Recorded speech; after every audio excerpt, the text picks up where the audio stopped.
Hey guys, Veggie Gamer back and we're back to the Harry Potter book reviews.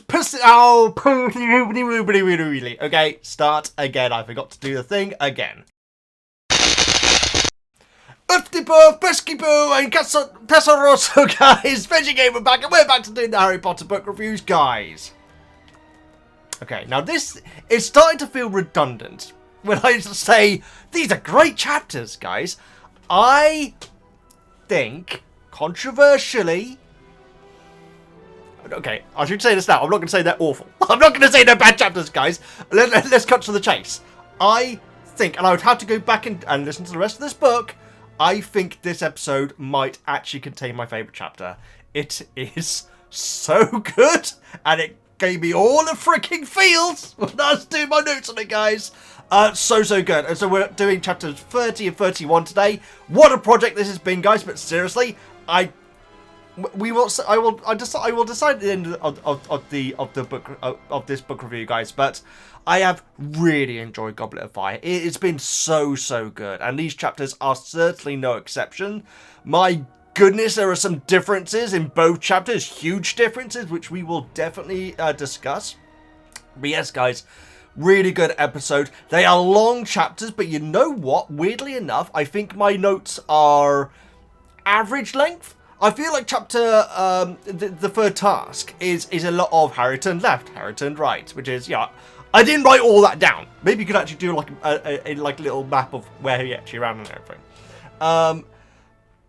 And so, yeah, obviously, it's going to be as in-depth as always, but these chapters were so good. And, I mean, it's another example of the movie just doing them both the book doing them much better, in my opinion. But each their own, though, guys. There's a little line here or there. In fact, I've just rewatched the scene of the third task, guys, and there is a bit where I'll try to remember to get into it when we get to our notes, because obviously we've got a little while until then. But when Dumbledore, like, saying when you're in there, you may lose yourself and everything, it kind of takes away from a very crucial Harry moment, which is a lot more dramatic in the movie than it is in the book. In the book, it sounds like a kid thinking to himself, quite frankly. But we will get to it, though, guys. But before then, we got to do the pensieve. And spoiler alerts, guys, that's the chapter that I'm talking about. It was really good. It was really good. But before we get there, though, guys, hi, I'm Veggie. We're doing the Veggie Gamer. We're not doing the Veggie Gamer. We're doing the Harry Potter book. We're doing the Harry Potter book reviews. Now, guys, if you're new here, you may be looking at the runtime and thinking, oh, he's going to cover Goblet of Fire in like 4 or 5 hours. That seems a bit of a rush. No. We're going to be covering 2 chapters today, guys. And I'll give my notes on it, as always. And then in the second half, I will be reading out your comments from the Harry Potter Book Club, which is something that is over on the Patreon, guys. You can go back to Patreon for as little as $1 and get access to everything on there. There's no tier system, and so if you back it for $1, you get everything that's on there, including Buffy the Vampire Slayer, the movie reactions, which are now back, and so on. And yes, and movie polls as well, which I need to get you the next movie poll. I'm so sorry about the wait on that. I really do. That is absolutely crucial, in fact. And so yes. And over on the Patreon, there are these Harry Potter Book Club posts. And that's where you get to give your opinions and your thoughts on the chapters, guys. You basically, it could be questions, it could be theories, it can be ideas, just opinions, anything, or comparisons, anything that you want, you put into the Harry Potter Book Club. And then in the second half of this video, I'm a right mess. Oh, I'm wearing spooky colours, guys. Halloween special on the Patreon. And so, yes, and then in the second half of this video, I then read out those thoughts and give you my opinions on those thoughts. It's the best part of doing these book reviews, guys. I thoroughly enjoy it. Also, if you back the Patreon, guys, you get 2 more of these episodes. And so if you've got to the end of the most recent free one, which is on YouTube, over on the Patreon for as little as $1, you can get access immediately to 2 more full episodes, which is essentially 10 hours, guys, you know? So if that's something that you want to do, you can. If you can't afford it, guys, don't worry. These book reviews will be coming out for free, as always. But without further ado, guys, let's get into it. So thank you so much. Oh, let's get rid of that.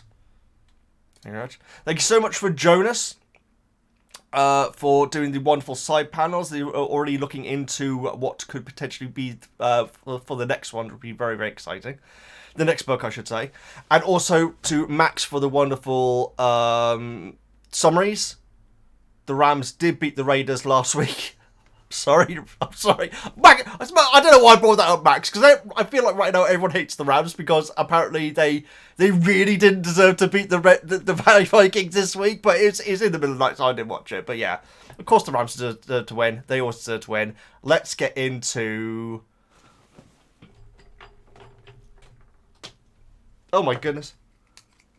Knuckles wearing a St. Louis Rams helmet. Let's get into...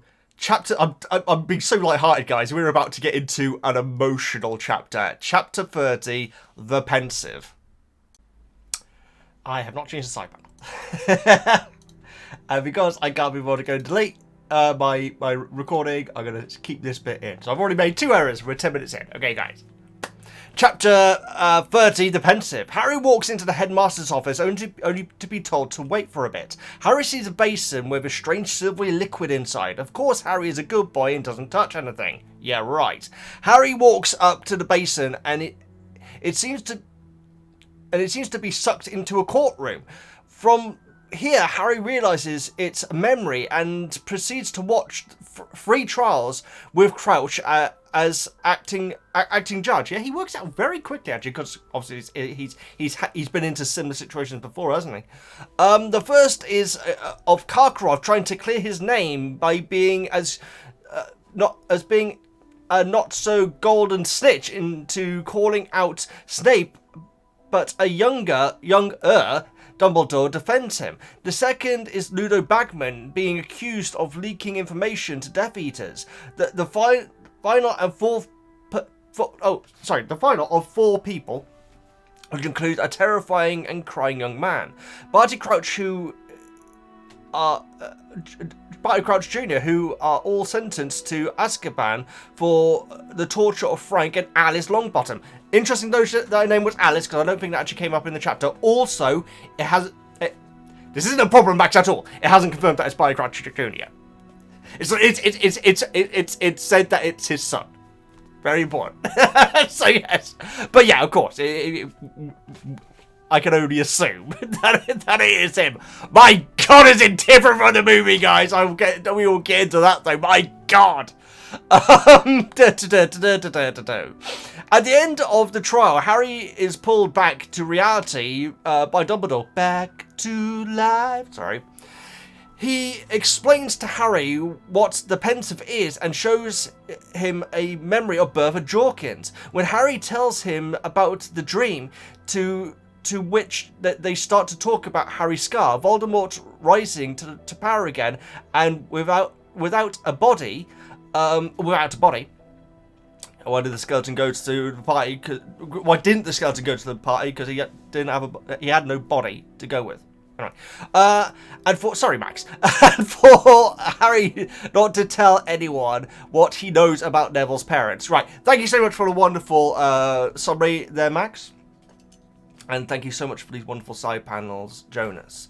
And so, yes, guys, this is the chapter. Now, I don't know if I should go into it right now, but I'll say this. When I was watching all the movies and everything, one bit, because my brother loves the movies, he's read a couple of the books. I don't think he didn't get this far into the books, but he really enjoyed the movies. But one bit which he always refers to when we talk about the Harry Potter movies is David Tennant saying "Hello, Father." He finds it incredibly funny the way that he does it. It's not that funny in the book, guys. Jeez Louise. But we will get to it. So, this is only the second time that Harry's been inside Dumbledore's office. Now, that to me feels a little bit crazy, but I think it makes sense, because it absolutely makes sense. Because it's when McGonagall led him there, with the old lemon sherbet. And in Prisoner of Azkaban, the movie, I think that Lupin is teaching Harry in Dumbledore's office at one point. Am I wrong there? I swear that it's when they're when they're doing the Boggett lesson. that's Dumbledore's office. I could be wrong, guys, but it certainly looks similar enough to it. Maybe a bit smaller, actually. I'm not sure, but in the book, this is definitely the second time. So Fudge straight away say, "Hello, Harry. How are you?" And Harry's like, "Fine." It's like one word answers and everything. And obviously he's lying as well about being fine. And Fudge like says, "Oh yeah, of course you were the one to find Crouch and everything. Is that correct?" And Harry says, "Yeah." And then he thinks to himself, "There's no point in pretending that I wasn't that I couldn't hear what was going on." And so he just says, "Yeah, but Maxine couldn't have, of done it." And she's not exactly the most stealthy person and everything, because obviously Fudge was suggesting that Maxine could have had something to do with it, which is very interesting, guys. And also Ron's opinion, not Ron's opinion, but where Ron's mind goes regarding Maxine, regarding this whole situation, is very interesting. That we will come to later on. I almost feel like you can't. It's tough, guys. I want to say you can't No, because Fudge is in the ultimate position of power. I don't think you can blame Ron for at least what's that term? I really like the term. Something the thought. Oh, what is it? To entertain a thought. There we go. I like that term. To entertain a thought that giant equals problem. Giant equals problem. That's the best way of putting it. And so, yeah, it's something which even Hermione with the elves has to understand, that Ron has a completely different filter in life, and it's not. And in a weird way, guys, it is neither right or wrong. It just is. And so, but Fudge, that's very, very different, obviously.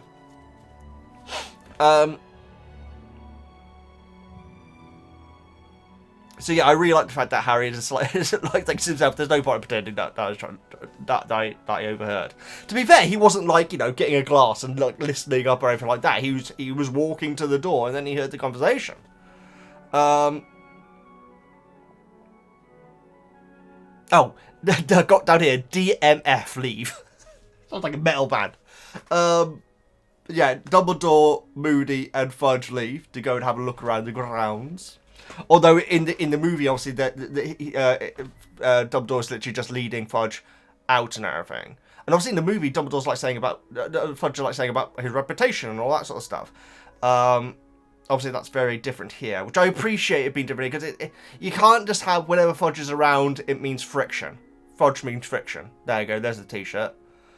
So I like the fact that they are trying to work it all out and everything. It's just that Fudge is suggesting things that aren't that helpful, Also, we do get that nice bit in the movie where is it licorice? No, it's not. It's some sort of hard candy, isn't it? Or sweet, we call it over here. That Dumbledore offers Harry, and it's like he says it's a bit sharp, and then it starts biting Harry, which is a bit harsh. You know what, guys? Sometimes you got to say the movie does whimsy very, very well. I do feel like it does. I feel like that was a really nice addition to. The thing is, in the movie, it really isn't that brutal, guys. It really isn't that brutal. I remember watching the scene thinking, "Oh, everyone's here. Well, this looks like it's an important situation. Oh my God, it's Barty Crouch Jr." Where that end the feels that you're left with in this chapter, guys. It's so good. It's so good. But we'll get to it though, guys. So I like the whole sharp candy pun. Never seen that in any Harry Potter shop. Maybe in a few weeks. I might. Should we go into it now? Shall we go into it now? The thing is, it might be brought up in the book club as well. Okay, guys, so thank you so much for the feedback on the length specifically of the next book club, because it is a 15-minute chapter and a half an hour chapter, I think. And the person who originally suggested doing that, which I think was H, thank you so much for the feedback. And Gapnob, I know, did feedback on this as well. I think it was Gapnob, so if it wasn't, I'm so sorry. Thank you so much for your opinions on this. the way that I'm thinking... Okay, what I was thinking, guys, is thinking I will call it at the time. To basically see if it's worth it. Because, quite frankly, guys, this is a chunky one. These were 2 long chapters. And I got to admit, guys, sometimes when like, I see the chapter length, and I see that they're both like 2 50-minute chapters, I'm like, okay, let's get into it then. And so, in a weird sense, I did see the next 2 as being almost like a little bit of a reward after this one. And so... my mind was thinking, okay, we'll do it in two chapters as always. But then I got this feedback saying, yeah, Veggie, tonally wise and everything, it makes sense if you put them all together. This is something else which you were saying. It's not just about length. Don't. But it's about the essence of it as well. I was going to say something else then. Jeez Louise. And so, what I think I will do is I will call it. I'll play it by ear. When I'm doing my notes, I'll think, okay, here are my notes. How much do I have to talk about it? How much is the book I'm going to be talking about it?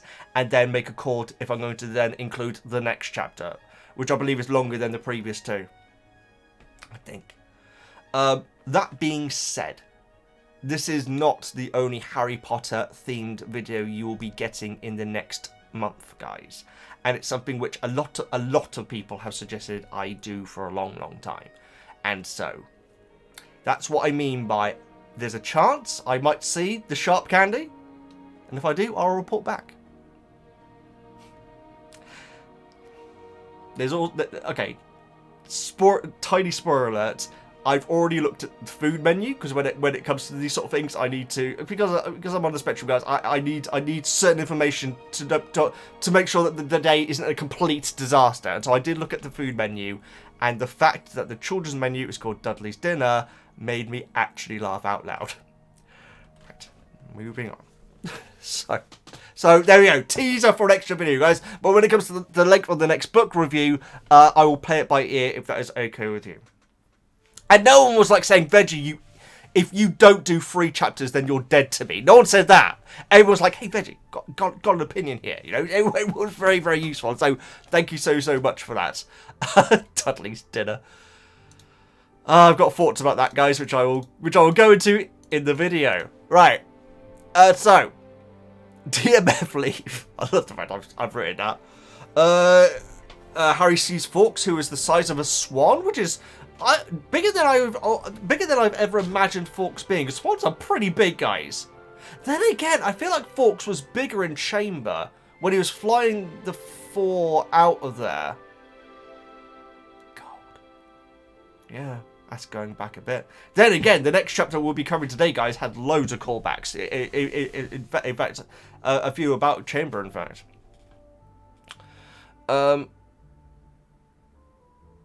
Harry feels calm about the fact that he's there to tell Dumbledore, and soon Dumbledore will know, and Dumbledore will start helping, and it's given Harry a sense of confidence. I love that, because that is so un-Harry. It really is. You think about at the start of Prisoner of Azkaban, where he's like saying, well, everyone just doting around me and everything, and just want to be a normal kid for a bit, yeah? But here he's like, I better go tell Dumbledore. And as soon as he does tell Dumbledore, it's all like a relief. I really like that. These 2 chapters, guys, are so good at building Harry's character. The end of the next chapter is excellent for him and Cedric, in my opinion. And the fact that the movie scene is so vanilla, guys. And I love vanilla ice cream. It's my favourite flavour. What's your favourite? How? What's your favourite? Sorry, I just hit my finger, I should say. What's your favourite ice cream flavour, guys? Mine is vanilla. Just is. Not Moroccan. Madagascan vanilla. That's a particular type of vanilla, isn't it? I don't know. Very nice though. Anyway. Harry spots the Gryffindor sword, which is awesome. I feel like the only other time that we even see it is in Deathly Hallows Part 2 in the movies, but I could be wrong. Because obviously there is that part where Harry like goes into Dumbledore's office and oh no, that was on Chamber, wasn't it? Of course it was on Chamber because it was Bobby doing the voice. when he like says to, oh no, because so the sword wouldn't be there. Of course it wouldn't, Veggie, because it's not, because it's still whatever. Anyway, yeah, I don't feel like we don't see the sword up until, oh no, definitely was part 1, of course, the horse, of course. I'm not making, I'm just saying bits of sentences now, so let's get on with it. So the sword is inside like a glass like box and everything, and Harry notices like a glimmer reflection on the glass and like looks around and sees like a cabinet which has like a little bit of light coming out. You do wonder, okay, I wonder if maybe Dumbledore's like, I'll just make that open a little bit as they walk out, you know, maybe not. Harry, being Harry, naturally opens the basin like like Max remarked. The cupboard to reveal the basin, and he starts prodding the water that's in it with a wand. He does think about touching it, but then he thinks about all of that he's learned in the Wizarding world. It'd probably be a really bad idea if he did. And yeah, he looks down and sees a room with no windows, guys. I got down here in the film, it feels a bit smaller, but when I was listening to this chapter, I was thinking, yeah, you know what? The movie did a pretty good job representing the room.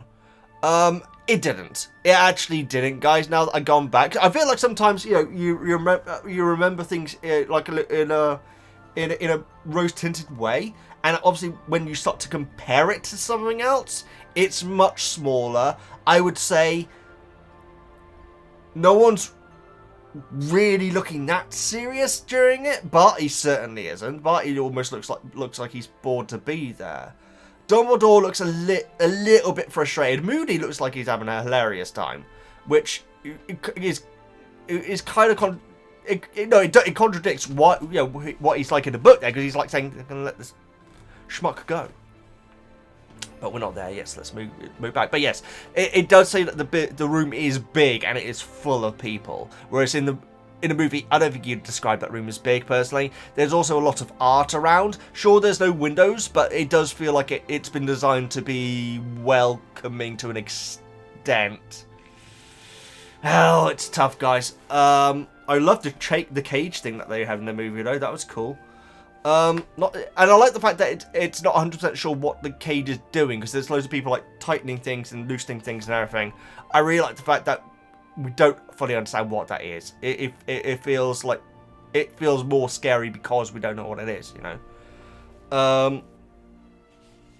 Harry takes a closer look at his nose, touches the water, and suddenly he's like lunged into the memory. In the movie, he goes, "Ah!" And it just reminded me of I've talked about it before, guys, that the TikTok or whatever, I've seen it on YouTube, where it's a guy doing an impression of British children in movies, and it's brilliant. I've definitely talked about it before, guys, but if you haven't seen it, look it up. And one of the impressions is going, "Whoa!" And that's my favourite bit of the video. And so it did kind of remind me of that, because I feel like Harry in the book is kind of falling, but not in a...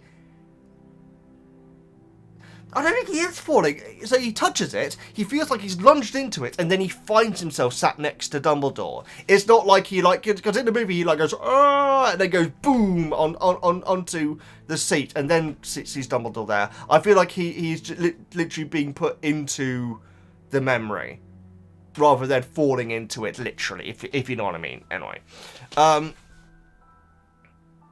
He appears on the bench. I got down here, is he replacing someone? I don't think he actually is. I did think at first, is he replacing Dumbledore? But then he sees Dumbledore next to him. And so it's more that whatever this pensieve thing is, it will put you next to yourself. Which I guess makes sense, because it is a memory, isn't it? Yeah. Actually, it makes complete sense.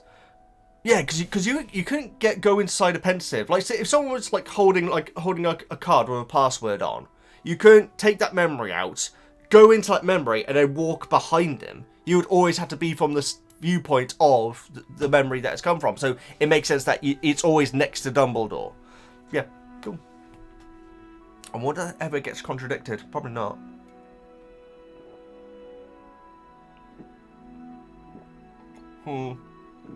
Probably not.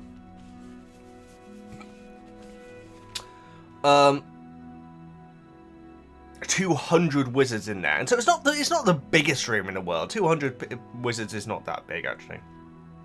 And so maybe the movie scene, maybe that is, I reckon that could be 200 people that are in the movie, you know. I mean, it could be. So yeah, he finds himself next to Dumbledore. Harry like basically assumes straight away that, well, he gets his wand out and waves it in Dumbledore's face, and Dumbledore doesn't flinch at all, and so immediately Harry's like, okay, this is a memory, because obviously he had the whole deal with Riddle's diary, and so he was able to put two and two together pretty damn fast. Pretty impressive.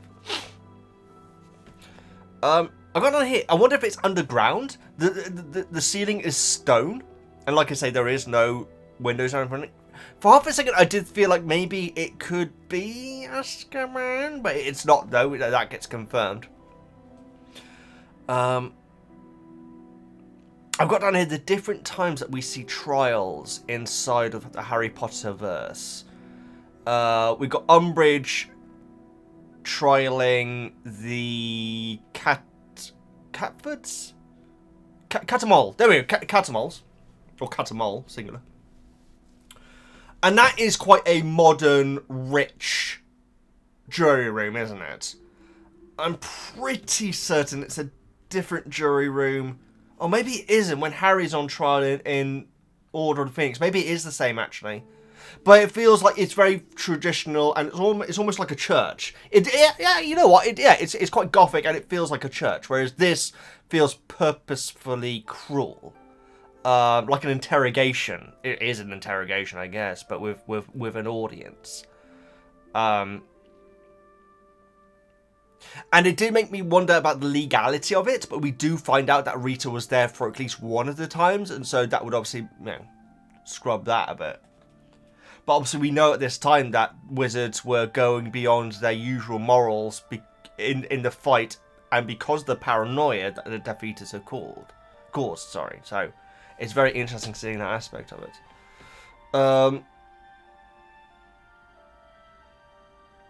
So a man is brought in by two Dementors, which is very, very interesting. The Dementors are basically delivering him. And then they go outside, presumably to guard outside or anything. So they are legitimately working, guys. I feel like in my head, I always see the Dementors as essentially being... I think I've got it down here. Like, almost like guard dogs. Like they're doing something instinctively. And that's it. You know, that's why they're always all about feeding and everything. But then again, we've heard about Dementors digging graves and everything before and everything, you know. So... which I remember one person remarked that they found the image of that funny, but I find it quite creepy personally. But yeah, it's so interesting to find out how sentient and intelligent Dementors are. Because they're not completely intelligent, obviously, but it seems like they are straight up working. Because they've clearly been told, okay, take him in there, chain him up, and they do it.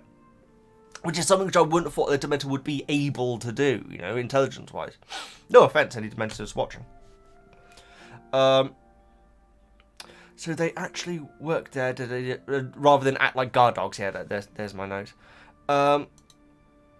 Karkaroff is the person that is brought in. He does look significantly younger, whereas Dumbledore doesn't look any younger at all. Harry remarks. Crouch is looking healthier as well.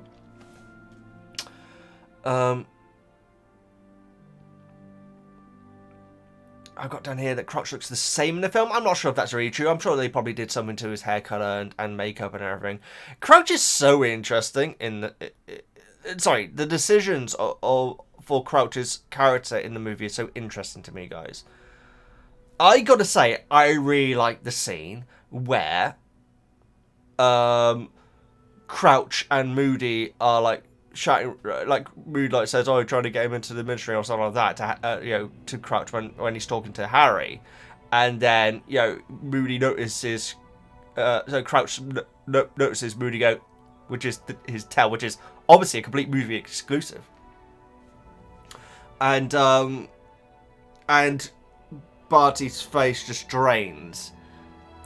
And the fact that it's his last scene, I mean, the way that they find his body, I think, is rubbish. It's such a... this is why I'm going to go camping. It's very... yeah, I'm not a big fan of that scene where they're going camping and then dead body, you know. But the scene just before that, I do feel like that is actually quite cool. I gotta admit, guys, I really like Roger Lloyd Park. I really, really do. Obviously, the guy who plays Moody is a fantastic actor. Roger Lloyd Park is an actor who is very, in my opinion, underrated, and I didn't realise he was underrated until I saw him live in a play called Art, which he was excellent in. I was doing A-level drama at the time, and he did a monologue in Art that was so good. It's basically like these two people are having a conversation, and then he comes in, and he's one of their friends and everything, and he basically explains about this like rubbish time that he's been having, like really fast, like, and then this happened, and then this happened, and this happened, and like the other two are just watching him, seeing this entire monologue of this terrible time he's been having. And I liked it so much that in my monologue, which was one of the final things that you do in A-level drama, I did that monologue, and so I did a little bit of Roger Lloyd Park. Roger Lloyd Park plays Crouch. I should make that clear, guys. But he will forever be known as Trigger. And that's one of the worst moments in my movie reaction, guys. It really is. I'm so sorry about it. When something really big has just happened, and you see the big skull up in the air, and you see David Tennant going, ha ha, and like the joy of the Quidditch World Cup. All of a sudden, like, okay, get down, and everything becomes really serious and everything like that. And like it's just like wreckage and everything, and Harry's like been knocked out and everything, and then he's found by Hermione and I think Ron as well. And then like you see these other people running, and like they're pointing the wands at Harry's, like, what's going on? And then Roger Lloyd Park comes in along, and I stopped reacting to the movie because I was like, it's Trigger. I can't believe he's in it, guys. The fact that Trigger Roger Lloyd Park is in Harry Potter still makes me happy. Now, that being said, guys, the decision that they made for the character in the movies were largely bad. I really like that scene with him and Moody. I do. The bit which some people definitely remarked upon when we do the book review, where what is it? The yellow dragon. I can't remember what it is, but it's when Fleur takes her dragon out of the random bag and everything, and he's like, ooh. Oh no, it's Crumbs, isn't it? Where Crouch is like, ooh, and he's like really patronising. Well, he's talking to them like they're kids, which they are. Although kids technically go up to 13, apparently. I feel that's the term. I believe the term kid means up to 13, but I could be wrong. But yeah, it's a little bit condescending. No, he's like, oh, it's exciting, isn't it? You know? Let in Book Crouch, guys. Let in Book Crouch. And I really appreciate Book Crouch. If I was to meet one of them in real life, I'd go with Movie Crouch every time, definitely. But for obvious reasons. But the actor's great, guys. He's very underrated. The reason why I say he's underrated, guys, is because in Only Fools and Horses, which is what he's best known for, guys, he's like a secondary character, but he's in it a lot. He just talks like this. He's like he's meant to be very. I don't know what the right term for it, guys. I want to say slow, but I feel like that's really offensive. But he's not the sharpest tack in the box. Let's put it like that.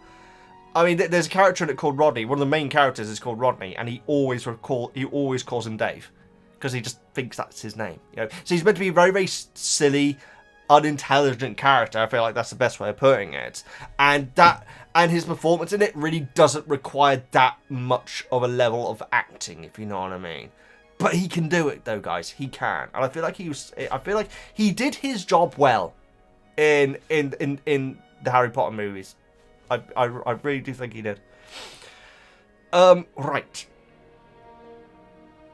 That was a long Barty Crouch segment, but tangent. But then again, if we're gonna do it, guys, now's the best time, isn't it?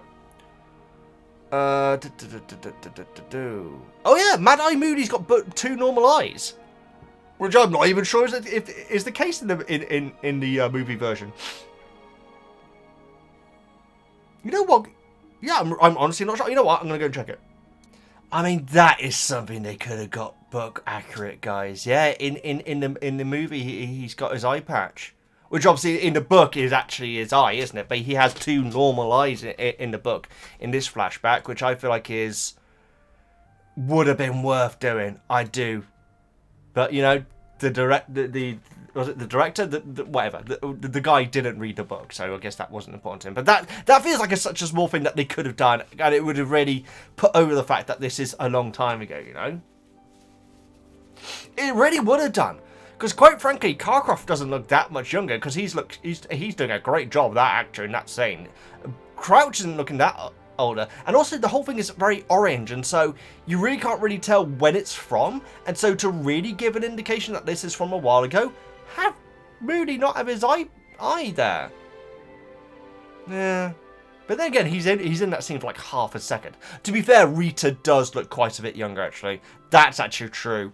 So she's the one who's given, you know, the passage of time a proper thing. Anyway. Moody is not in a good mood. Which, again, in the movie, he does seem like he's in quite a good mood. Where it's, in the book, he's like saying, took me six months to track down Karkaroff, and I'm just going to let him go and everything. I got here that it's interesting that nobody suggested getting Moody to track Black, but then again, Moody is retired, and he's come back to work as a teacher. So it makes sense that they wouldn't have gone to go after Black.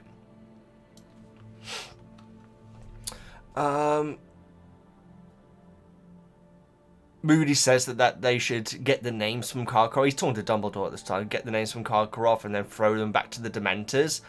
I got on here the way that war changes people, because I feel like it was when they were talking about Crouch before, about what he did regarding his son and everything.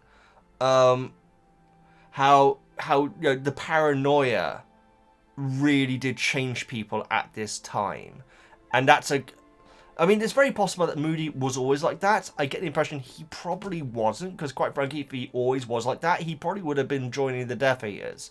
And so that was a very interesting telling line, and then he remembers, oh yeah, you don't like these Dementors, do you? To Dumbledore, and Dumbledore says no calmly.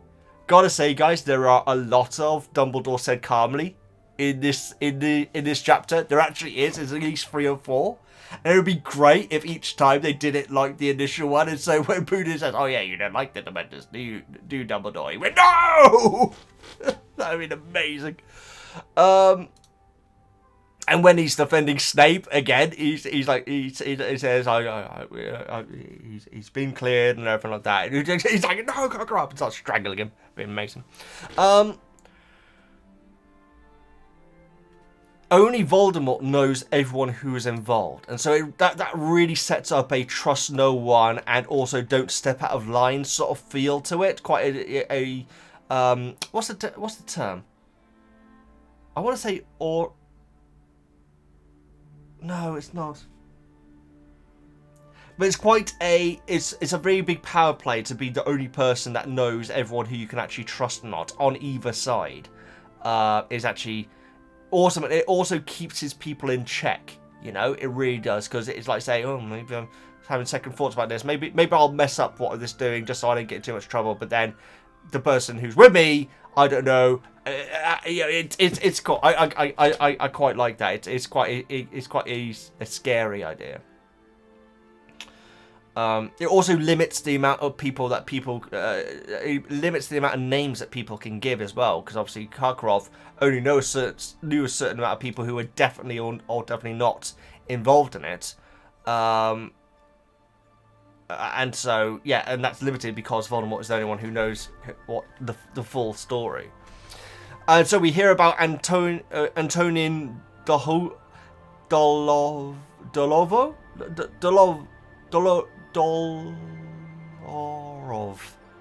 Jeez.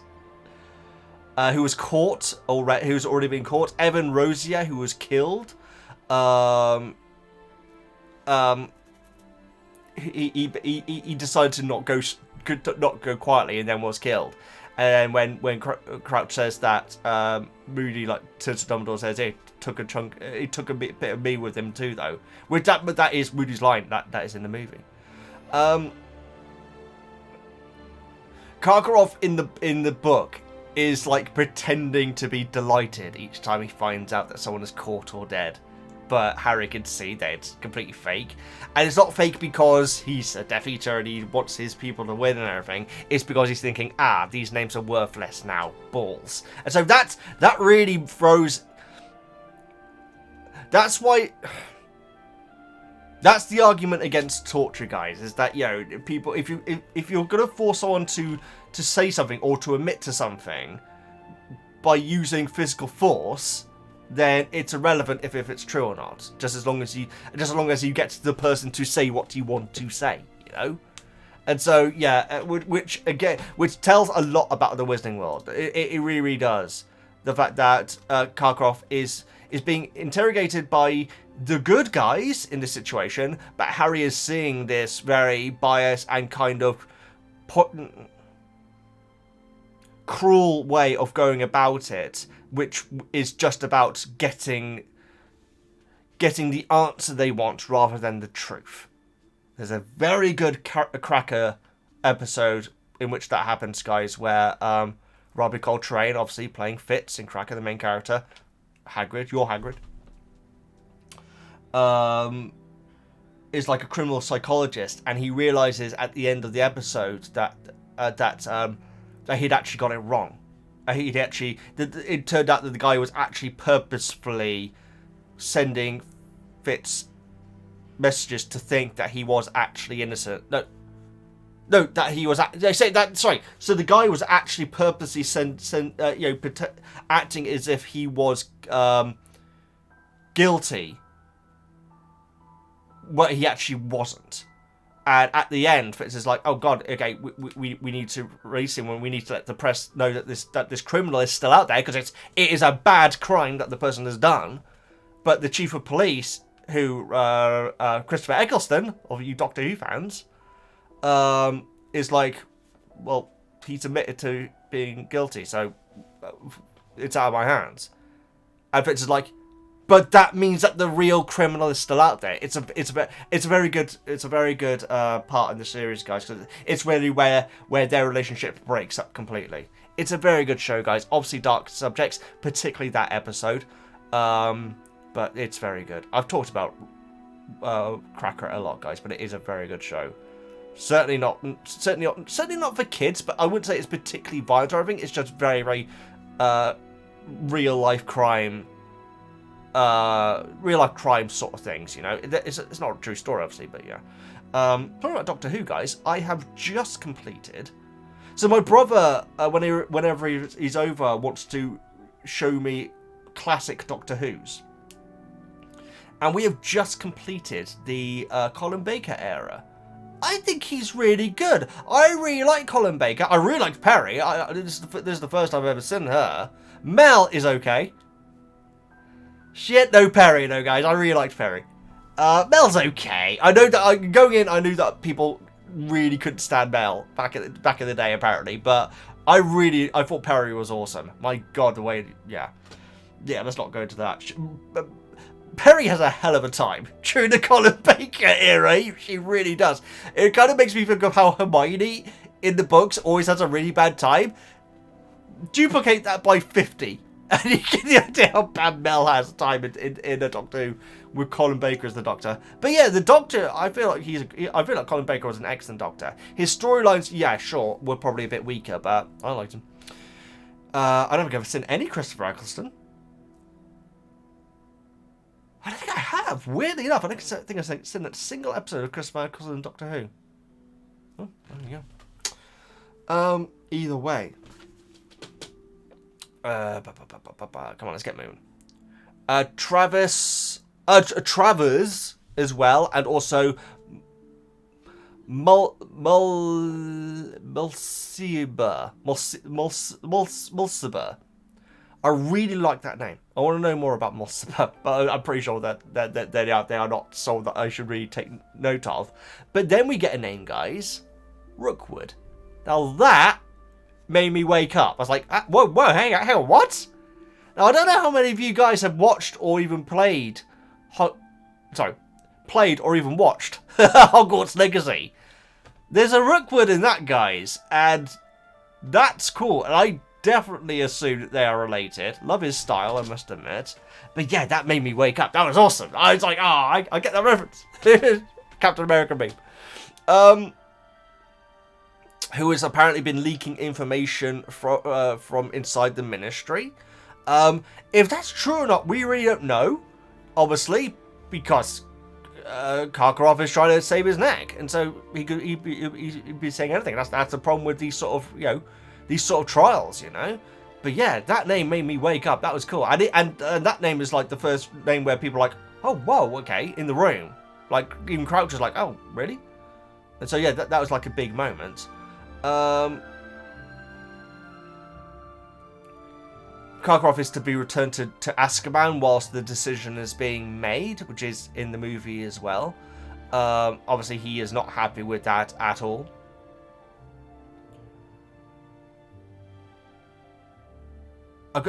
So when they said, so you'll be returned to Azkaban, I thought, okay, so it's not Azkaban then. So I get the impression that this could be... I get the impression that this is a room which is deep, it's all underground, I know, but deep underground, the Ministry of Magic in London. That's my theory, guys. Like, deep. It's like the dungeon of the Ministry. It's scary, guys. The description of the room is scary, and now I think about it, I feel like they did an okay job in the movie when it came to the room. The scene, not so much, but we will get into that. Karkaroff then says about Snape and everything. He says that he is still a Death Eater and everything. Which is a huge moment, guys. Weirdly enough, I feel like when I was watching the movies, that moment did... I don't know, I'd have to go rewatch my reactions. In fact, I want to do that at some point too, anyway, because I'm going to start doing... I want to do a YouTube short for each Harry Potter reaction that I've done. Now, the only one which immediately springs to mind is when Hermione is picked up by... Hagrid's half-brother. I can't remember his name, guys. I'm sorry. We'll get to it when we get to the book. And she's like saying no to his face, and then it puts her down. And I was expecting to cut to a long shot and Hermione flying over the forest or something. I feel like I might make that into a YouTube short. But yeah, if you got any other, like, I want to do one per movie at least, of little shorts, which apparently can go up to 60 seconds now. I don't know if I want them to be 60 seconds per se, but maybe like 30-second shorts. Because the one which I did for the Hobbit animation did very well, guys. That did better than I was expecting, in fact. I don't really understand how they work. I've never really looked into them before, but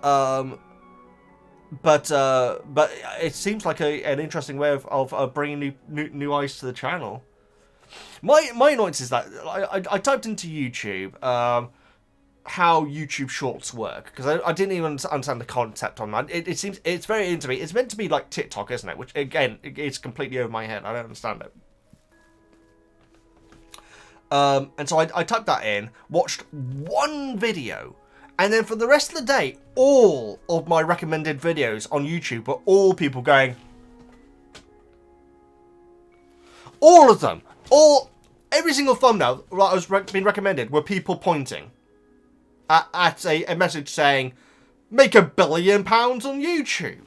It's like, oh, it's so depressing, that sort of thing. Anyway, I find it depressing. Sorry. Anyway, I'm not... it's not a criticism, guys, but there are so many YouTube... It made me realise that on YouTube, there are so many YouTubers who make a living out of selling false hope, you know? Like saying, do this exactly, and you'll be the most successful YouTuber on the planet, you know? It's like, if that were the case, why isn't everyone doing it? 2, why is the person making that video not the most successful person on YouTube? Anyway. Tangent. So yes, if you can think of any scenes from the Harry Potter movies, of my reaction, I should say, that you particularly enjoyed, and you think they'll make for funny or good or whatever shorts, please do let me know. That would be greatly appreciated. And if you understand YouTube Shorts, that would be particularly appreciated, because again, it's over my head.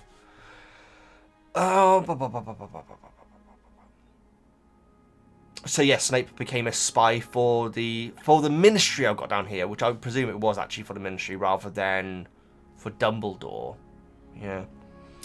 The vision starts to fade, and there's no mention of Barty Crouch Jr. at all here, which, when you put into context, the way that Carl Croft says it is such in the movie, it's such a contradiction to how he just was, because you're like, no, don't say me, don't say me, no, Barty Crouch Jr. Sorry, that's my impression of it. It sounded more like Barty Crouch Jr. then, quite frankly. So yeah, we didn't get that moment at all. So in the movie, we get that big bit, and like you see David Tennant getting up to walk out and everything. All the Doctor Who references here, guys. Yeah, we mentioned 3 Doctors already. What's going on? And it says Junior, and then like he goes to run out and I fall down, and he's like grabbed and everything. And then we get the bit which my brother always refers to when we talk about Harry Potter movies, is David A going, "Hello, Father." Oh, it's so much better in the book, guys. In fact, I get the impression that he's innocent. Now, there is one thing, because I re-listened to the chapter just now, that he says, where he says, I didn't know. And I want to know exactly what he meant by that. Because, you know, I didn't know suggests that he did something without knowing how bad it was. So I want to know the context of that. But he did say, I didn't know, during a very emotional bit. But we will get to that shortly. Oh, we need to get speed up with these notes, guys. We really do. There is someone in next door's front garden. I don't know who they are, but they're having a fairly loud conversation on the phone with the phone on speaker, and they've been just roughly outside, not right, but like within ear distance of this room, pretty much since I started recording, having this incredibly long, quite loud phone conversation. So they probably just heard me going, "Hello, Father." And yes, good. I'm glad of it. Right, so so the vision starts to fade. No mention of Crouch Jr. Harry is now beside Crouch, but also on the beside Dumbledore. So again, presumably Harry couldn't get up and just walk around the room because it has to be some stuff that Dumbledore saw. The room feels a lot more happier, almost like a sort of like, what do they call these, like, reality shows? Not reality shows, but like chat shows, like, almost like a Jerry Springer sort of feel to it. Yeah, that sort of audience reaction now. Rita Skeeter is there for this one. It's very interesting that she presumably wasn't for the other ones, and it kind of makes sense, because this one feels like it's the more juicy story to, Karkaroff turning out to be a Death Eater probably was not that much of a massive surprise to many people. Bagman potentially being in with the Death Eaters would be a big scoop, considering he's a celebrity. And so you get the impression that that's why she's here. I don't know if she would have been allowed to be into the other ones. Maybe not. But yeah, it's very interesting that she is indeed there. So Bagman is brought into the room. He's looking like he's in his prime here. I've got Council of Magical Law. I'm not sure why. That's something that's a part of this. I'm not sure. I've got the name of the department, but I'm not sure why it's there. I mean, that might be in the department that he was trying to get into, or he was actually leaking information from, potentially. Batman is accused of being a Death Eater. I've got down here, there probably were some celebrity Death Eaters. Well, like when you find out that like a celebrity is like really has like very, very strong views in something, and it kind of damages their career and everything, you get the impression there must have probably been some very high-profile celebrity Death Eaters. I'd like to know more. I'd love to know more, because presumably there were potentially political. So before the war, presumably there would have been politicians who were Death Eaters. But no, because it's like a secret society, though, isn't it? So they wouldn't have been... Yeah, so they weren't celebrity... Yeah, so... Okay. Yeah, it's like a secret society, isn't it? So that would have been the case. Naturally, because Voldemort wants to hold all the cards and be the only one to know. So yeah, they wouldn't have been celebrity Death Eaters. So Bagman is getting sentenced to a certain length. So Crouch says, I recommend that you are sentenced to no shorter than, and then gets cut off. But it's very interesting because I still in my head feel like Azkaban is a life sentence. Now I remember I brought that up before, guys, and someone it said, well, what about Hagrid, Veggie? Hagrid wasn't in there forever. Yeah, sure, but Hagrid was found. Hagrid was cleared though.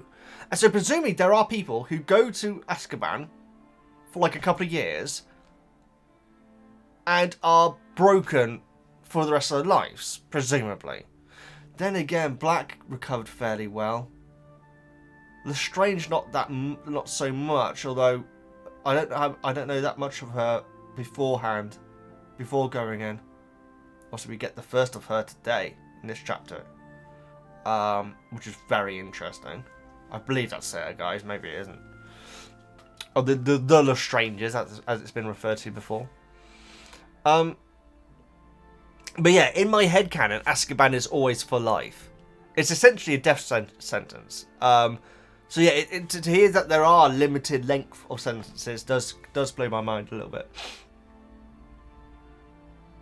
The crowd are very, very unhappy with the fact that Crouch appears to believe that Bagman is guilty.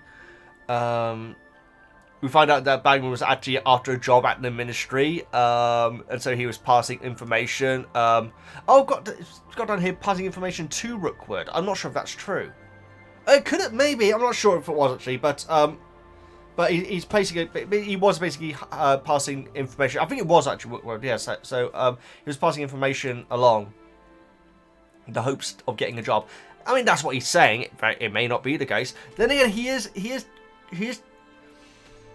taking it very casually. Now, I don't know if that's because that's just the sort of person he is, or maybe it's because he knows that the jury's just not going to vote against him anyway. So he is, oh, come on, rather than Carcrow's like, no, you know, and obviously Barty Crouch's son as well, you know, who are really taking it seriously. Bagman's like saying, I was a bit of an idiot and stuff like that, you know. I mean, now that could be because he doesn't understand the severity of the situation, or he just doesn't think he's going to get found guilty. So yeah, when he says that he wants to get a job in the military, he says, I can't keep on getting hit by bludgeons all my life, can I? And it's like laughter in the crowd and everything. So he really isn't taking it that seriously. So the jury vote, and not a single hand goes up for guilty. I'm surprised that they used juries. I'm surprised that they used juries, guys, especially regarding the time, because we've heard about how Crouch during this time was really becoming authoritarian. Is that the right term? I think it might be. And so I was surprised that they even have juries there. But you know, this could be one of the reasons. This could have been one of the times that pushed him to be more extreme. You know. So there is a unanimous not guilty vote by the jury. And after the vote, a witch stands up quite timidly and says, "We'd all just like to congratulate Bagman on his performance for England against Turkey last week." And that moment, guys, it made me realise something. So I go on a lot about readers of the Daily Prophet, guys. Now, many of you have justified it. I know, guys. In my head, it still seems strange that people 20 years later don't know exactly how many years ago it was since Voldemort was just defeated. So we've gone into that with Harry's birthday, Rita in the movie trying to make him younger and everything. That to me still doesn't hold complete water. But this line here with the juror getting up and feeling that that's an appropriate thing to do at this time, it does make me think that wizards and witches are a bit thick. And I mean that with a K, not with two C's, guys. God. Yeah, they are maybe because they use magic so much a lot. Then common sense is something that is slightly less common in the Wizarding world, maybe? I hope this is making sense, guys. Because the fact is the Dursleys are ridiculous characters as well, but we don't really know anyone else in the Muggle world outside of them that isn't connected with the Wizarding world. And so, and I do now get the feeling that the Wizarding world are... By the way, guys, I've never noticed that Crumb is there. You see over Gob? That's Crumb. I noticed that like yesterday when I was doing my notes. There's Crumb swimming along with a shark head. If I ever get these out in an audio exclusive way, guys, you'll have to look at the book cover. Right, so the book cover which I used for this. I have no idea what I was talking about. Yeah, so the fact that a juror would feel like that's an appropriate thing to do in a court of law. And again, it's making the whole thing feel like a lot more like a circus. And Barty gets up and bows and everything, and the crowd start applauding him and everything. And so this could be one of the things which really pushes Crouch to be more of a stricter, darker character. Maybe. And also, I gotta say, guys, if I went into this with literally no knowledge of what could potentially be the case at the end of this, I would be so suspicious of Bagman at this point. Quite frankly, this point would have made me really more suspicious of him.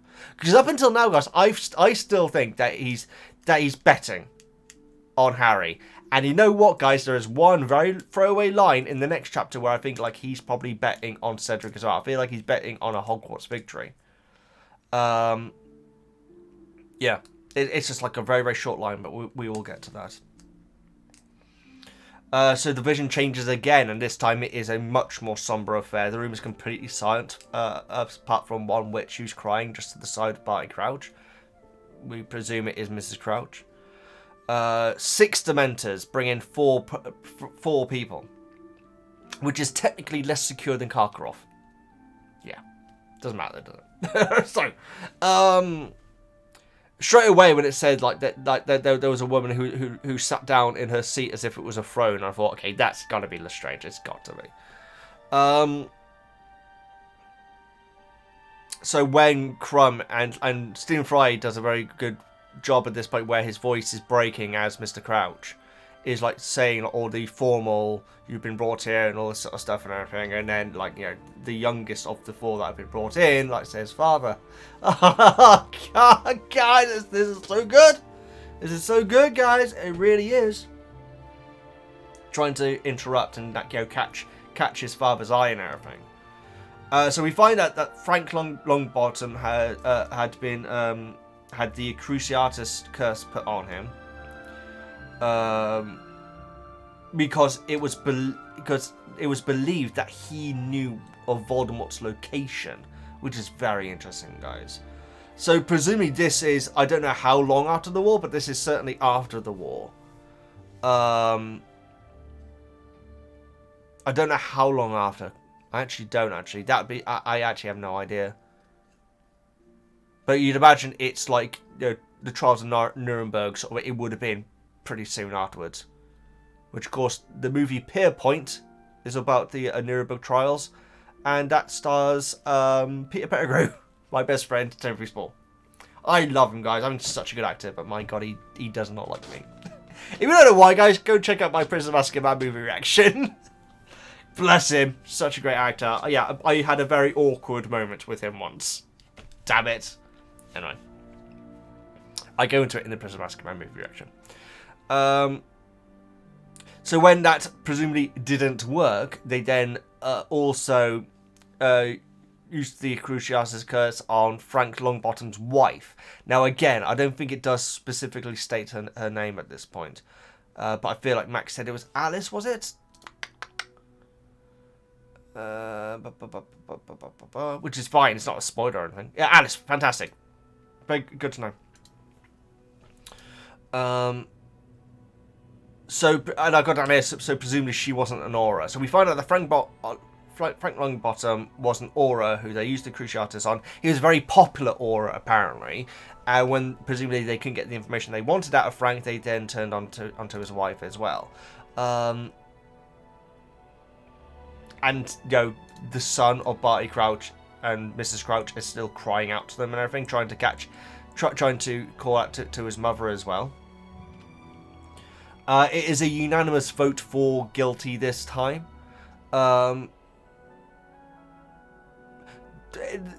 way that this scene's been played out, guys, you really get the impression that the son isn't guilty. You really do. Like I say, there is that one part. Now it's very possible that he's saying, he's saying, I didn't do it, I didn't know. Now that it depends how that's spelt, guys, because I was doing the audiobook, and so I don't know if that's N-O or if it's K-N-O-W. So it could be I didn't know. Whereas it could be I didn't know, which is what I'd imagine is what he's actually saying. So it sounds like he was involved in the situation, maybe, but didn't know what he was doing. Actually, could have been Imperious, because Moody was saying about how it was so many people would say that they were under the influence and everything, maybe. So this female witch, who I have literally no idea who it could possibly be, but I'm just going to go with say that it's Lestrange. After the vote, like says that the Dark Lord would rise again, which is a very biblical way of putting it, guys. And says how they alone, as in this four happy few, were the only ones trying to find him, and so she wanted that on the record, basically. Part of me thinks that this could be Lestrange trying to put over the son as being a part of it even more, like saying, we alone, including your son, were trying to do this. And so it could be that she knows more, but if she's going down, she's going to bring him with her, you know. I feel like that could be the case. Very dark, very dark. It is very, very sad hearing the son crying out to his parents. He's like saying, I am your son, and Barty Crouch says, I have no son. Which is in the movie, guys, but my goodness, this is better stuff in the book. As soon as Barty says that, Mrs. Crouch, who we can presume is Mrs. Crouch, instantly faints. And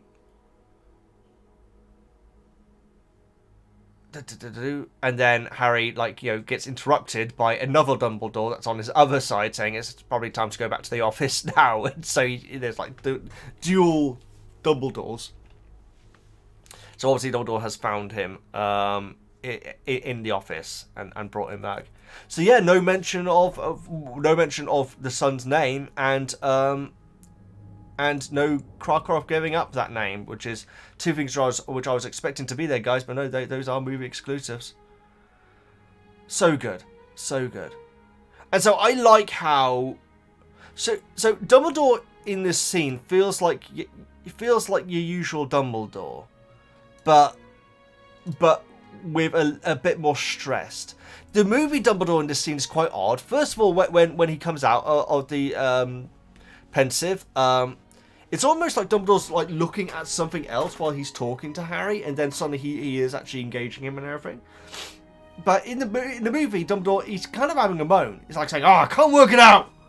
to Harry, he's right there. Whereas Dumbledore here is being a lot more reassuring to Harry, which you get the impression he would do. He wouldn't want Harry to see him going, my memory's all muddled up and I can't remember what. Which is what the movie version did. Not Gambon's fault at all, guys, but obviously, but it certainly is very different. He explains what the pensieve is. Dumbledore says he uses it because he has too many thoughts going on in his mind. I've got down here, is that a lie? So I because Dumbledore is such, and we know that he knows more than he ever lets on. I feel like it is a... But what about Bertha, though? No, okay, I'm not sure. So basically, Harry finding that memory is obviously quite convenient to the storyline. And I wonder if Dumbledore wanted Harry to see it, because... So he would learn more about what is going on, because obviously Harry is involved in this now. But then obviously they see a vision of Snape and Bertha Jorkins. And so maybe not, but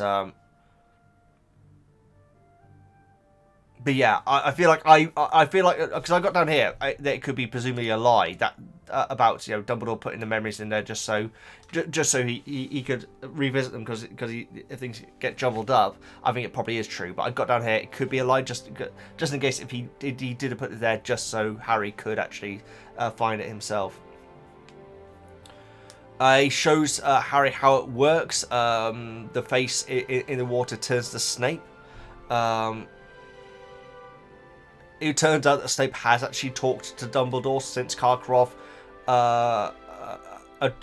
talked to him in the Defense Against the Dark Arts classroom, and he's like saying about how it's coming back stronger than ever for Karkaroff and him. And so I'm wondering if this actually happened, because obviously we had it where Harry rushed to Dumbledore's office and Snape was like outside or an adjacent room or something. You get the impression that maybe this had just happened, maybe. I mean, it may have happened well before, but I feel like that is a possibility. Keeping track of what day each thing happened is quite difficult, guys. But I feel like that could explain why Snape was actually in the vicinity at that point. So yeah, I'm not sure if it actually happened the same night. But yeah, it's very interesting that Snape did give Dumbledore the information at this point. I mean, if Harry wanted any more proof that Snape can be trusted to an extent, it's the fact that Snape did go to Dumbledore with the information that Harry saw hints of, because it said about, covering Karkaroff's hand, Snape's hand, and all that sort of stuff, Good stuff, guys. I like those little teasers of different character tropes and everything. Not tropes, but personality stuff. So Dumbledore does say, at least here, that he was looking at the memory before Fudge arrived, which is obviously most likely true. Harry does apologise for looking in it, which is actually quite good, guys. I don't think he does in the movie. It's quite an odd scene when he comes out of the pensieve, because like I say, Dumbledore saw it looking up in the air in a really quite strange way, quite eerie way. But I really appreciate the fact that Harry apologises for... I mean, Winky's right, guys. He is nosy Potter. That is 90% what he does in this movie is be nosy, no matter what Dobby says. But yes, I do appreciate the fact that he apologised. I really like Harry in these two chapters, guys. I really do, and even more in the next chapter, I'll go into a few things that I really like about how he's changed over the years.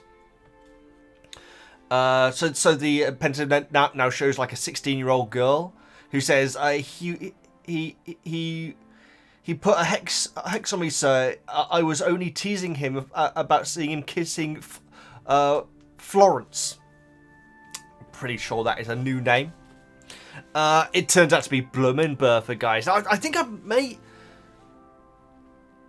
may have guessed that, to be honest, but I really appreciate that, because we've never even seen Bertha, and so it's cool that Harry's actually finally seen this character who he knows so little about, and that has been such an enigma in this book so far.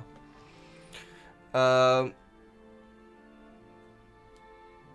presumed that he had been looking at the Bertha Jorkins memory when he found out what Crouch said to Harry about Bertha Jorkins dead.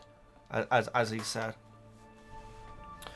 Harry notices, I mean, I don't know if it's the first time, but he notices how old Dumbledore is looking here. Now, I don't know if that is because, because he was remarking in that scene how Dumbledore didn't look that much older compared to the age difference of the other characters in the trial.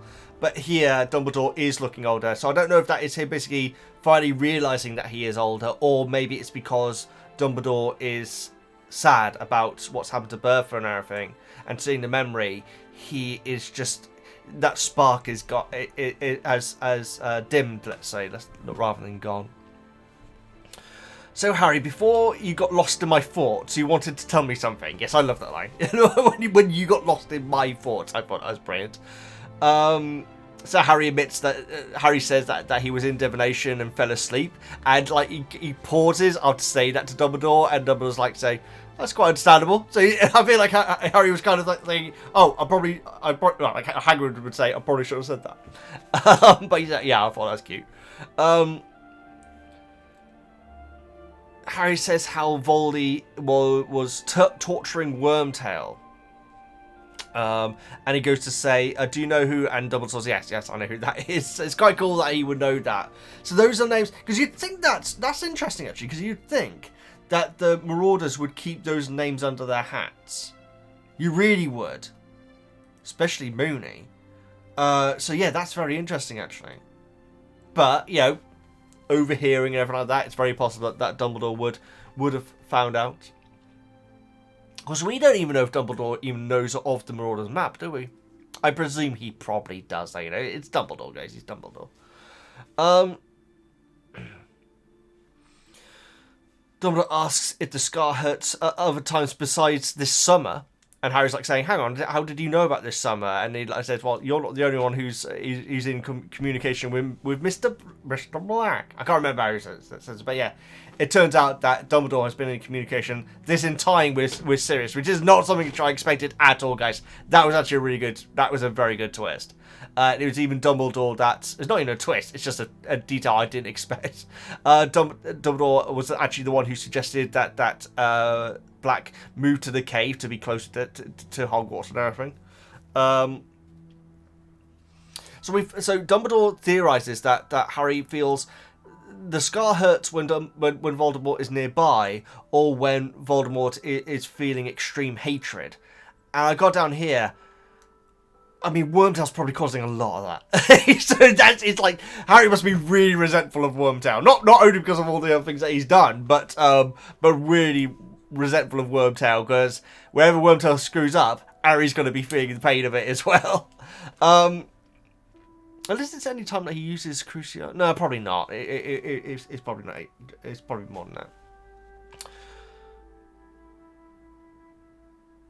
So Dumbledore says that in Harry's dream, if Harry saw Voldemort's body, and Harry straight away realizes that, oh, yeah, of course he wouldn't have a body, but I saw, someone was holding a wand, and so yeah, it's very interesting. I've got down here Bertha. It does make me wonder, guys, if... Oh, God. Because the thing is...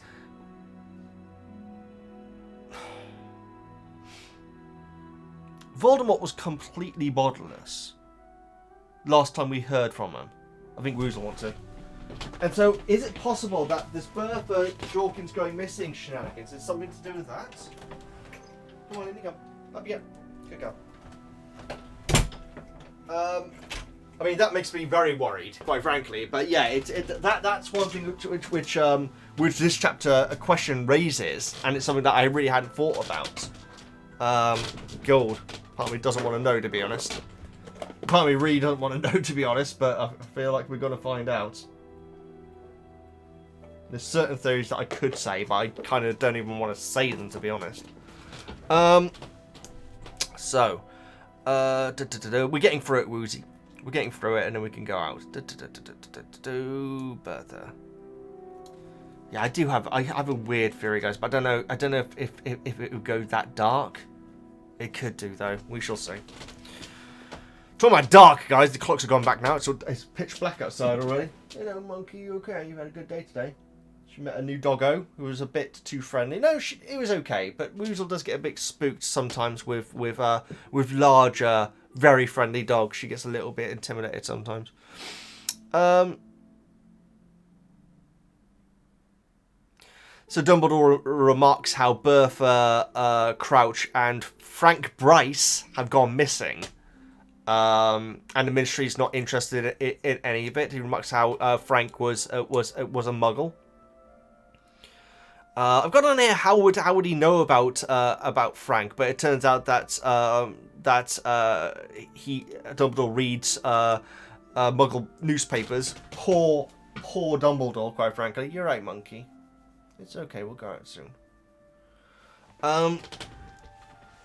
And why he would take interest in that particular, but he knows Voldemort's father grew up in the house where Frank was. It's very interesting that at this point Harry doesn't say, "Oh yeah, that was my dream at the summer." But presumably Black is already, because Harry did fill him in exactly what happened in the dream, right? I think he may have done. Harry filled Black in, and so Black would have then told Dumbledore, maybe. Can't quite remember exactly what it is that he told Black, because he didn't want to tell Black anything, did he? Just in case if he got too worried and came along. There you go, monkey. You already had your dinners, by the way. Sneaky noodle. Yeah, I got down here, poor sod Dumbledore for having to read Muggle newspapers. Harry asks about the Longbottoms mentioned in the pensieve vision, and asks if it was Neville's father, and Dumbledore seems surprised that Harry didn't know. So it could be that. It could be that he expects that Harry is a closer friend of Neville, or it could be that he's surprised that Neville hasn't opened up at all. I'm not exactly sure, but I mean the thing is that I mean Dumbledore says like have you never thought why he's brought up by his grandmother rather than his parents and everything? And Harry immediately wonders how he's failed to ever ask Neville of that. I got it somewhere actually, or maybe I did write it down. Maybe I didn't. I mean, quite frankly, guys, I really like that line. I really like that Harry wondered how he'd failed to ask Neville about why his parents aren't in the picture.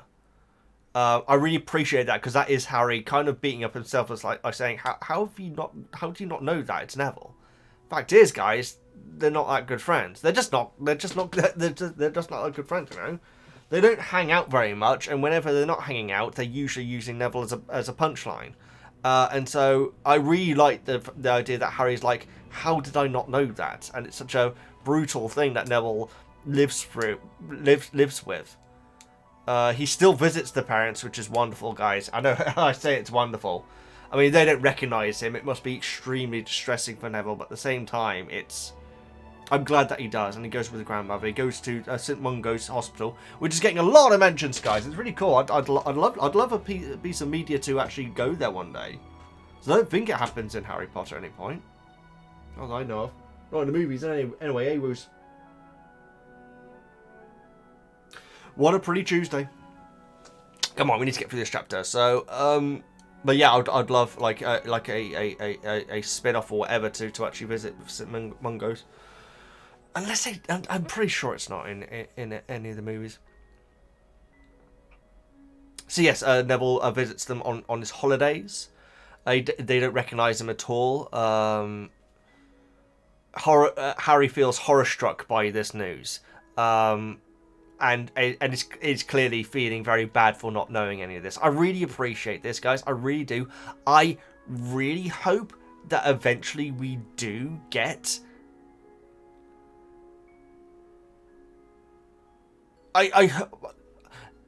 I'll be very interested to hear how Harry talks about and acts around Neville from here on. I really will, because, you know, it was just like at the Winter Ball, which is not long ago at all, where they were really, like, making a mockery of him.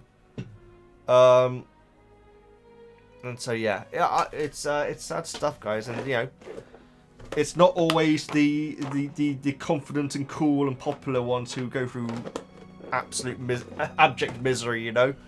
And so, yeah, I like Neville, guys. I really do. I always have. Neville is pretty much exclusively a punchline, so this makes him so real. Yeah, there we go. Yeah, that's true, because in a weird way, he feels unrealistic compared to a lot of the students in this story, because he is always the punchline, and so, you know, Draco's always like the bully and all that sort of stuff, and Hermione's the swot as referred to, and like Ron's like the laid back, like laid back character and everything. You all have those sort of real characters, and obviously you have klutzes in real life as well, guys. But Neville becomes is it to almost a caricature level Neville. And so to have this anchor him down to being such a real character and to be going through such a horrible thing alone is powerful, guys. Harry wants to ask about Snape. Dumbledore says that he has never been accused of being a Death Eater since, or like, you know, or put a foot out of line ever since. And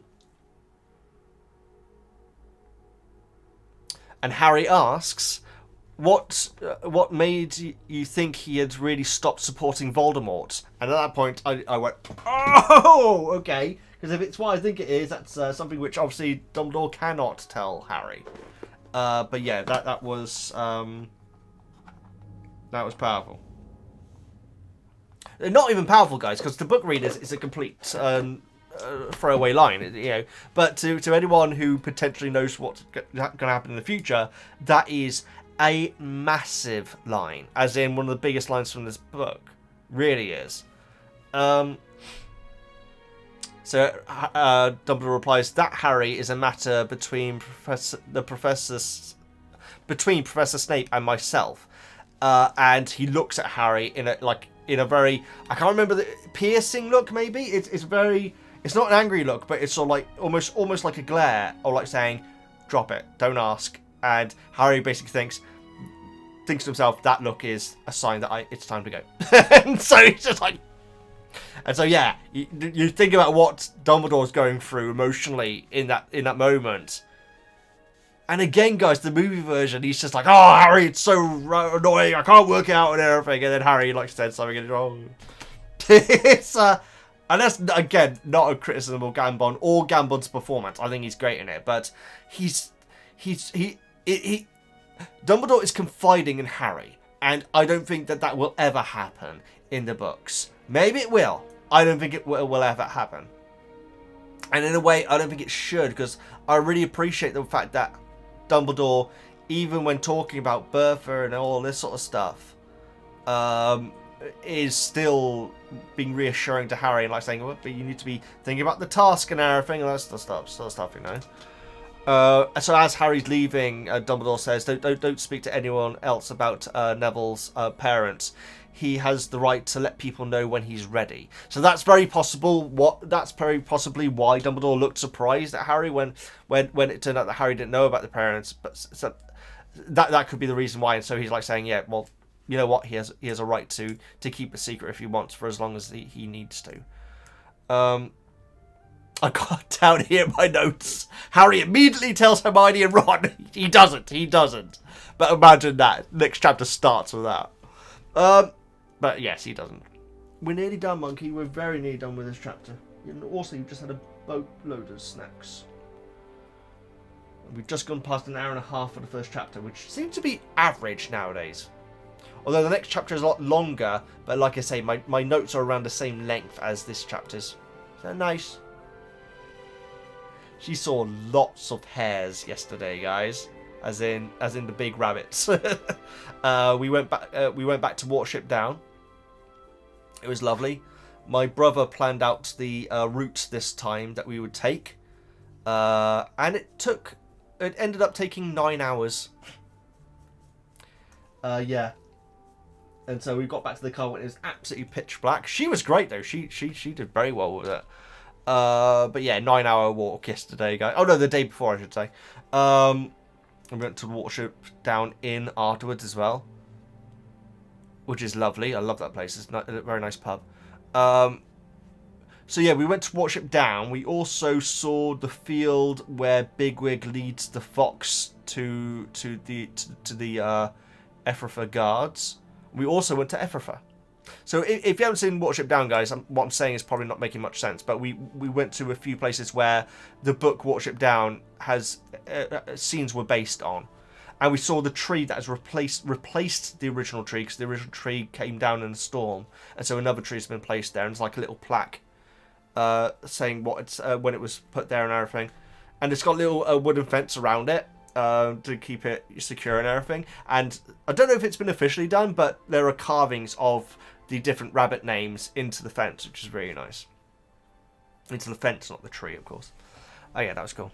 I love Watership Down, guys. I keep on thinking of doing like an appraisal. I don't know if that's the right term, but like a video about like a call to other reactors to check out Watership Down, because it isn't just what they've heard about it. Because, you know, scary, violent rabbit movie. It's so much more than that. It's so much more than that, guys. I love it. Absolutely love it. And I've got a Blu-ray 4K edition of it reserved. That's going to be delivered next month. And it comes with a little Black Rabbit pin, which is exciting. If you want to get it, you have to go to the BFI official website for that. But, yes. Looking forward to that. You're right, monkey. Right. So, we are right at the end of my notes. Really hope that we get a scene with Harry and Neville in the future. Yeah, well, not even a scene. I don't want Harry to like say, "Hey, by the way, I found out about your parents." No, he's not going to do that. But I am intrigued to see the next scene, how Harry talks to, or if Ron says something about Neville, if Harry pushes back a little bit, or that may not happen at all, guys. I really hope it does, though. I really hope it does. I think it's such a big moment for Harry to... I think it's in the next chapter he thinks to himself... Yeah, it is definitely... Yeah, it's in the next chapter when he's a bit I was going to say in bed next to Neville. He's in the bed next to Neville. And thinks about how... imagining if his parents were still alive, but they were in that state. It's some of the angriest we've ever heard Harry, in fact, in his mind. But we'll get to that in the next chapter. And as he's leaving, Dumbledore says, good luck with the third task. Now, I wonder, guys, is this the only example in the books where a chapter ends with the title of the next chapter? I think that's fascinating, because Dumbledore says, good luck with the third task. In fact, he could have said, good luck with chapter 31, the third task, and saved some money on the audio. But yes, I thought it was quite funny. So yes, guys, fan-deli-tastic chapter. Guys, loved it, absolutely adored it. Gave me freaking chills throughout, guys, it really did. Even the Bagman trial, it was frustrating. I found it very frustrating that this court was... And I don't want Bagman to go down, but I found it frustrating that such an important thing was being treated as such a jovial joke, you know? A jovial joke. Anyway, let's get into chapter 31, the third task.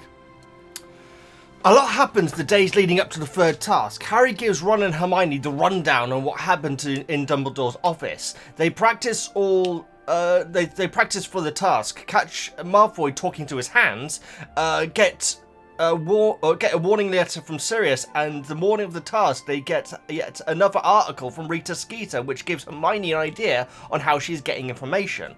Professor McGonagall informs Harry that all the champions' families are waiting for them, which confuses Harry because there is no way, and the Rock says no way, nice reference there, Max, that the Dursleys would show up for this. He is right, and it is Bill and Molly who are there to support him. Happy tears.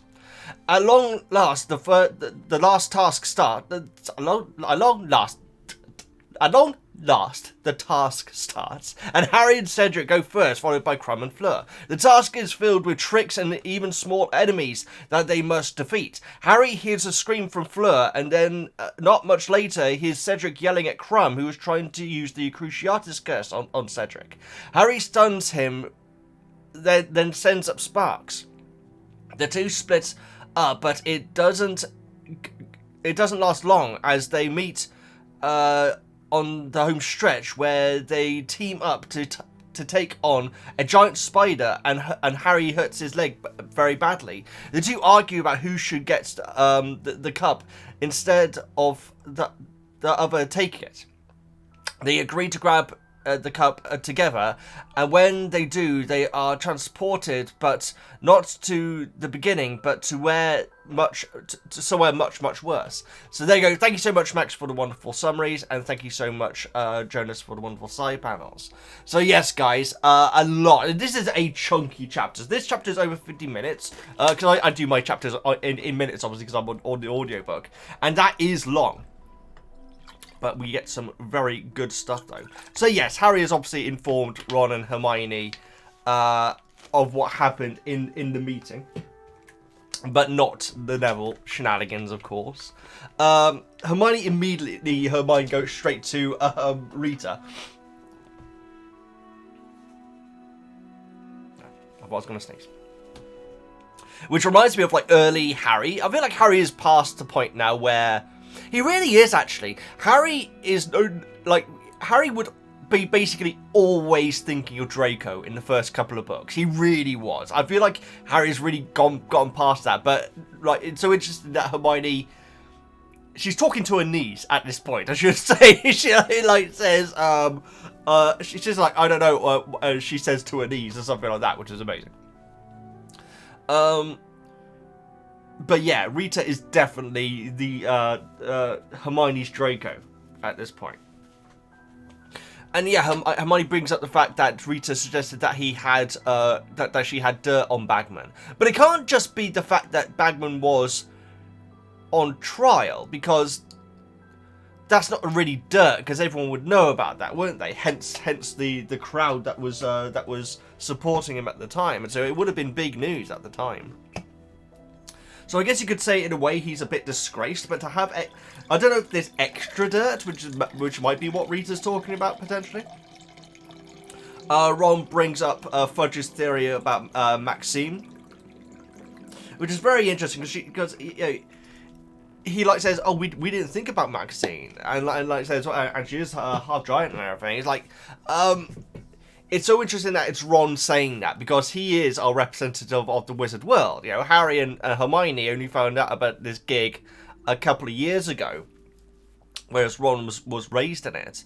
And so it's understandable that Ron is sus about the fact that Maxime is half giant. It's nature, isn't it? Or nurture. Or both. It's nurture. Yeah, so But he like says, she kept the fact that she's half giant under wraps as well. And Hermione's like, well, if I knew what it was going to be like for Hagrid, I would say that I was just big boned as well. And so good on Hermione. Again, it's so interesting seeing Hermione, because very often in these discussions, guys, it's Hermione and Ron who have it out about the house elves, about giants. And very often Harry is like a bystander in that conversation. I've brought it up before, guys, the fact that with the house elf stuff, which I haven't heard about for a few chapters now. Well, kind of. Harry is usually just like listening to other people's opinions rather than giving his own, you know. And so Hermione really is our Muggle world representative.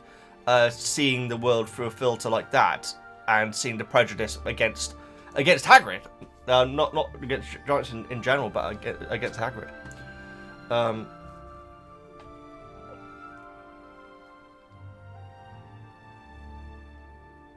Have I really gone that fast? No way.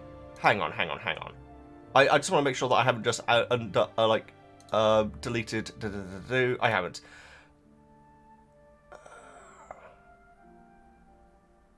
Okay, yeah, okay. So, yeah, sorry. So, I thought I missed something out, but I hadn't. So, obviously, they are discussing this in the common room at the moment, at night.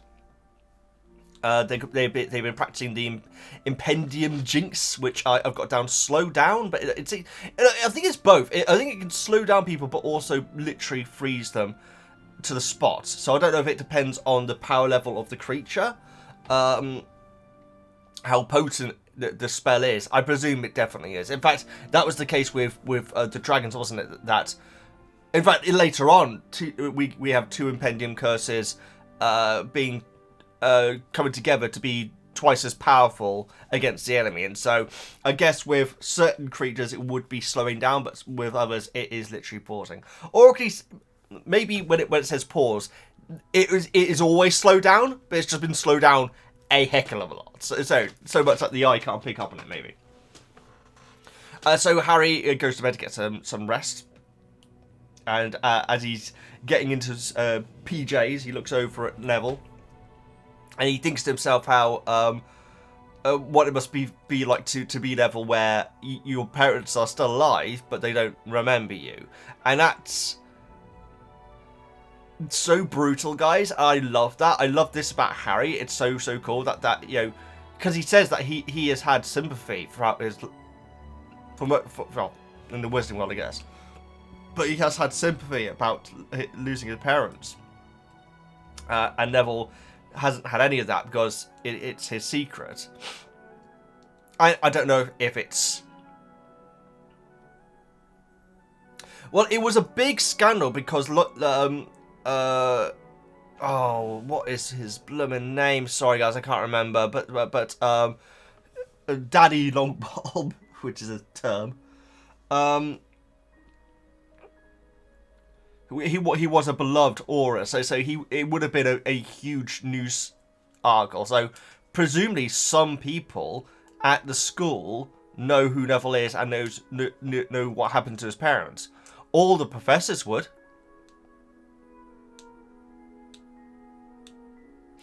That's interesting. All the professors would. Now that doesn't mean... The thing is, you don't want to give preferential treatment, and also you don't, if a student has gone through something like that and they appear to want to just be treated like everyone else, you don't want to give them special treatment. But it does, yeah. There's no way that Snape, McGonagall, any professor wouldn't know who Neville is and what happened to his parents and what he probably goes through at every single holiday. God, Neville doesn't stay at Hogwarts at Christmas, does he? Bless him. Oh dear. Very good stuff, guys. I really appreciate this. I know that it is covered in a movie. I'm pretty sure it's in Order of the Phoenix. But this is good stuff. And hearing it from Harry's standpoint is excellent. Because in the weirdest way, I don't know how I can really word this, but if you lose your parents, and then compared to your parents lose their mind, and then I don't know, it's both horrific. There's no weighing it out, guys. It's both absolutely hilarious. Hilarious! Oh my god, I didn't mean it hilarious. Hideous, I guess I meant to say. I didn't mean to say hilarious, guys. I don't know where that came from. Horrendous. There we go. That's what I meant to say.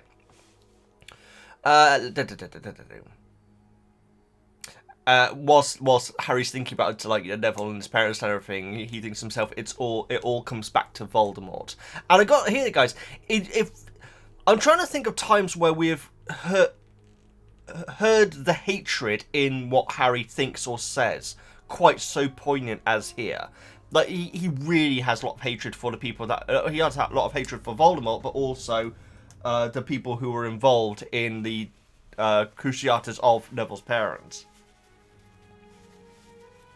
Like, often often Harry will be angry, but this feels like another level of rage against these people. So I really appreciate that, guys. I really do. I just really hope that we get Harry treating Neville a bit kinder, because I do feel like he's been cruel to him. Even talking about people behind their back is not great, guys. It really isn't. And so yeah. And if Ron will change, because obviously Ron doesn't know, and Harry's not going to tell him, is he? I presume. Ron and Hermione's exam is on the same day as the third task. that's... Yeah, so the end of their exams is on the same day as the first task.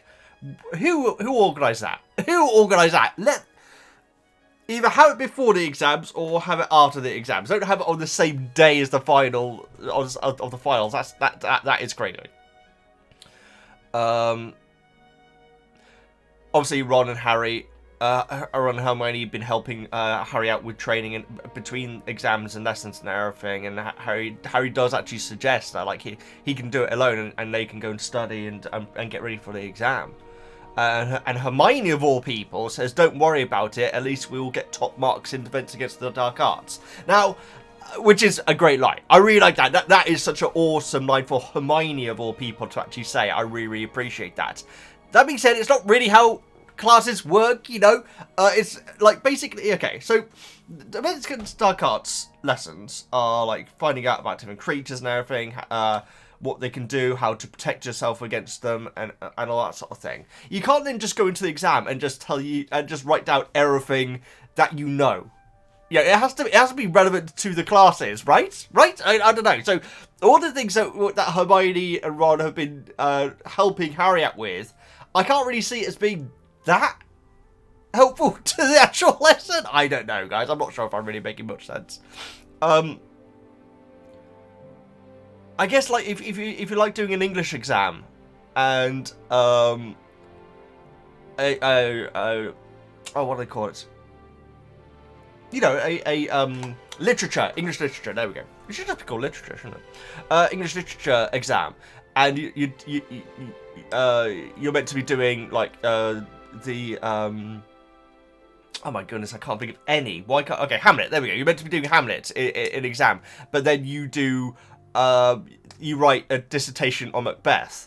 You hadn't answered the question, you know? I guess you get bonuses, but also Hermione's just joking. So I don't know why I'm taking this line so seriously, but anyway, it's awesome that it's coming from her. Yes, that isn't how exams work, I've written down here. But again, it's just a joke, Veggie. Okay. And yeah, Ron backs her up and says, yeah, it's all good practice for when we're all auras, which is awesome. Which I wonder if... I wonder if Ron is joking, but also thinking, yeah, we could all be auras, you know? Which I'm pretty sure doesn't happen. I'm pretty certain it doesn't happen. I could be wrong.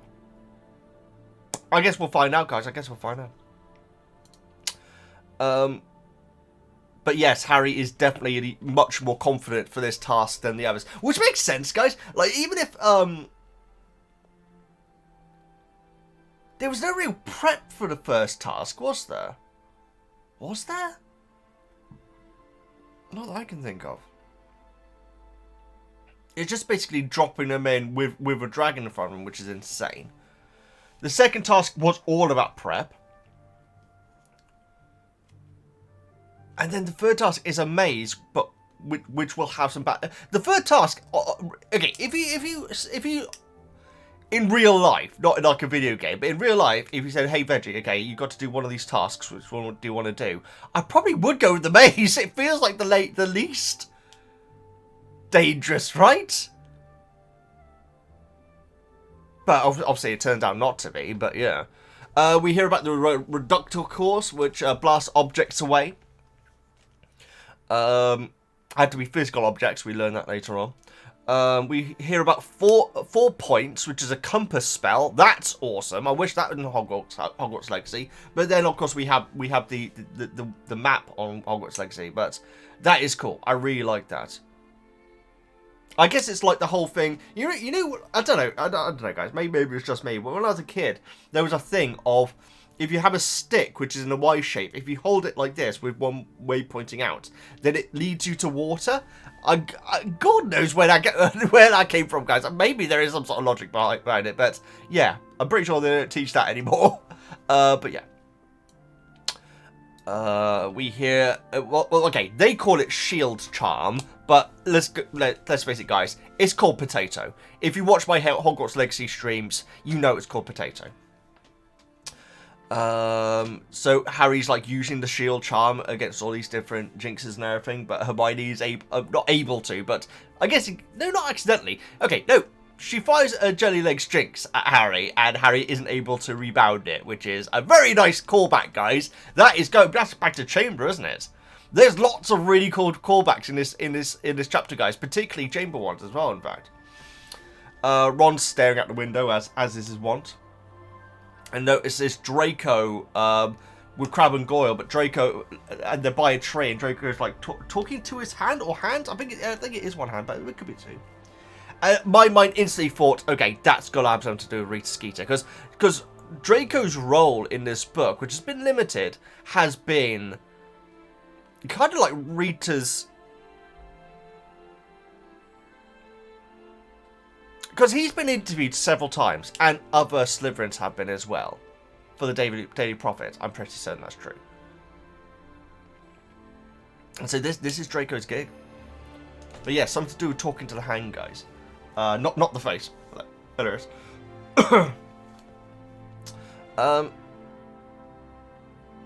Yeah, I wasn't sure what that meant, unless it's some sort of like crazy speller thing.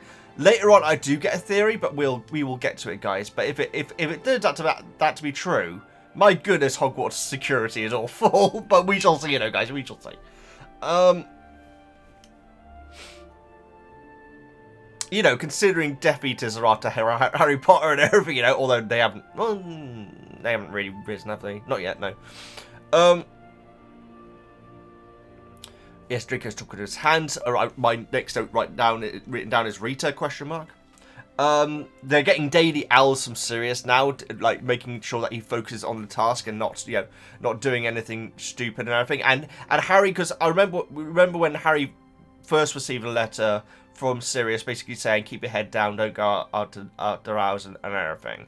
Harry was really resentful, like saying, who is he telling me to do that, Whereas now, he is just...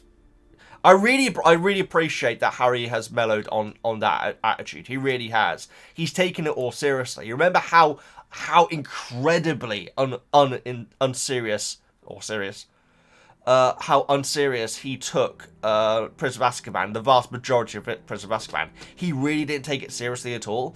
He's really taking this seriously, which I really appreciate, and it's certainly a surprise, guys. I didn't see it coming. For Christmas? What? Oh, it would have been his birthday. Okay, so I don't know why, but okay. So I got down here paw printed card. So obviously a card that Sirius sent has a paw print on it. So I'm not exactly sure what that was for. But yes, that is a nice touch. So the Daily Prophet arrives. Hermione looks at the title and does a spit take immediately, which is amazing.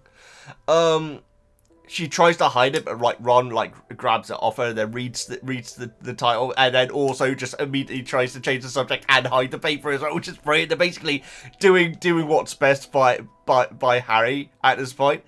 And Harry's like, it's about me, isn't it? Because they're not very good poker players, Hermione and Ron, really, are they? Draco calls over saying, hey, Potter, how's your head? And suggests that he's going to go berserk. And then Harry insists on reading the article, and the headline is Harry Potter Disturbed and Dangerous. That's amazing. That's amazing. I hope that's a bit of merchandise, because obviously you have the undesirables, is it? I got a notepad with it on. What is it? Yes, undesirable, right? Yeah. But yes, having a Daily Prophet merchandise with Disturbed and Dangerous would be amazing. I want to know what picture they had of him.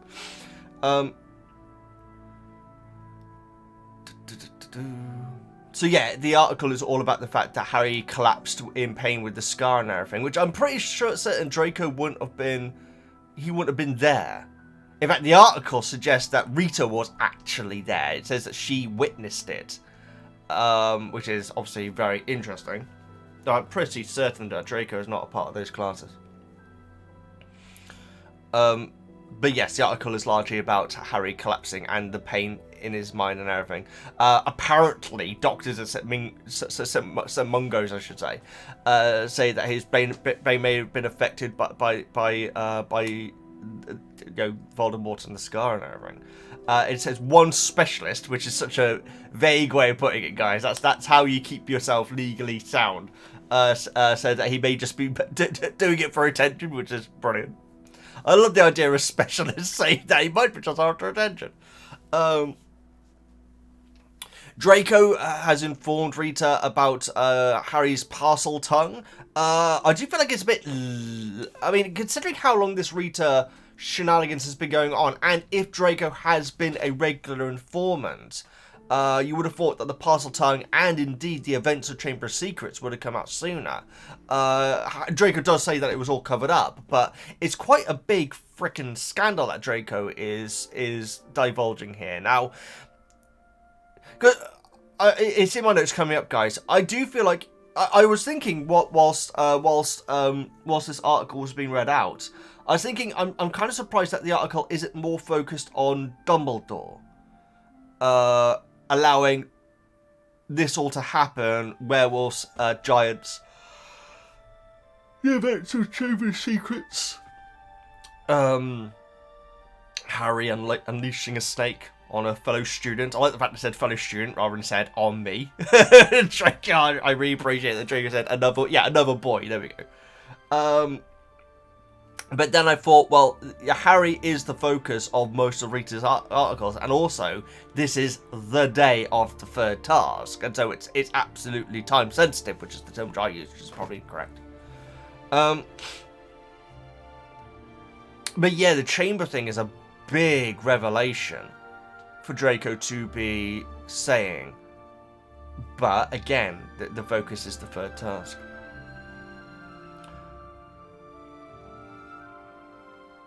Draco says that Harry lost his temper and unleashed a snake on another boy. It's not a euphemism.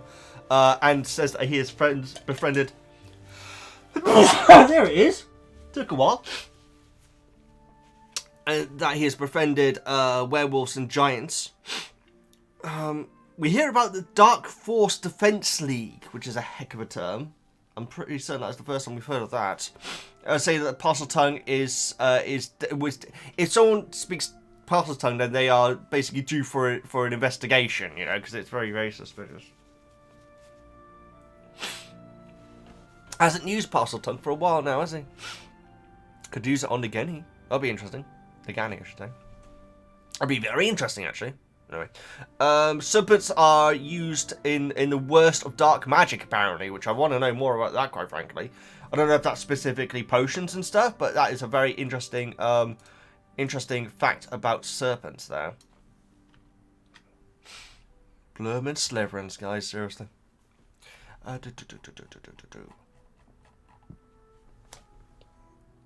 Yeah, I'm surprised the article wasn't more focused on Dumbledore, but it does make sense because it's the day of the third task. And having completed reading it, Harry puts it down like says, "It got off me a bit, hasn't she?" Absolutely, having learnt from Hermione. Yeah, Harry is really receptive to other people's advice at this point in the book, and I really appreciate that because it's the first time, guys. He's never been this open to other people's help. So, like, Hermione, whilst talking about it all, like, suddenly pauses and runs her fingers through her hair. And I don't know what that means. Now, earlier on, we found out that Harry thought that Dumbledore's memory coming out was hair, but it turned out to be a memory to be put in a pensieve. I don't think it's anything to do with that. I have got down here, is Rita a flea animagi? An animagi who could turn into a flea? Because earlier on, Ron, when Hermione and Harry were like saying, "Oh, maybe she's bugging Hogwarts or something like that, or bugging people, or maybe we're bugged," Ron like says, "What, like an insect?" And so it's very possible that Ron absolutely was on the money there, which is insane. And again, if that's true, guys, for one, that's another animagi, which they are coming thick and fast in these books. They really, really are. But also, Hogwarts is pretty useless when it comes to security. But they are rare. But the thing is, they're rare, but at Hogwarts there seem to be a lot of them, you know, and so... Unless she's using Transfiguration, of course.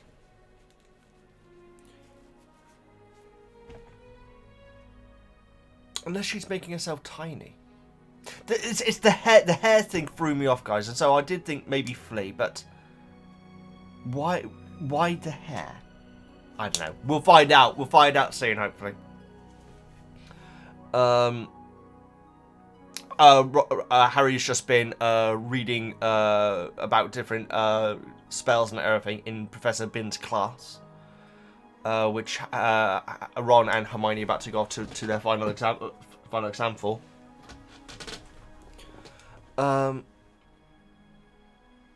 Champs. I've written camps meeting now. So yeah, McGonagall comes along and says, hey, the champions are all gathering here to meet up with their families.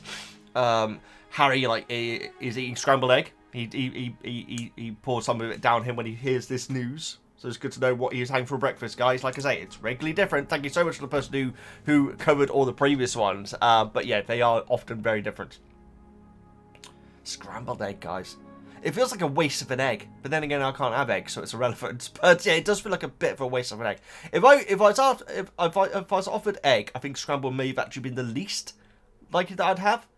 Okay, boiled definitely, fried definitely, poached definitely. Yeah, scrambled is right down there. It really is for me anyway. But I know that some people swear by it. In fact, I've actually got some vegan tofu egg star scramble, which I need to try. I do need to try that actually. I'm going to get my hopes up about it, but hopefully the texture's good at least. Right. So Harry is thinking to himself, surely the Dursleys haven't been turning up. And I was rattling my brain to think who it could possibly be. I actually did think that maybe Hagrid would be there just to be the replacement, you know? It is odd, you know, guys. At the start of the third task in the movie, that Amos is there. Because he comes out running out first and then introduces his son. What the heck is Amos doing there? It's very odd. Fleur's sister is there with Madame Maxime. Crumb is with Karkaroff. Moody's with Harry. But what the hell is Amos doing there? It's very odd. That's very odd. Anyway. There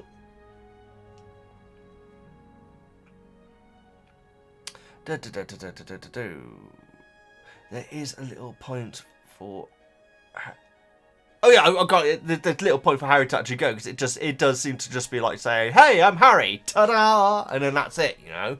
Whereas everyone else is there for their families and everything. But it turns out that Molly and Bill are there, which was wait, that's awesome. And the fact that it's Bill specifically was really cool. I was not expecting that. I certainly wasn't expecting any Weasleys, but good on them though. Who do you reckon? Good question. Who contacted the Weasleys about it? Or did the Weasleys... Maybe Amos mentioned it to Arthur. The fact that he's going to be there for the final task. And Molly was like, well, the Dursleys aren't going to go. I'm going to get Hogwarts on the blower. And see if me and Bill can go instead. Yeah, you know what? That's my kayfabe reasoning. Because how they would know otherwise, I'm really not sure. And because it wouldn't be the Weasleys that say, hey, if you ever need family for Harry, there will be it. That would be a very odd thing to say. And so, yeah, I presume that's the way around that it was. Good on them. Good on them. And it's a surprise as well. They do surprise them. Because presumably the rest of the contestants the champions, I should say, were expecting their parents to be there.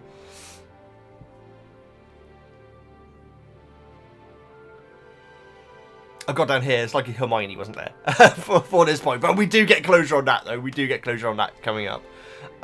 It's really cool to see Bill. It really is. It feels like a hot minute. And straight away, Harry notices that Fleur is eyeing him up, which is amazing. It's a callback as well to Molly saying about cutting his hair and changing his style and everything, and the dragon tooth earring and everything. And Harry thinks clearly she's not down on that look, which I do appreciate. Bill asks if if the picture of that Mad Knight is still around, which is cool, guys. Cadogan, that's awesome. Cadogan, I should say, not Cadogan. So many callbacks in this chapter, so many callbacks. We find out that the fat lady was there whilst Molly was at school, which I would have expected. I would have thought that Cadogan was as well. Maybe. The thing is, it depends when the paintings were installed, really, rather than when they were made. And so that's a good point. But I would have thought that Cadogan would have been there. Molly says about one time where the fat lady was furious at her for getting back to the dorms at 4 a.m. And Bill's immediately like, what were you doing up at 4 a.m.? And we find out that Arthur and her would have like late night strolls and everything, which is very nice, very romantic. Arthur had been caught by Pauline Pringle, which is a heck of a name. The caretaker. I always get caretaker and groundskeeper muddled up, but the caretaker. And Molly says that he still has the marks from it, so presumably he was caned, which is quite a Filch approach to punishing children, isn't it? Which obviously, Filch was maybe the next caretaker, possibly not. There may be ones in between. Who was the caretaker when Moaning Myrtle died? Not sure. So presumably Arthur was caned regarding it, because it says he still has the marks. At least that's what I read from it. I'm just gonna update my list because I'm getting a little bit lost. There we go.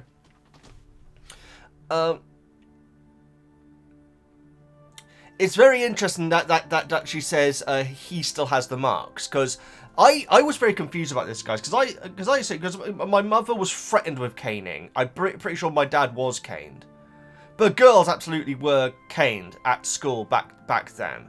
In fact, would they have been around the same age as my parents, Molly and Arthur? Because Molly and Arthur are older than Lily and James, which for some reason I've always assumed they're all the same age, which is ridiculous, isn't it? And Lucius, I've always assumed they're all the same age. But maybe Arthur and Molly, the oldest son is Bill. Yeah, maybe Arthur and Molly were around the same age as my parents. I'm the youngest in the family, and so it's a bit mixed up like that. But I was watching... a few years ago, I decided to do a marathon of all the Carry On movies, guys. Not because I think that they're particularly good or anything. I have this obsession with watching old-style comedies, guys, like from before I was born. And I've watched ones which I think are awful. But I've watched every single episode of them. It's like a marathon, sort of like a project that I do, and I find them so interesting, what was funny back then, but also all the little references and everything. And one of the first Carry On movies is Carry On Teacher. I think it may have even been the second one. It is one of the very early ones, because all the characters are very, very different than all the actors, I should say, are very, very different than what they turn out to be. And so it's basically a comedy movie set in a school, and I was watching it with my mother, that one, and at the end, because it's about these like kids who are doing pranks and everything, and at the end, it's set in the 60s, which is when it was made, and at the end, a group of kids, boys and girls, are caught doing setting up like a prank and everything, and the head teacher says, "Okay, girls, back to your class, boys, come with me." As in, he's going to cane them. And I remember thinking, that's kind of odd. Why is it them in particular that are going to get caned? And my mum explained that girls would get caned for bad behaviour. I'm pretty certain that's true, guys. Correct me if I'm wrong. But because of the social... how things were back in the 60s, basically. Because, the way things were back in the 50s and 60s and earlier... if a group of students were up to no good, and it was boys and girls, the boys would be punished for it because it would be assumed that they that they were making the girls do it, or they led the girls astray. It's sexist, quite frankly, guys. It's sexist against girls, I'm saying. But yeah, that's what my mum said. If it was like if it was a group of boys and girls, or in this case Arthur and Molly, and they're caught doing something that they shouldn't be, it would be the boys / Arthur that would get the caning. So there you go. So that's why Molly doesn't say I've still got the marks, you know. And so I thought that was very interesting. Anyway, very otherworldly that. But then again, caning in general is otherworldly. Yeah. Different times. Karen teaches okay. It's one of the very, very early ones, so it's all quite whimsical. Not whimsical, but it's very nice humour, you know. And so the whole thing is that the headmaster has never caned a student on their last day. Never caned a student on the last day of term. But this time he's going to have to make an exception, but then it turns out that he doesn't, and it all ends very nicely. It really, really does. Of course, the sorting hat's in it. The voice of the sorting hat is on that one. It's one of the few that he's in, actually. He ain't in many. What's his name? It's Phil something, isn't it? Oh my god, I can't think. Sorting hat voice. Leslie Phillips, there we go. Yes, Leslie Phillips is in it. Very dashing in it.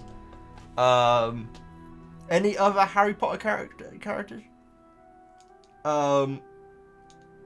Jim Dale's not in it. He came into Carol later on. Now, I can't imagine there's any other Carol actors in Carol teaching. No. Either way. A nice little tangent there. So, Amos catches Harry's eye and says, "You're not so full of yourself now." It's amazing how Amos... The thing is that apparently Amos is annoyed about the fact that Cedric was left out of the announcement of the Triwizard Tournament because Harry Potter was like the focus of the article. But he was like this before that article. I'm pretty certain he was, because he's like saying about, "Oh yeah, my son beat you" and all that sort of thing at Quidditch and everything. Cedric's just telling Harry to ignore him because he's had enough of him as well. And yeah, like Amos is just angry about being Cedric being left out of the article, and then Amos like says, "Oh yeah, but you didn't correct the article though." It's like, in what world is that Harry's fault? Seriously, that is insane. Yeah, it's a twisted bitterness out of Amos. It really is. I mean, God bless him. I feel sorry for what potentially might happen, but. Yeah, he's an interesting character. I don't know. You know what? I'll be very interested to see how much he's in it in the books after this, or maybe this is his swan song. But yeah, I'll be very interested to hear if his name comes up again in the future.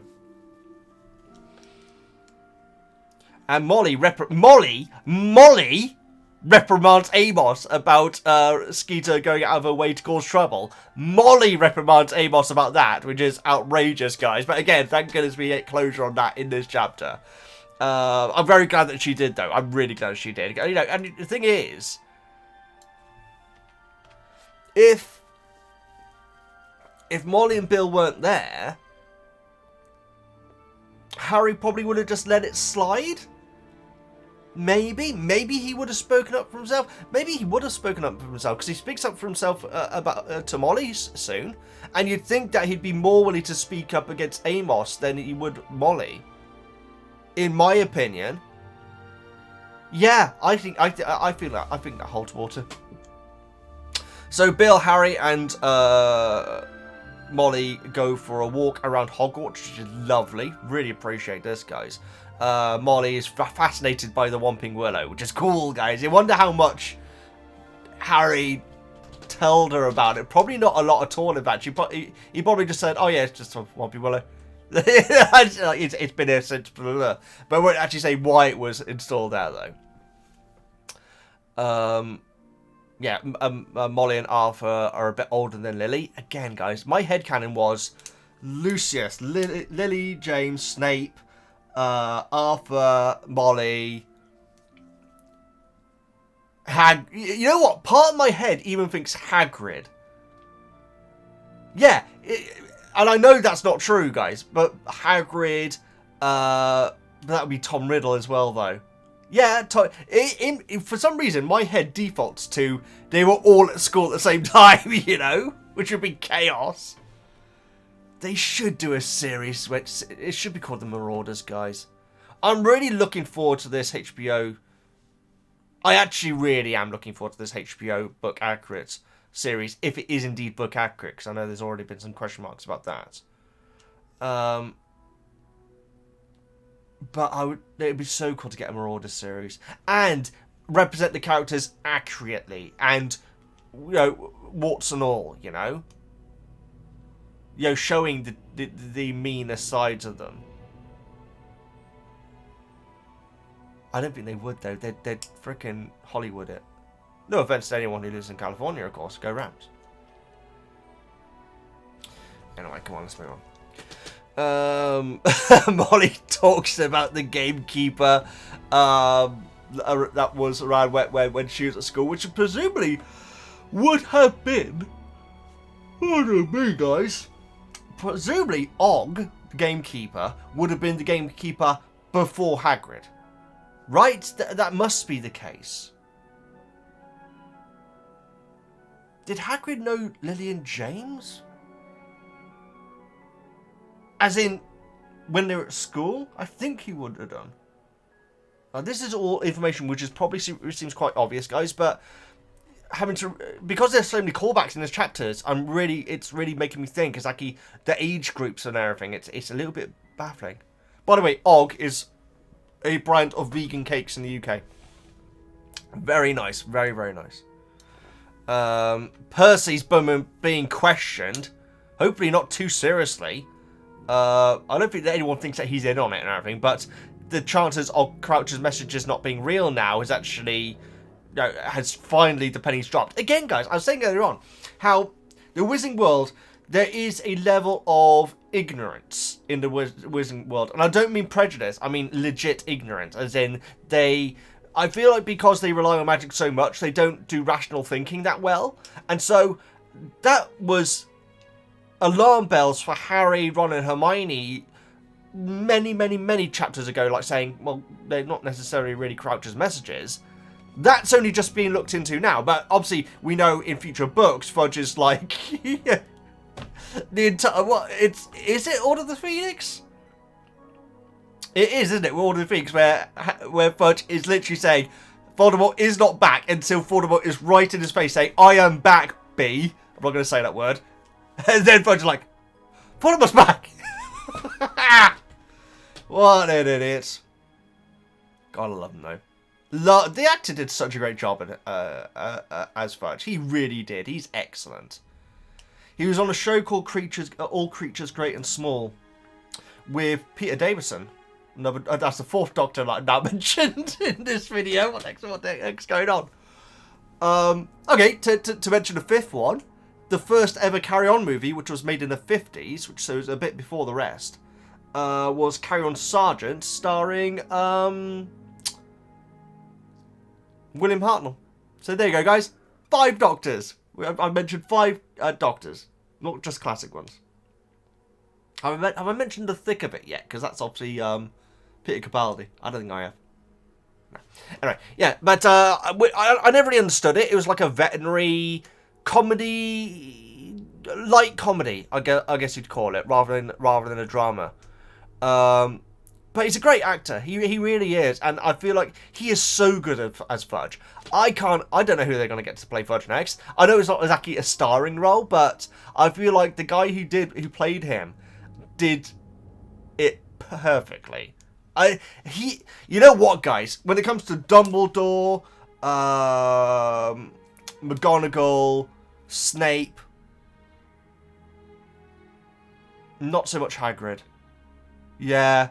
Okay. So I'm very good now at not seeing the actors from the movies in my head when going through the book. I'm very good at that. But there are still some. Hagrid is Robbie Coltrane to me, guys. That's... And it's not really that bad, because... it's not limiting my experience of the character, whereas you guys were saying, do not think of Alan Rickman as Snape, which I appreciate, guys. I do sometimes struggle with that.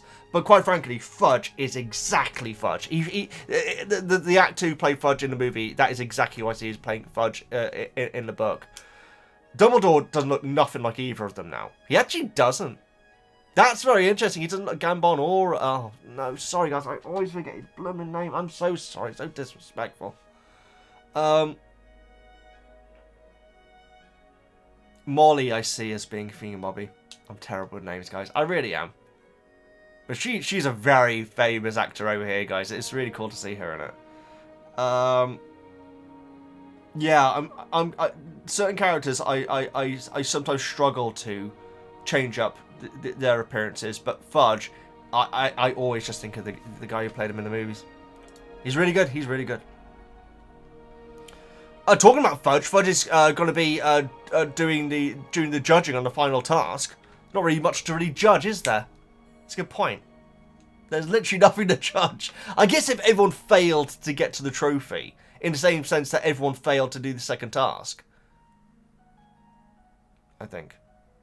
I'm pretty sure everyone failed the second task, didn't they? I'm not sure. Anyway, let's move on. Nice little fudge tangent, though. That sounds delicious. Delicious. Cadbury's fudge tangents. Ron is surprised to see Molly and Bill there. Of course, he would be absolutely shook by it. It's interesting that they didn't tell him. Actually, that's true. It's kind of...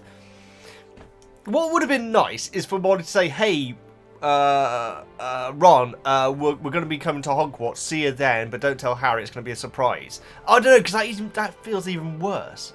The thing is, they're there, and they decided to do it as a surprise for Harry. Is it also meant to be a surprise for Ron? It feels a bit... I don't know. I'm surprised they didn't say. They're okay, but I guess they wanted to be a surprise for everyone rather than just Harry. He says that... I think Molly asks him how the exam goes, and he said, well, I couldn't remember all the Goblin Rebels, so I just made some up, which is amazing. Including Bodrock the Bearded and... Urg the Unclean, which are both amazing names. He's eating a Cornish pasty, guys, which is so excellent. I had a Cornish pasty for my lunch yesterday. Very, very nice, guys. Well, I say very, very nice. It's probably one of these things where if you come to the UK and think, okay, we're in Cornwall, lovely part of the world, quite frankly, guys. I love Cornwall, absolutely adore it. May as well have a Cornish pasty. You can get Cornish pasties from anywhere, guys. But obviously, if you're in Cornwall, you definitely want to have them there. But it's one of these things where the British love them, but it may seem like strangely basic food. And so it's a pastry, guys. Hence the name. And it's got what is normally in a Cornish pasty? What meat is normally in a Cornish pasty? Oh, I'm not sure. I'm going to look this up. I feel like it's beef, is it? Cornish pasty ingredients. Or is it lamb, maybe? Oh, beef mince, yes. Beef mince, onion. Oh, it's got turnip in it? Interesting. I thought it had potato. Does it not have potato in it? I'm pretty sure it also has potato in it, guys. And it's just and it's like lightly seasoned and everything. Like I say, it's quite a basic pasty, but there's something really nice about them. I do really recommend them, guys. Especially if you're in Cornwall, which is the southwest of the UK. It's Devon as well. But yeah, I love Cornwall. Beautiful place. So yeah, that's very exciting that Ron is having Cornish pasty. Of course, they're from Devon, aren't they? I feel like they're over in that sort of Somerset area, aren't they? I can't remember. I feel like they are, though. Anyway, that's neither here nor there. Fred, George, and Ginny come and join, which is very nice. Hermione blooming turns up, and Harry's like saying, "So you're going to tell us what your theory is with Rita?" And she actually shakes her head and looks sort of straight over at Molly. And Molly's like, "Oh, hello, Hermione," in this very condescending, like, impolite way. The gall of Molly, guys. The gall of Molly. Okay, I admit that I've said some things about Molly in the past which are unfair, and I really appreciate you guys' feedback on that. And I put my hands up. I got it completely wrong. The nerve of Molly here is outrageous. It's what she just said to Amos is outrageous. And so Harry immediately calls her out on it and says, I don't know if you believe that Rita article, Mrs. Weasley, but Hermione is not my girlfriend. And she's like, and Molly's like, oh no, of course I didn't believe it. But then is instantly completely warmed to Hermione again. She's a disgrace. Molly is a disgrace. She really is. And so, yeah. Poor Hermione. I really hope we find out what the Easter eggs are going to be like next year, guys. Well, it's just like a huge, giant one. It's going to be like Atlas holding the planet up. Yeah.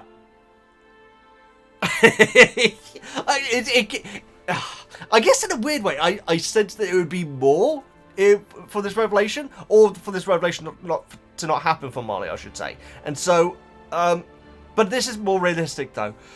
She must have felt very awkward in this situation here. And I think I remember in the book club before, guys. Someone bringing up that the reason why Molly might be more susceptible to that lie is because she knows Ron's, or at least she senses Ron's true feelings towards Hermione, and so that could actually elevate it even more. Quite frankly, after this scene, I kind of see it, guys. I kind of see it. Because the thing is, even if Harry was going out with Hermione, it still doesn't mean that everything in the article was true. Yeah. Anyway,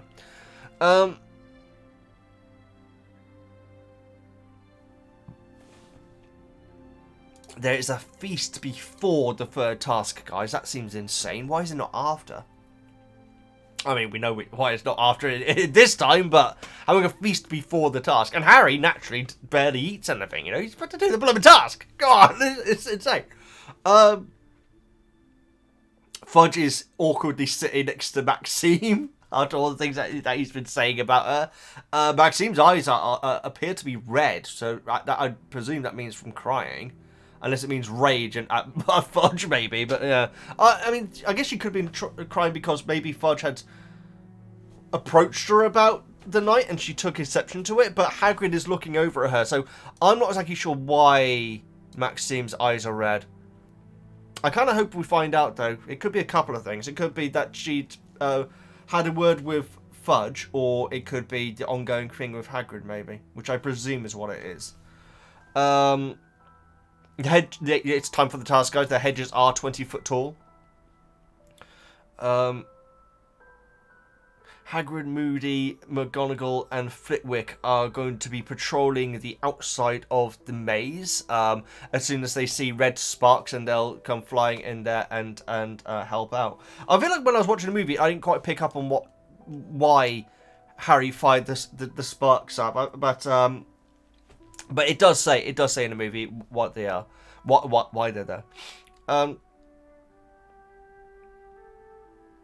No Snape doing it, I noticed. And obviously it's going to be a lot easier to patrol that, because obviously in the movie it's an insanely large maze. Like, yeah, it's insanely huge in the movie, whereas this is confined inside the Quidditch pitch.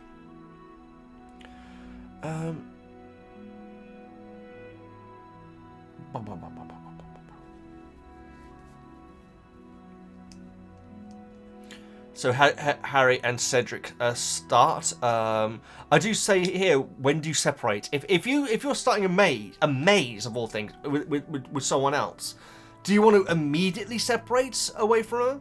I think that they're just going along the same corridor, aren't they? Obviously, weirdly enough, in the movie, like Filch accidentally sets the cannon off early on the countdown, and so the task has started, but Harry is like really casual at the start. He's like, in fact, there's several different entrances as well, aren't there? In the movie, there are. Very interesting. So So as soon as Harry enters the maze, the crowd is pretty much silenced. That's because of the thickness of the hedges or because of some sort of charm. Harry doesn't know. It would make sense at the charm because it would give... I don't know if there is any spectating when it comes to this. But it could give...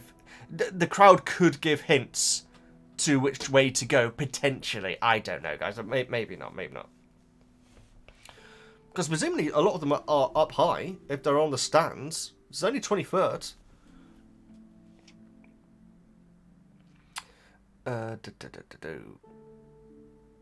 So Cedric and Harry reach a fork in the maze, and Harry turns to Cedric and says, "See ya," and goes off to left, and Cedric goes off to right. I gotta say, if that was me, and someone said "See ya" like that at that point, I would be mega sus, and I would follow them. I'd be like, "Hang on, you know something." I really would. Which is amazing. So Harry says, "Point me" to his wand, and it immediately starts telling him what way is north, which he uses in a really weird way, guys, because he's basically...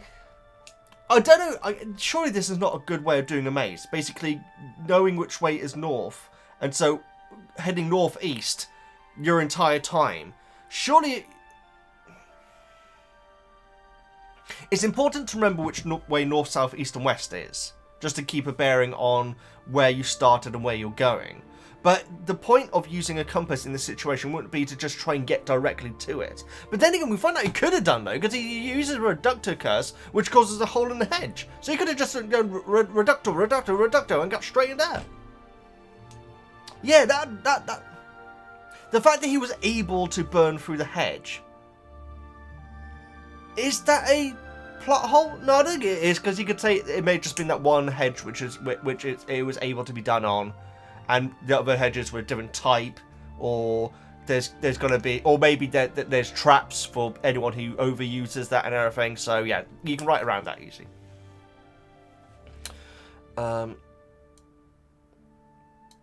So it's been a while, and Harry still hasn't reached any obstacles at all at this point, which did make me think that maybe the organisers had made his path easier.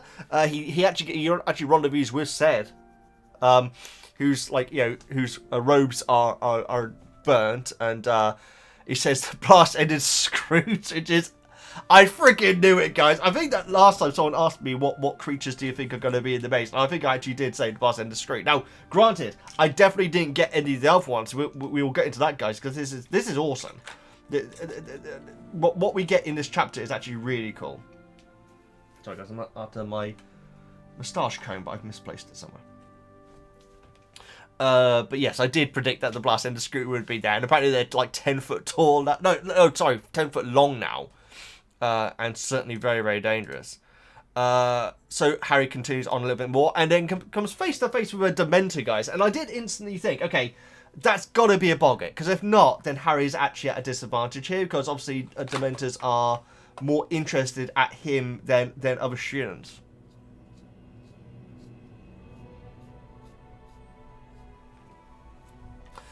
And it turned out to be a Boggart, which makes complete sense, guys. And so he actually does use his Patronus on it. The Dementor trips up on its robes. Again, I always forget that they actually do have legs in the book. And Harry's saying, "Hang on, no, you're a Boggart," and just ridiculous. And it says it just bursts into bits, but yeah. He didn't turn it into something else like other people do. But then again, that Neville was the one who destroyed it in the... Oh no, Neville was the first one, wasn't he?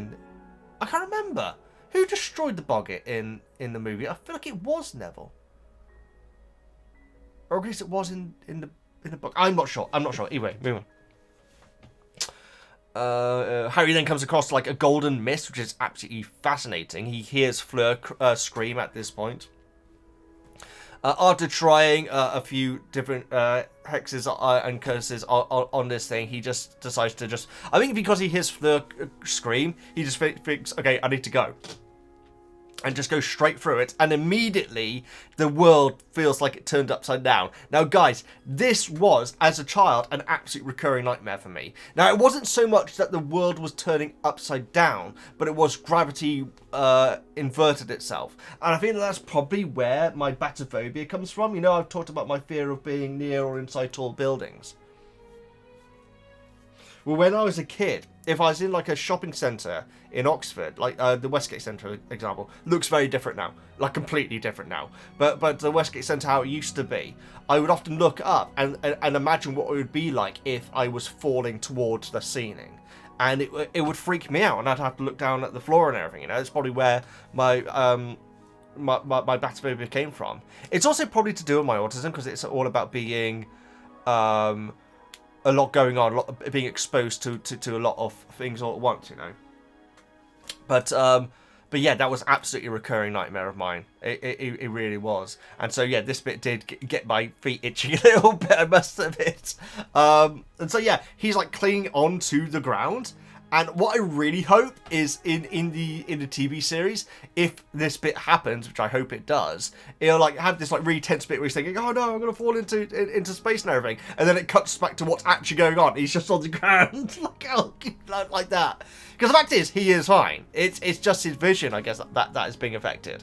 And so he finally shuts his eyes and lifts his foot up, and like immediately things go back to normal, which is actually quite cool. I really like that. I guess it's just about logic of him working out that what he is seeing just isn't actually happening. So yes, Harry is concerned about Fleur. Not as much, yeah, because in the movie he is basically going into, movie Harry the hero. Whereas in the book he's concerned, but then he does think to himself, one champion down. And I really like that, guys. Now, what I really like about that is that it shows a part of Harry that he is actually quite ashamed of, because he's starting to think of him holding the cup up again. You know, the what he used to imagine before he found out that he's actually part of the tournament and everything. For the first time since he's actually thought about that again, and you get the feeling that he does feel a little bit ashamed of himself, but also this is his chance, you know. Now, in the movie, they ruin it, guys. They basically... they ruin it, guys. So the equivalent is with Cedric in the movie, where Cedric's getting eaten by the bush. After a very odd bit where it seems like Cedric, I don't know, is going to kill Crumb or something. I don't really understand it. So... I mean, we're jumping all over the place, guys. But basically, Harry stuns Crumb, who I can't remember what spell he is using in the movie, but it's not Cruciatus, I don't think, because he's missing anyway, because Cedric's like ducking around and everything. And after Harry stuns Crumb, Cedric like goes up to him as if holding a gun and like goes like that, as if he's about to blow his face off. And Harry's like, no, he's being cursed or something like that. What was Cedric gonna do? What was movie Cedric gonna do? Was he going to murder Crumb? Anyway, yeah. So that takes away from it as well. I thought I'd mention that first. So obviously, at this point, we've established in the movie that Cedric is now a bit of a wild cannon and everything, and he's like grabbing Harry and pushing him back as they're trying to run towards the trophy and everything. And then Cedric gets caught again and drops his wand and calls out to Harry, and then Harry turns around and like this evil's like, ha ha, I am a villain, sort of eye shot and everything.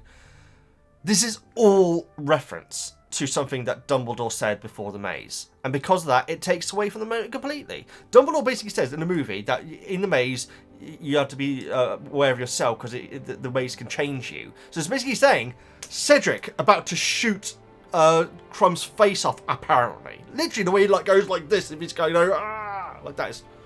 And Harry looking around, looking evil and everything, but then he overcomes it, and then Cedric's like saying, I thought you were going to leave me, and Harry says, I thought I was as well. So that means no character development. Absolutely Zero character development in that scene at all, guys. Whereas what we get in the book is so much character development. Now, guys, correct me if I'm wrong. I am pretty certain that at no point it is said that your personality gets changed by the maze in the book. So that line, if that isn't in the book, guys, I am so sorry. You know what I'm like. But I'm pretty certain it is not in the book. That line in the movie takes away all character development. It means that Cedric about to shoot Crumb is just because of the maze. Harry about to leave Cedric to die and everything, but then goes and saves him just because of the maze. No character development at all because of that. So the fact that we get this, so going back to the book, I'm so sorry about the tangent. Going back to the book, for Harry to entertain the thought of one champion down, it's not the maze affecting his mind. If it is, guys, I am so sorry. If that is mentioned at any point, I'm so sorry. I must have missed it. So this is a real character point. This is Harry Potter with a character, which is not something which we see in the book, in the movies much. So this, I really appreciate that Harry, even reluctantly, is thinking subconsciously, only 2 more to go. And I really like that. And that's so human, you know? Which the movies don't do very well, unfortunately. Especially with Harry. Yeah, when I was rewatching that scene, I was like, it's the maze is making him do it. That's it. So there's no character development. Right. And if I'm wrong about that, correct me, guys. You know what I'm like. So yes, he comes across a scroot. Is 10 foot long. Stupefies it. And impedimenta are rebounding off it until he. I think he luckily, or at least does so. He uses it underneath and he's able to stupefy it then. They definitely taught him the right blooming spells, didn't they? Seems to be using 4 points too directly. Yeah, exactly. Like the fact that he is trained to go in one direction in a maze seems like not the most rational way of doing it. But I don't know the science behind mazes.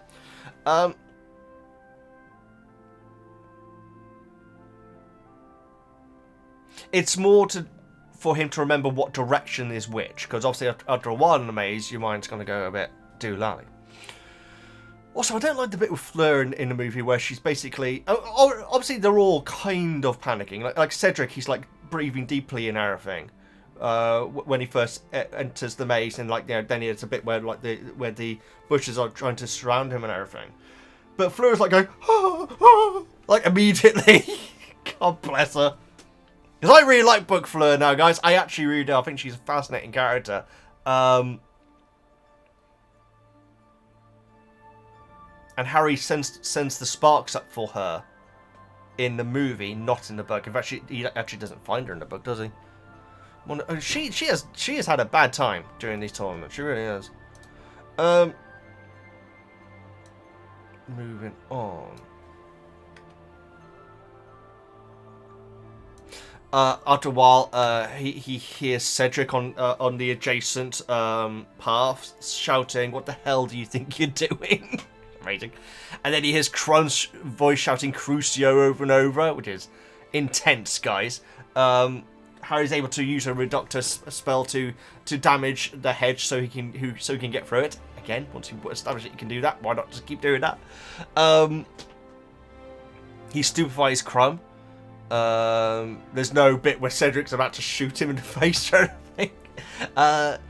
Is using a spell on each other allowed? Yeah, there's no rules about using spells on each other, are there? Obviously not Crucio, because you know you got to Azkaban for that. But could Harry just gone stupefy, and then just ran into the maze at the start, give himself a head start? Right? Why not? Why not? Because if you're not allowed to use spells on each other, Harry, yet again, should be disqualified, because he did. It's a bit harsh. But he did, though. And Crumb, of course. Crumb should be going to Azkaban, apparently. Yeah. When I was watching the movie, I assumed that Crumb had Imperious curse on him. I don't think that is hinted at here, because in the movie he works out immediately as well. Because obviously he points his wand at Harry and then just carries on, which would suggest that Karkaroff is heavily involved in this potentially. There is a bit where he's like stroking the back of Crumb's neck as well, or like his shoulder sort of thing, like just before when Dumbledore's talking like to the crowd. You can see Crumb sort of like, you know, running his finger like down Crumb's back. I'm not sure exactly what he's meant to be doing. Maybe he's doing some sort of curse on him. But yes, in the book he is trying to use Crucio. I'm not sure what he is trying to do in the movie. It could have been Crucio because it's green, but I couldn't quite make it out though. I also got down here. Can someone who is under Imperious use another unforgivable curse? Because if so, that is terrifying.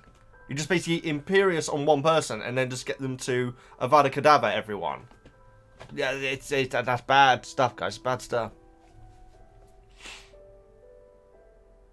So yes, Harry turns a corner and a blooming Sphinx is there. I love that. That made me so happy, guys. I've always had an affection for Sphinxes. I really have. And I love the fact they're part of this universe. Got to check out the Fantastic Beasts page on them.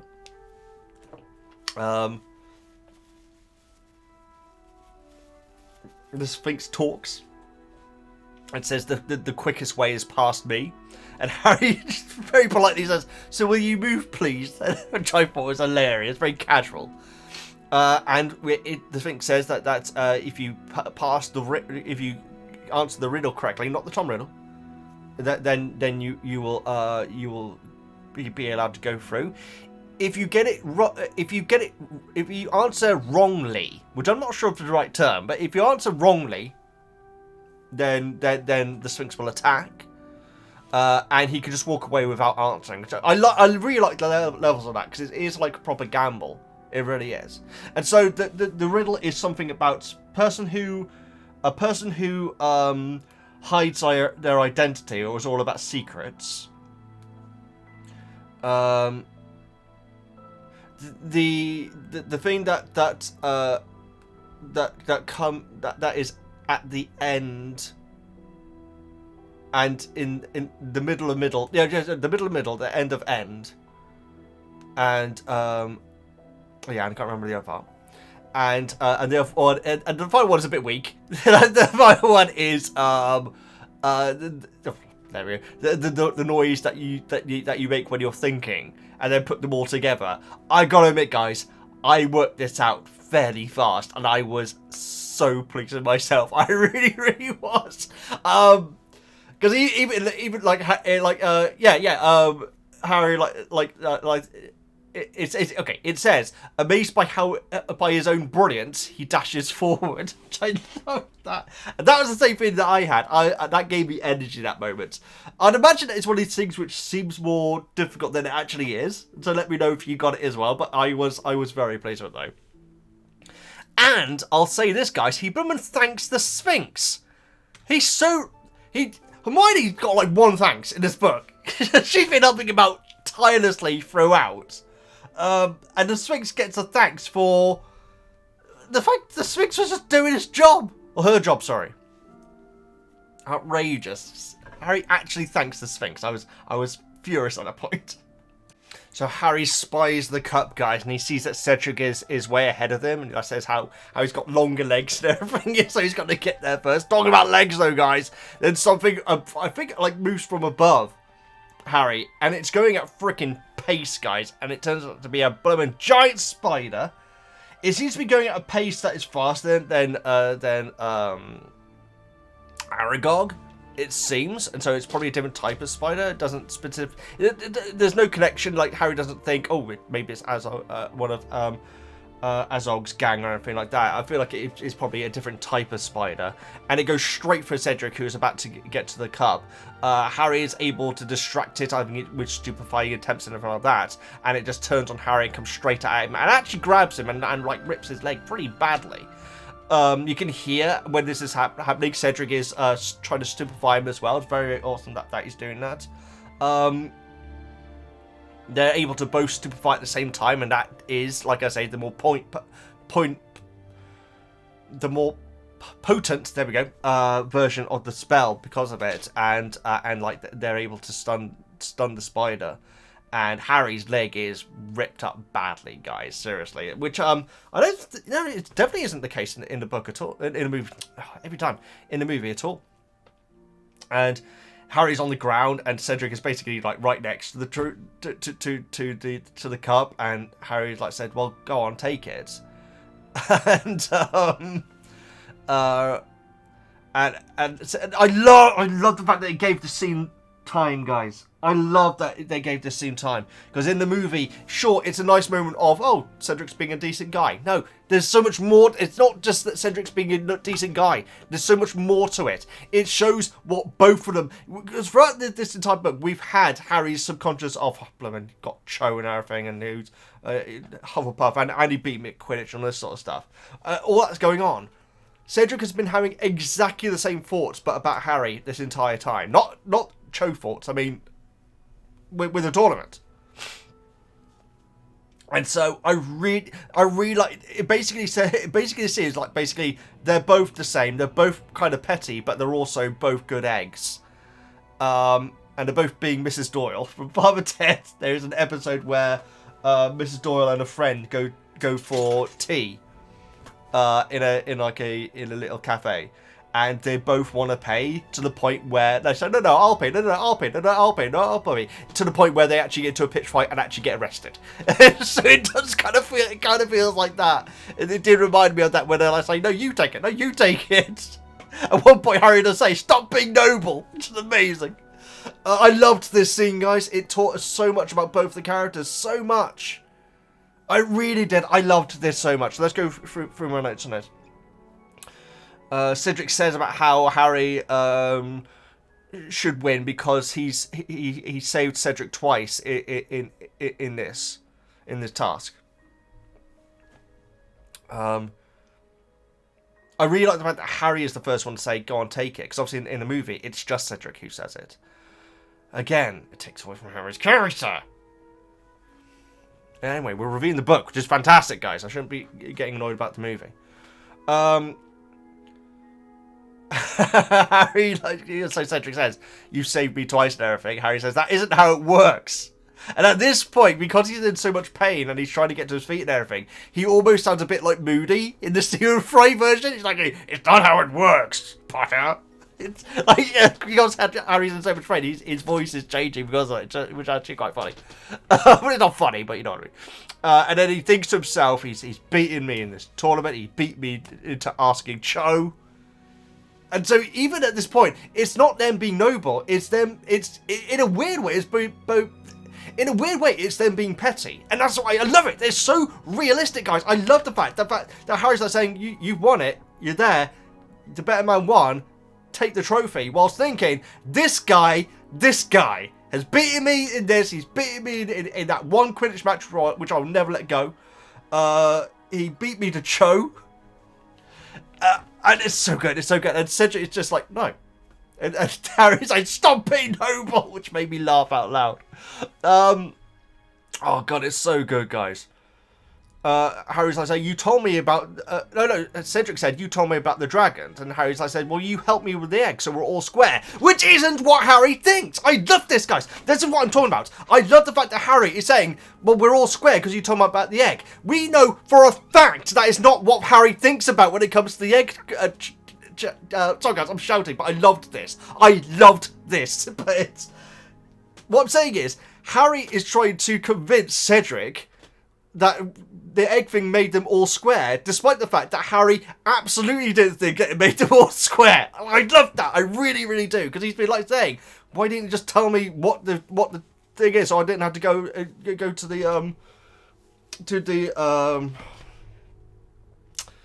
the prefect's bathroom and all that sort of stuff." But it's because he's constantly thinking about, he got to Cho before me and all that sort of stuff, you know. So I love this so much. I love it so much. And Cedric, back to the egg point, and says, well, I got help with the egg too. Bagman? That's all I can think of. So has Bagman just been after a Hogwarts victory? Maybe? I presume that's... I can't think of who else that we're talking about when it comes to the egg, so I feel like that must be it.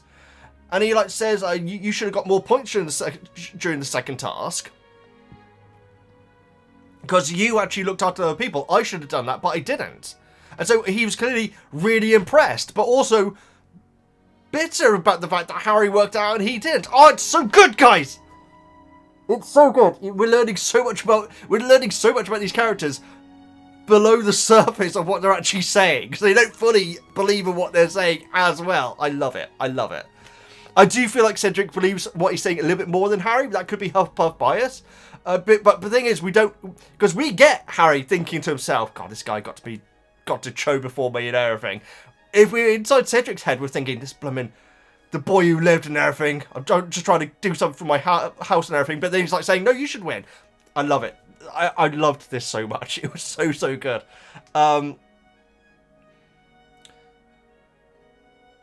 Harry says, I was the only one thick enough to take that song seriously. Amazing. And Harry thinks to himself that this guy is about to walk away from the sort of glory Hufflepuff House hasn't had for centuries. The respect that Harry has, the respect that Harry is getting here, whilst thinking, this guy, it's so good. There's so much emotion, and also his legs. I was going to say a rude word then. His leg is injured. There we go.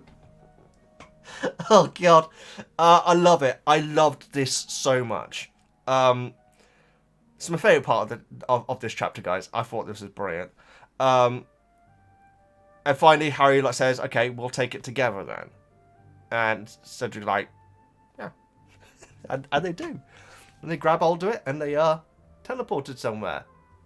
But unfortunately, we will be covering that next time, guys. And I got chills. Oh man, I loved the end of this chapter. This was so good.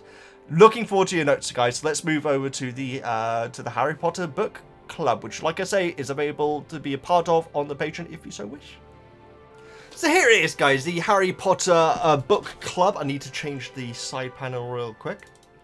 And yes, guys, this is where you can get your comments added to the video. Best part of doing these, it really is. I thoroughly enjoy reading your comments in it. For some reason, Patreon has recently flipped the comments over, and so now the comment which is at the top is the most recent comment, and so it's a little bit confusing like that. So it's not a big problem, but instead of moving down the list, I'll be moving up the list this time. And so one thing which people keep an eye on sometimes is when they know that I'm recording these videos, they will notice they will go and check the Harry Potter book club and see which comments have been hearted up to what point, and then they'll know if there's still time to add their own comment, or they'll know that the book club is on its way because I've gotten that far through the book club comments. And so if you want to do that, you now have to start at the bottom and go and so Jake's is the first comment here. And so I will heart this comment at some point, and other people will be able to see that I've hearted it, and so you can keep track of where I am. That is now going to be a process going up rather than down. Now, unfortunately, also they've started showing the first replies in the comments as well. Patrons obviously just been playing around with their options and everything, because normally I completely ignore the replies completely. I will continue to completely ignore the replies. I see that Alias here has replied to Jake's comment. I'm sure Alias has also made their own comment as well, which I'll be reading out in this later on, but I won't be reading out the replies. It's only the first reply, because you can see it says load replies underneath there. It's a bit annoying. But no, it's annoying. I don't know. I don't know why they've changed it. Let's get on with it. Jake is starting us off. So my Veggie, hope you had a wonderful birthday. Thank you very much, Jake. That's very, very kind of you. Chapter 30. Harry once again proving Dobby wrong. He's the nosiest person on the planet. I mean, it's just true. He's the only man of Italy. Sorry. That's a line from Much Ado About Nothing. He's the only man for it. He's the only man of Italy. There we go. Most of the series plot has been driven by Harry's inability to keep his...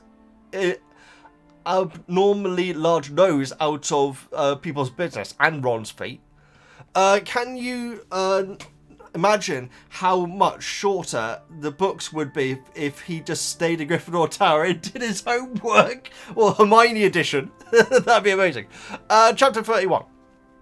Writing a smear story about somebody's well-being. Rita can do better. Sorry. Rita can do what you say, not do better. You know what, Jake? That didn't dawn on me at all, but you're absolutely right. It is sick. It's sick. Especially very minor as well. She's far more malicious and threatening than in the movie. The movie made her out to be. And yet, again, Hermione runs off to the library without revealing her brainwave. Hasn't she learned? Last time she did that, she got petrified. Ha! Yeah, true. I mean, that was quite a while ago, wasn't it? She has done it. She's done it in this book, definitely. Because Ron was like saying, "Hey, if you provoke Rita, then she's just gonna write more about you." And Hermione's like saying, "Well, I didn't ask for your help," and then went off to the library. And so it's definitely the way that she's dealing with this herself. Would you go? Good for her. As you keep saying in Buffy community, saying in Buffy community. Sorry.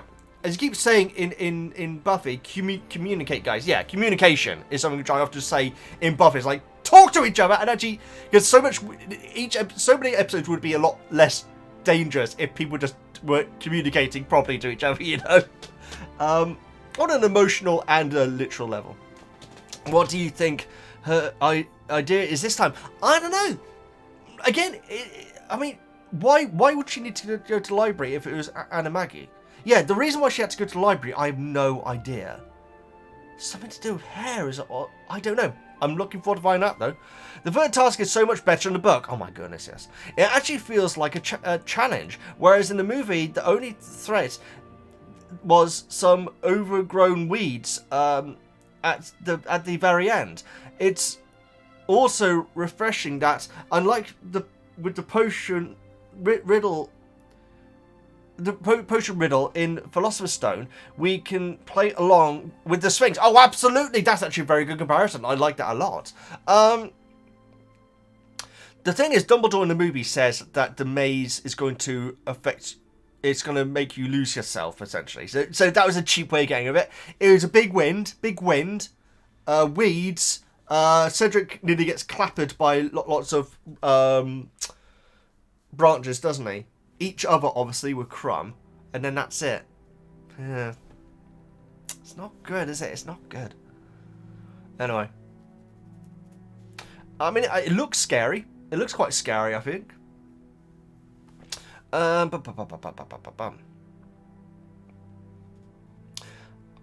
was playing Lego Harry Potter with a friend recently, and I was pleasantly surprised that the maze level featured the Sphinx blocking the path. You build a spider to crawl to scare it away, which I thought was a great reference to Riddle's answer. That's awesome. Yeah, I don't know. Is there talking on Lego games? I've never played any of them. Of course, the HD version of them's come out recently, hasn't it?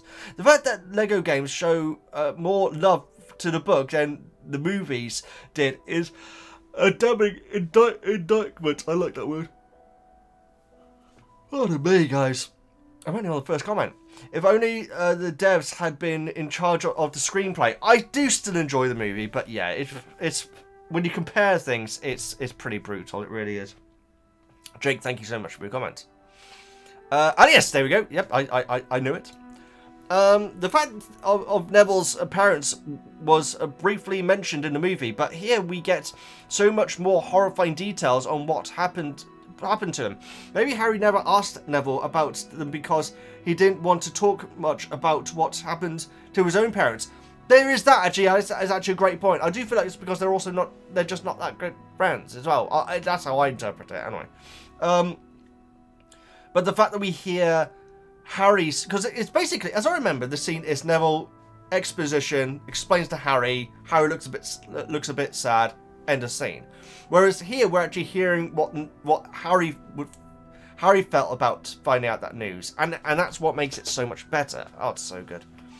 Barty Crouch's son might have been innocent. It's interesting how little we know about him at this point, and how we're made to feel kind of sorry for him. Oh, I was absolutely mortified for him, yeah. Will Bill and Charlie show up at the beginning of the book? You joked that they could be chick magnets. Did I really? Oh my goodness.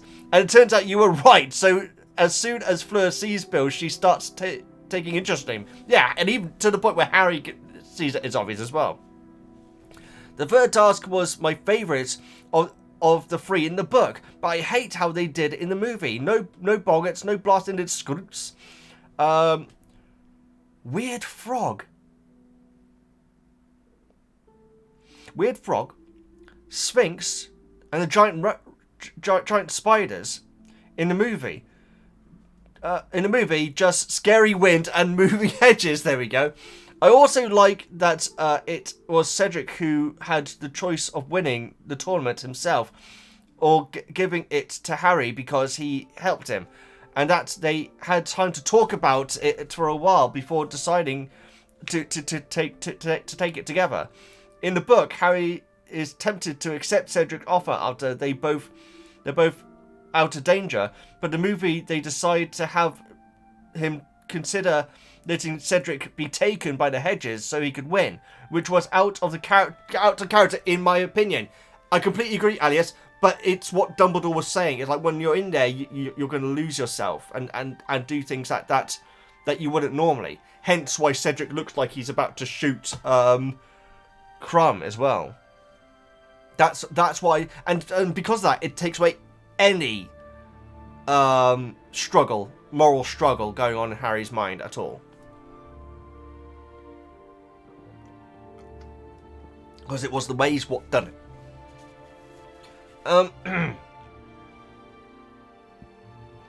it. Is it just me who thinks the answer to the Sphinx's riddle could obviously be a Dementor? In a world where Dementors exist, is this surely that's one creature you would want to avoid kissing at all costs? Very good point. That's the final part of it, isn't it? Of course. Well, very well done, Alias. That's so true. When I read the book for the first time as a kid, I was pretty confused by this. P.S. Happy birthday. Thank you so much, Alias.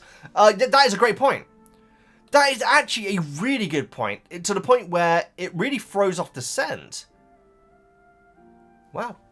I didn't think about that for a second, Alias. That's fascinating. Thank you so much for your comment. Marianne. The scene where Barty Crouch Jr. gets sentenced to Azkaban is so much more upsetting in the book than in the movie. I think that it's a great scene in the book to confuse the reader feeling bad for the boy. I feel just horrible for Barty Crouch's wife having to witness that. Oh, absolutely. Yeah, she is not taking it easy. Hearing more about Neville's parents is so amazing and devastating. I love Neville and getting excited anytime they expand on his backstory. But finding out his parents don't recognise him and were unable to raise him is so sad. It's absolutely brutal. Do you think we will hear any more about Neville's backstory, Veggie? I don't think it's going to happen this book, but I would really like there to be a scene where Neville is just there, maybe falls over or something, and Ron says you shouldn't have fallen over, and then Harry is just a little bit more kinder to him. And because, like Dumbledore said, it's Neville's choice when he opens up about this stuff, and so I don't think it's going to happen this book, but I'm really looking forward to it. I really hope it does. Marianne, thank you so much for your comment. Always greatly appreciated. Stephen! Hi, Veggie. Chapter 30. These non-licorice sharp here. There's no licorice snaps here. There we go, thank you. Honestly, I kind of prefer them being in the movie since they're absolutely the sort of thing Dumbledore would get. It also means Harry isn't just being nosy, but by looking through the cabinet in a place where which is also Dumbledore's living quarters. Yeah, everything in the pensieve is so insanely good. That's actually so true. So, again, I like the licorice snaps. I think that's actually a really... It's got quite a whimsical thing, which I feel like the movies do very well. But it does also give Harry a moral out. And we know, guys, that Harry in the movie is the most moral person of all time. As he said in the book, stop being noble. Yeah, and so, yeah. But I feel like it's realistic that for a kid of his age to like have a look and just gonna have a quick look in here and everything. I feel like it says more to his character. So yeah, the movie again gave him an out. So what he was doing is not bad in any way. Although Dumbledore did say about curiosity afterwards, though. I hate how we find out about Neville's parents in the movie. It's throwaway line amidst the scene, which is very chaotic and very easy to miss. I appreciate Dumbledore and Harry for respecting Neville's privacy. I love Neville. Interesting, Stephen. I'm going to have to, when we get to it, I will revisit that scene. Because I swear I remember Neville literally explaining it to Harry, but maybe not. But maybe you're talking about when it's first, when it first comes out. Chapter 31. I would pay good money to see an alternative reality where the Dursleys turned to Hogwarts towards the third task. Oh my god, that would blow their minds. I am curious if, and you know how Draco would treat him as well. I'm curious if they were even asked though. Presumably, a Muggle-born's parents would be invited. They would have asked them, yes. Yeah. It would have been bad if they hadn't. It really would have done, and so... Of course, he would have been the only one with Muggle. I don't know. Actually, is Cho pure blood? I have no idea. Why do I keep saying Cho? She's not in the blooming tournament, Veggie. Jeez. Yeah, presumably everyone in the tournament is a pure blood. But I feel like they would have asked the Dursleys. I always found Amos Diggory to be more annoying than Lockhart. Wow. I get that he idolizes his son, but does he really need to put Harry down? Yeah, like suggesting that Harry didn't correct the article and everything is insane. But you know, he's very proud of his son though. Always really great, overall great chapters. What do you think of Bagman now? What do you think Hermione's revelation is? What about the maze? Scroots, Boggarts, Golden Mist, Spiders and Sphinx. Oh my. This would have been amazing if it was accurate in the movie, which did have an interactive game with most of these creatures in the special features of the DVD. What? That sounds freaking cool. Oh, that sounds awesome. I'd love the sound of that, Stephen. Maybe we should check that out sometime. That sounds really cool. I really like that. Interactive game. Cool. Stephen, thank you so much. I feel like I've covered most of the questions apart from Bagman, where I think he's just gambling. I really do. But we shall see, though, guys. And when it comes to Hermione, I don't know. But I feel like the other things I've covered. But, Stephen, thank you so much for your comment. Greatly appreciate it. Me here. I can't stress enough how much I love Chapter 30 in the book. I'm right there with you, me here. Extended trial scene.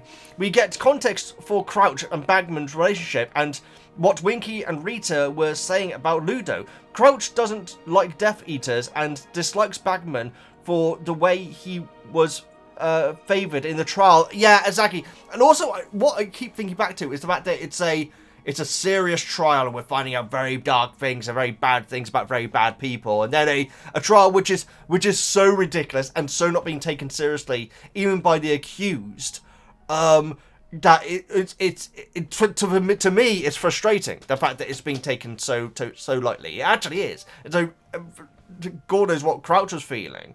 But yeah, I certainly found frustration from that. Then going into the most horrific out of all three of them. I feel like that was a really good... It felt like a nightmare. It really did. A nightmare which you can't quite decide if it's a dream or a nightmare, you know? Really good. 2. Longer and much more meaningful conversation between Dumbledore and Harry. It goes from Neville's sad backstory to Harry's scar to Snape being a Death Eater, etc. All we get in the movie is Dumbledore telling Harry not to linger over his dream. Yeah, and also Dumbledore having a moan about not being able to work stuff out. He really is like, he's like sitting on the stairs going, I can't do it. Very different. Neville's parents are alive. Do you think we'll ever meet them? I can't imagine so. I can't think of a time where we would ever go to Mungo's. I doubt it. I really doubt it. I can't see it being the case. It's such a shame that there's no magical cure for it as well. For madness. Oh my neck. I did assume that his parents were dead as well, I must admit. We get info about Sirius and Dumbledore's relationship, and Dumbledore talking about Bertha, even seeing her talking. I also love that Dumbledore cares about what happened to Frank Bruce from the first chapter. Yeah, that was awesome. That was a callback which I definitely didn't see coming. But my main point is about Crouch and his son. In the movie, the son attempts to escape... hang on. My main point is about Crouch and his son. In the movie, the son attempts to escape as Karkaroff spits out his name. True, yes, absolutely. Why would he want to be present in a trial where Karkaroff is about to expose him? Why was he there anyway? Because clearly he's older in the movie than in the book. So maybe he worked at the Ministry? I have literally no idea why he's there. Great point. Why would he want to be present for the trial of Karkaroff? I suppose him. The book makes a lot more sense. He's there to be sentenced. Quite, yeah, in the book, absolutely. It's also crazy how differently the son acts. In the book, we are meant to feel he might be innocent instead of this crazed maniac that we see in the movie. That's a great way of putting it. I prefer the book version more for reasons I will address in later chapters. Oh, cool. I'm looking forward to that, me here. Yeah, I think he's innocent. I really do. It's such a contradiction. I would say it is a bigger contradiction of what the book had it. Oh, no, a further... a bigger...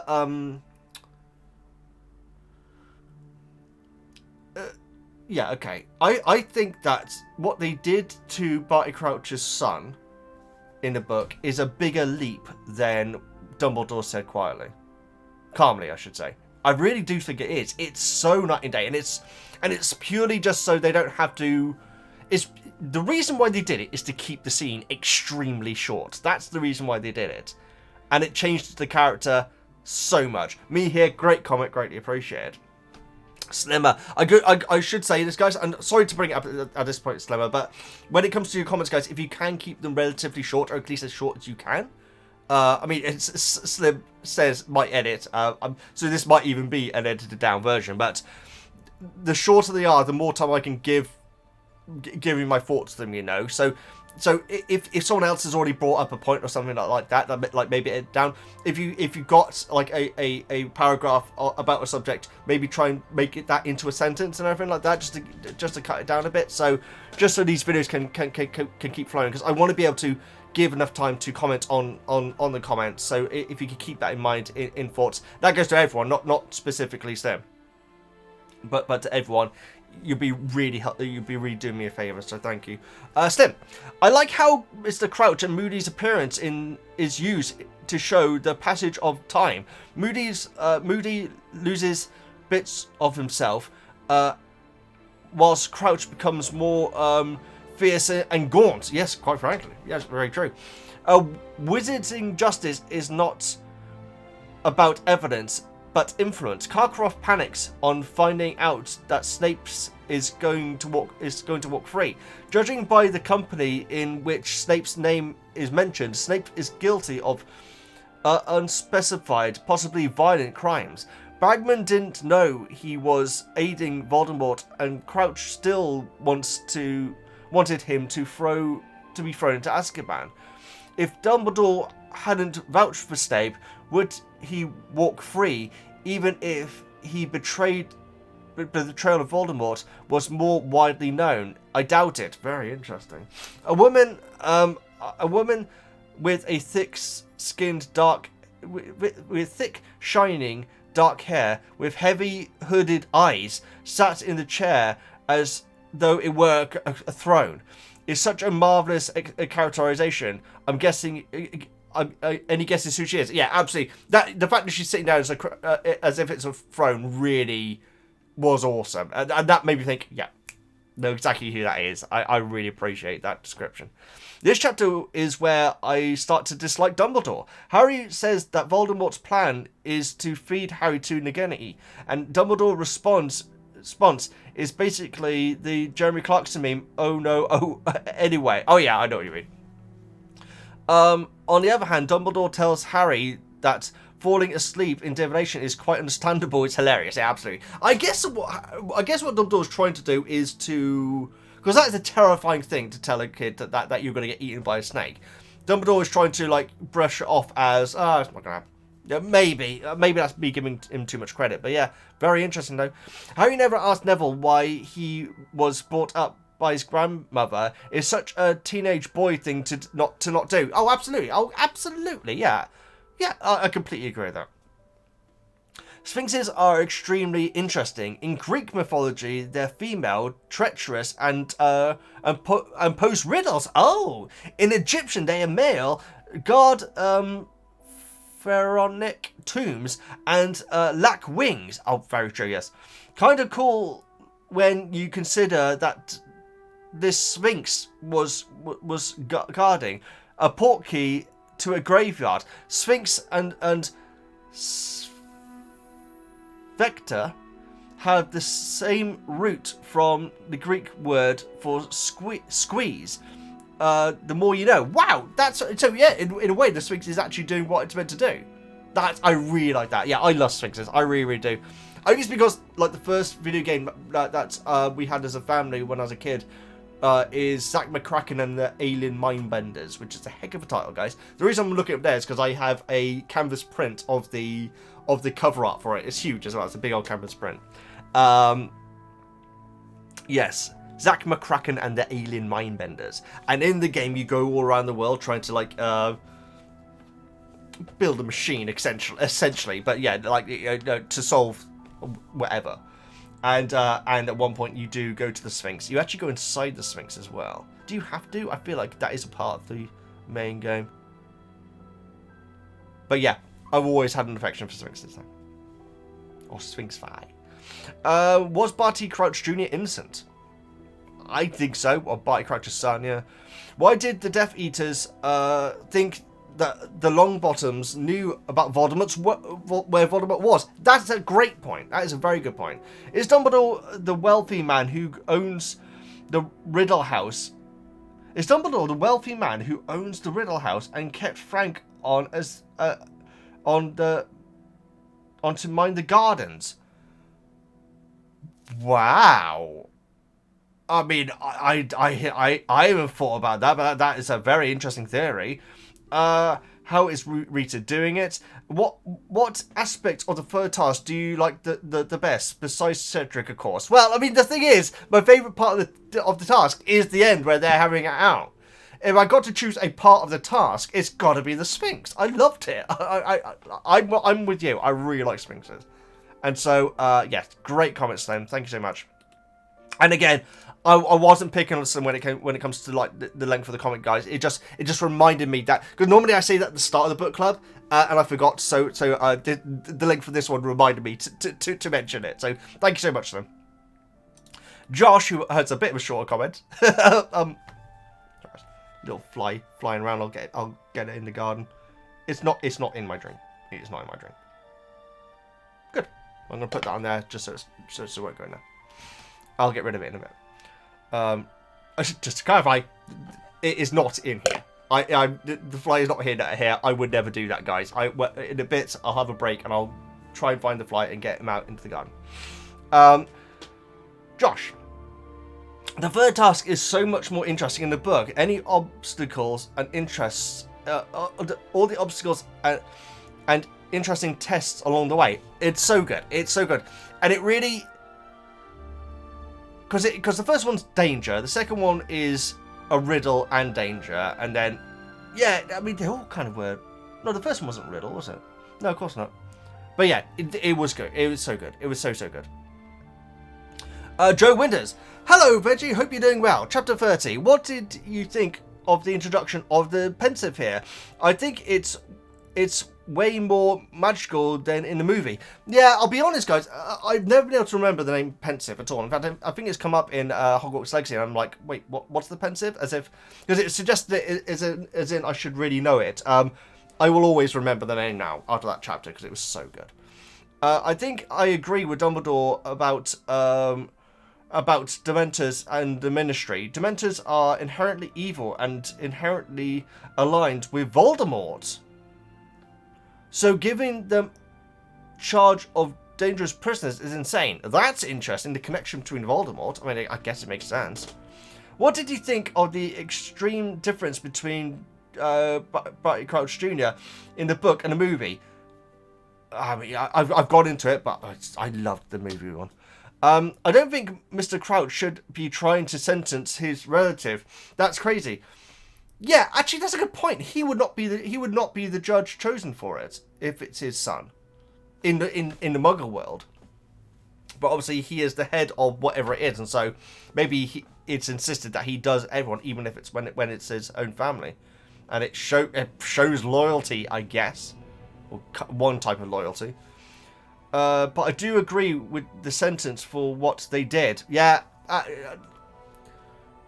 it is horrendous. It is horrendous. I'm curious about how one leaves the pensieve. Do they just will themselves to leave? Because I presume otherwise, all the memories present in it would play. Very good point, Winters. Sorry, Joe Winters. I'm so sorry. That is actually a very good point. Yeah, I presume so. And I presume that... I think that... You know what? If Harry tried to, I feel like he would have been able to get out of it. But I think you're right. I think it would have just circulated all the memories that were going in there until he did. Yeah, if it's like you're waking yourself up from a dream, you know? I feel like it would have been like that. Chapter 31. What do you think of Hermione realised about Rita? Right now, I'm really not sure, but I'm really looking forward to finding out. It seems Madame Maxime was crying. I wonder if it's because of the conflict between with Hagrid. I read it as Hagrid glancing at her because he knows she's upset since the minister mistrusts her. Exactly, it could be either of those. I'm really not so sure. I can finally say it. The movie may sucked. I'm so frustrated by the Sphinx, how she came to be in the maze. Oh, hang on. So, yeah, movie maze. I mean, in comparison, yes, it is bad, actually. Considering it's the end of the movie, yeah. I'm so fascinated by the Sphinx and how she came to be in the maze. It seems like she must have agreed to it. Like the Mer people. I was going to make that exact point there. No, Joe, I think it is like the Mer people. And when she says, I'm going to attack, it's going to be, I'm going to knock you out. Mama said, knock you out. Yeah, as in, the Sphinx was never going to rip Harry to shreds. That was never on the cards. That's how I see it. We have Cedric mention someone helping him with the egg. Who do you think it was? I can only think of Bagman, unless Fleur, maybe? And they did use the same breathing apparatus as well, so maybe it was Fleur. Oh, I'm not sure. Very, very interesting. Cedric is acting so Hufflepuff here. It's great exchange between the boys. Oh, I loved it. That's my favourite part of the chapter. So good. Joe, thank you so much for your comment, and I need to like it like that. There we go. Thanks so much. Andrew, hi Veggie, hope you're doing great. The information about Neville's parents is heartbreaking. They were tortured after Voldemort's downfall, making it more tragic and pointless that they suffered. It shows that Voldemort still held a threat over the magical world despite being in exile. Absolutely it does, yeah. It does. I don't think it's said in the movie, but we learn outright that Neville's parents are alive. Yeah, I assume that they weren't from the movie. But they are confined to be to an institution. It's heartbreaking, and it adds so much to his character. It really does. Speaking of backstories, which movie character which movie characters who had no backstory in the film are you hoping to hear more of the books going forward? I mean, we definitely got more from Lupin. You don't get a backstory.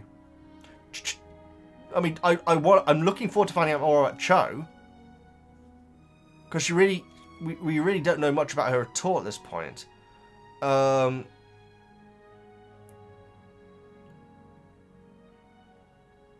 so we do hear a bit of backstory with Luna Lovegood, who's right around the corner now I think about it. That'll be exciting.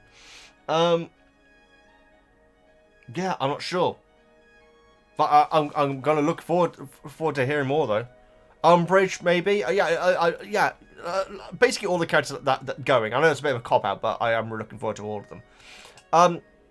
I adore Mrs. Weasley and Bill coming to see Harry. They really had his family despite no blood ties. And it's a nice message to show that family is more than being related to someone. Oh, flesh and blood, yes, absolutely.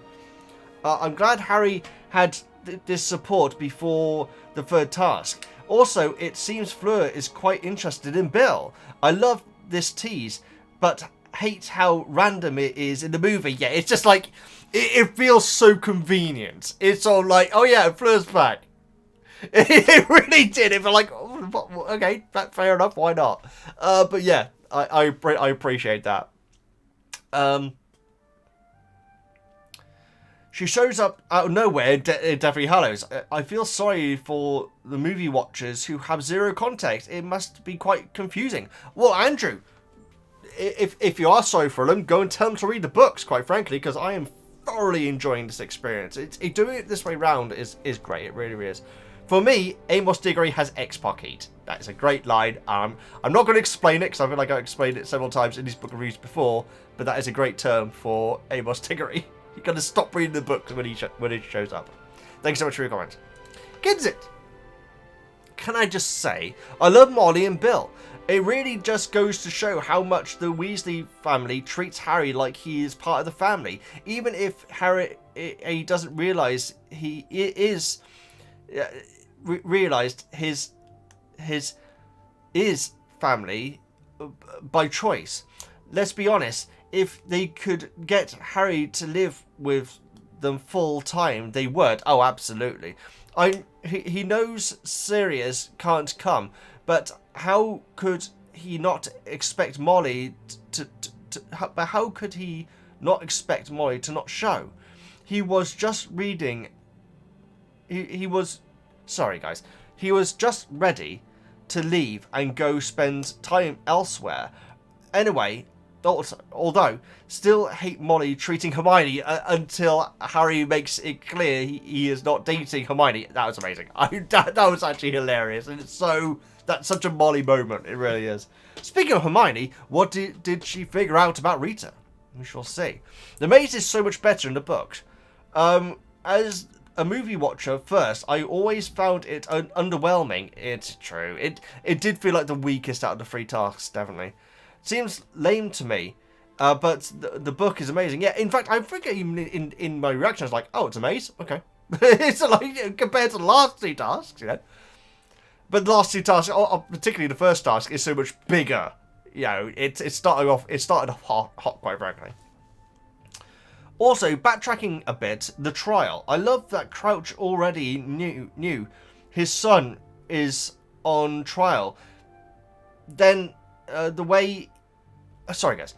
Also, backtracking a bit, the trial. I love Crouch already knew his son is on trial. Then, the way it's portrayed in the film. The movie makes sense, but the book does it better. It's so much more. It's a big dramatic moment, which is very fast to get through. That's the way that they did it in the movie, and it kind of like makes Carcroft to be still quite sadistic, in a way. Like he's like enjoying saying it, you know, whereas in the book, he wouldn't risk that. In fact, he probably wouldn't even bring Barty Crouch Jr.'s name up just to get his son, I should say. Just in case of it said Crouch. Oh, if Crouch didn't believe him, then that would be Carcroft screwed. So he probably wouldn't bring it up thinking about it. Thank you so much, Kinsit. Great comment. Maddie, hey Veggie.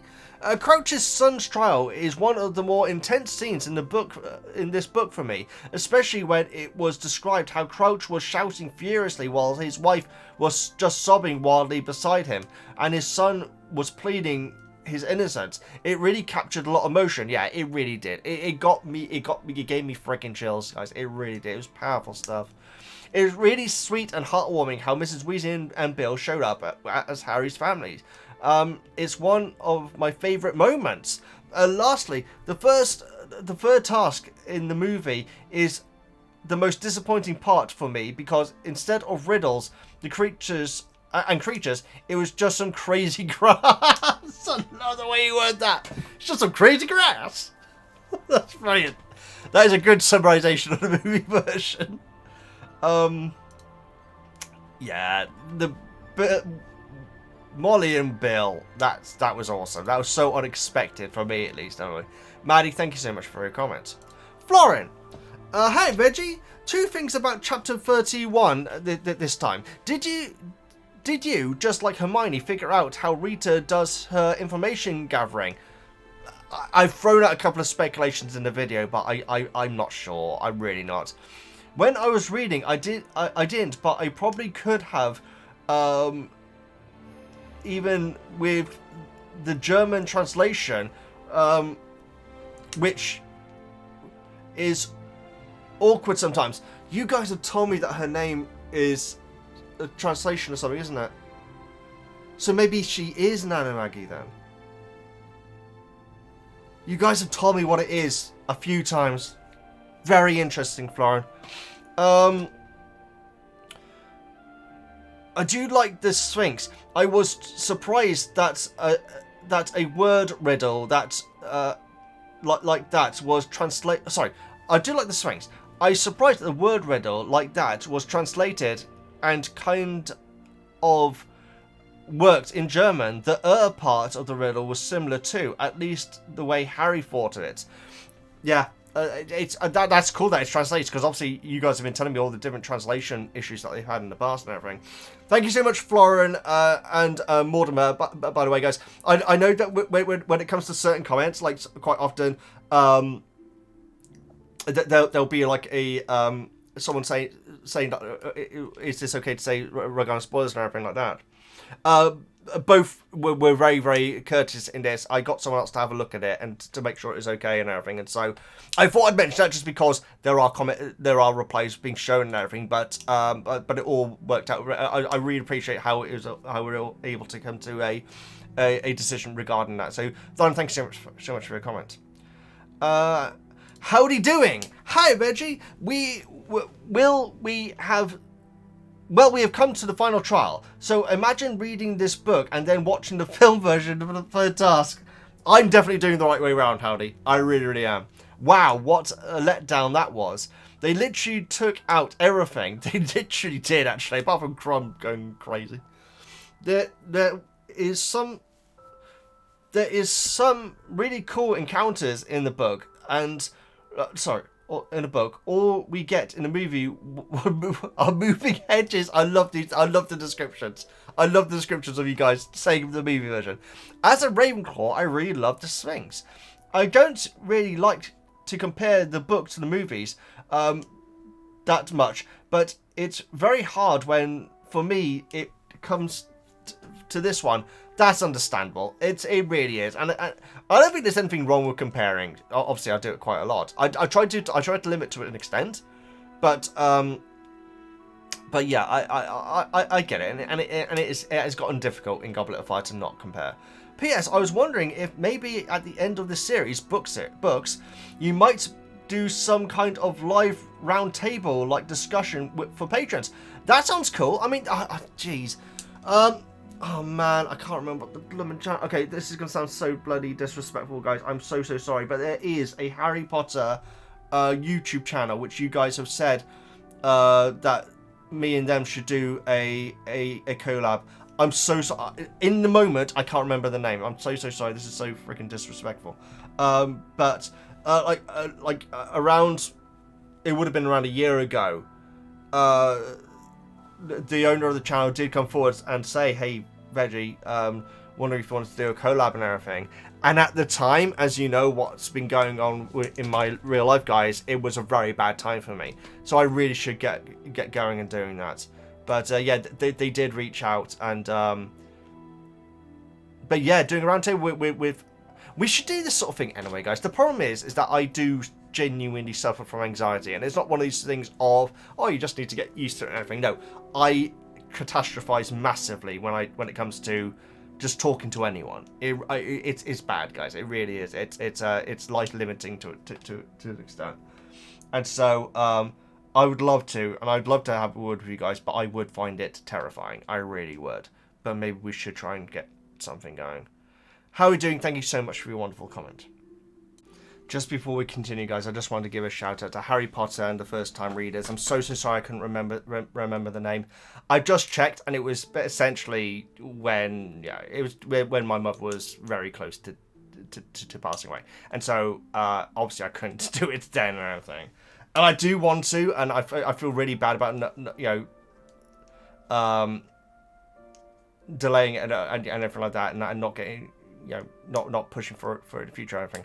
I really want to be able to do this sort of thing, guys. And since my mother passed away, I have actually been making sure that I am actually, because for quite a while I was focused on her, and I want to, I was focused on her. Now I am slowly but surely trying. I'm focused on Woozle. That she's obviously my main priority, but I'm also focusing on making sure that I am pushing myself a little bit out of my comfort zone. Be it going to a random pub and having a drink. Even that to me. I mean, it used to be the case that going into a cafe and having a coffee, I felt like an absolute buffoon doing it. I felt like everyone was looking at me thinking he's doing it wrong, Obviously, that is down to my autism, but also when it comes to autism, guys, a lot of things where people mask and avoid social interactions and everything. It's not because they're autistic. It's because they're autistic and they've had bad experiences in the past, and so it's it's that sort of thing. And so I am trying to branch out a bit. So like I say, first time readers contacted me back then and said about doing some sort of video. I should really get back to them. I should do. It was just a bad time. It was just a very, very bad time for me to discuss this sort of thing. And the thing is that I didn't want to go into details because it's I didn't want to go into details when explaining why I can't do it at the moment and everything, because it's quite a personal thing and everything. And so I hope it didn't come off as me just brushing off saying, "Oh yeah, we'll do it," and then just ignoring them. That certainly was not my intention at all, and so I should really get back to them and everything. But a lot of you guys said that that'd be really cool if we could do something in the future, and so yeah, that'd be cool. But also do stuff with you guys as well.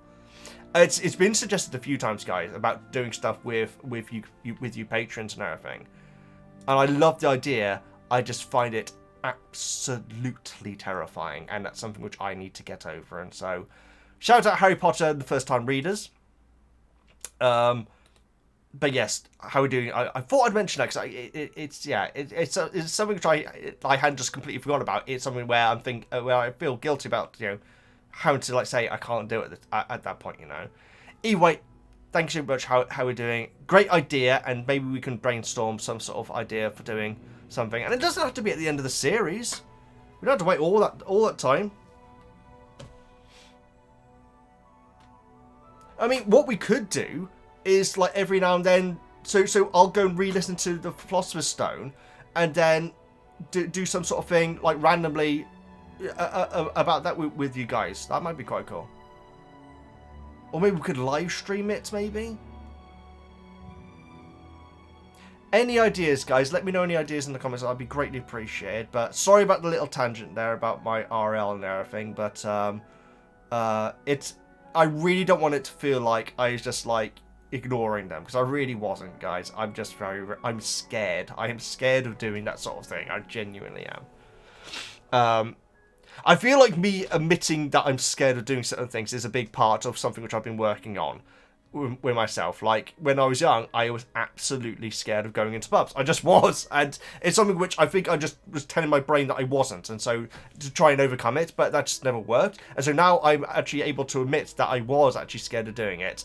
It's becoming much easier because I'm actually accepting the fact that phobia was there. Not phobia, sorry, it's not irrational, but that fear was there.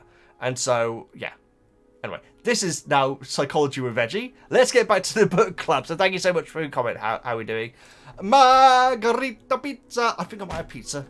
It's been a while since I had pizza. I love Sassy Harry standing up to Fudge about Madame Maxine. Sassy Harry is best Harry. It really is.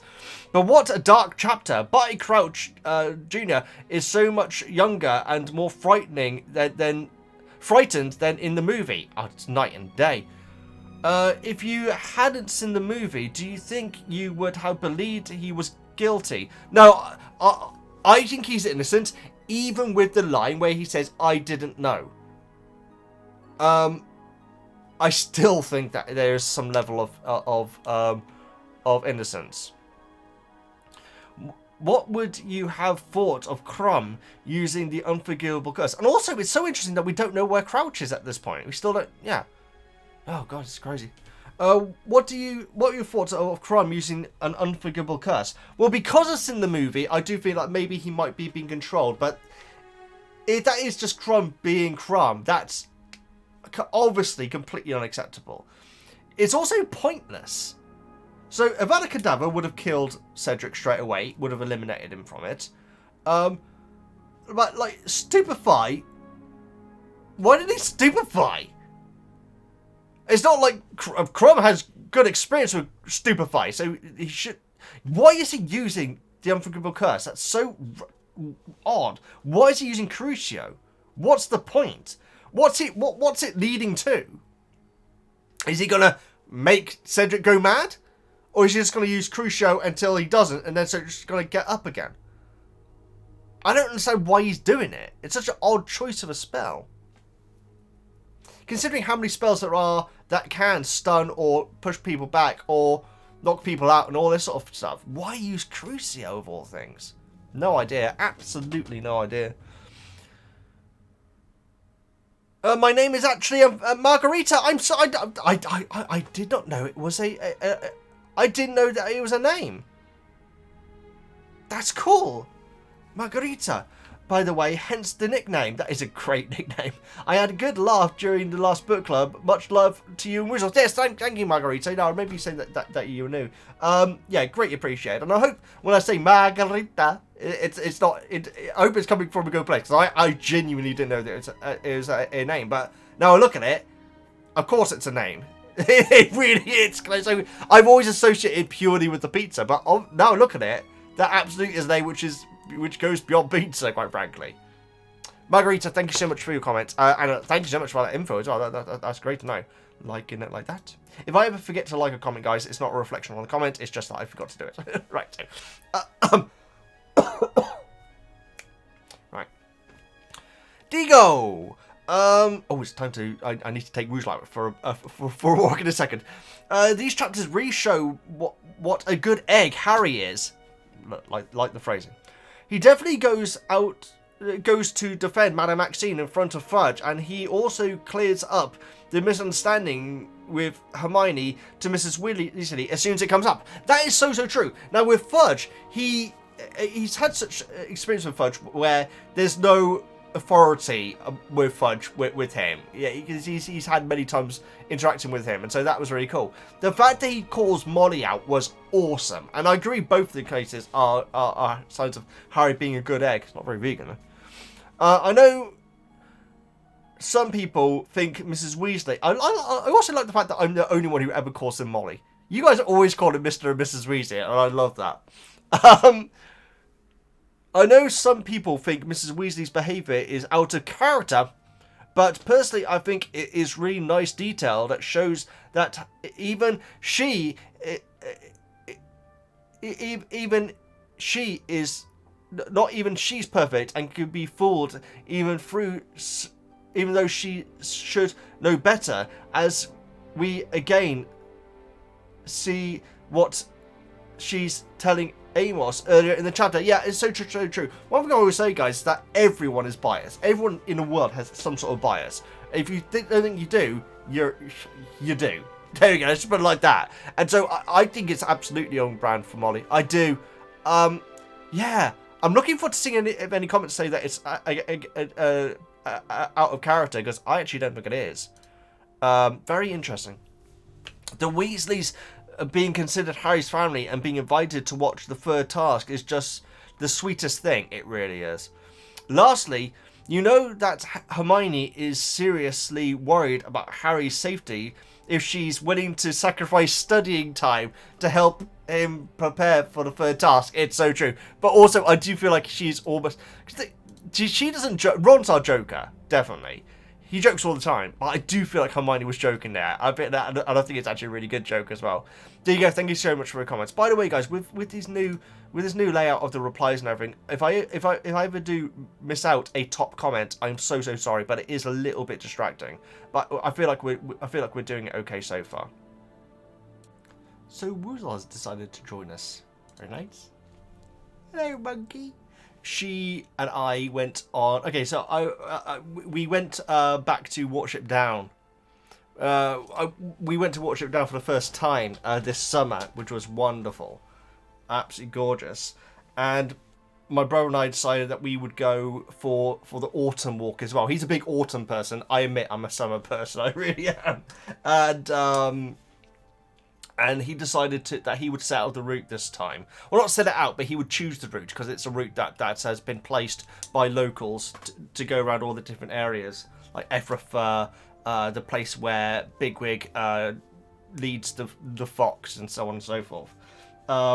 And he didn't realise this, but the walk ended up taking 9 hours. And so we were out there, Woozle came along. She did very well, though. She saw lots of hares. She was very excited by that. She was on the lead the entire time, of course. But yes, she had a good relaxing day the next day as well. So she did very well, though. She was in a better state than me and my brother.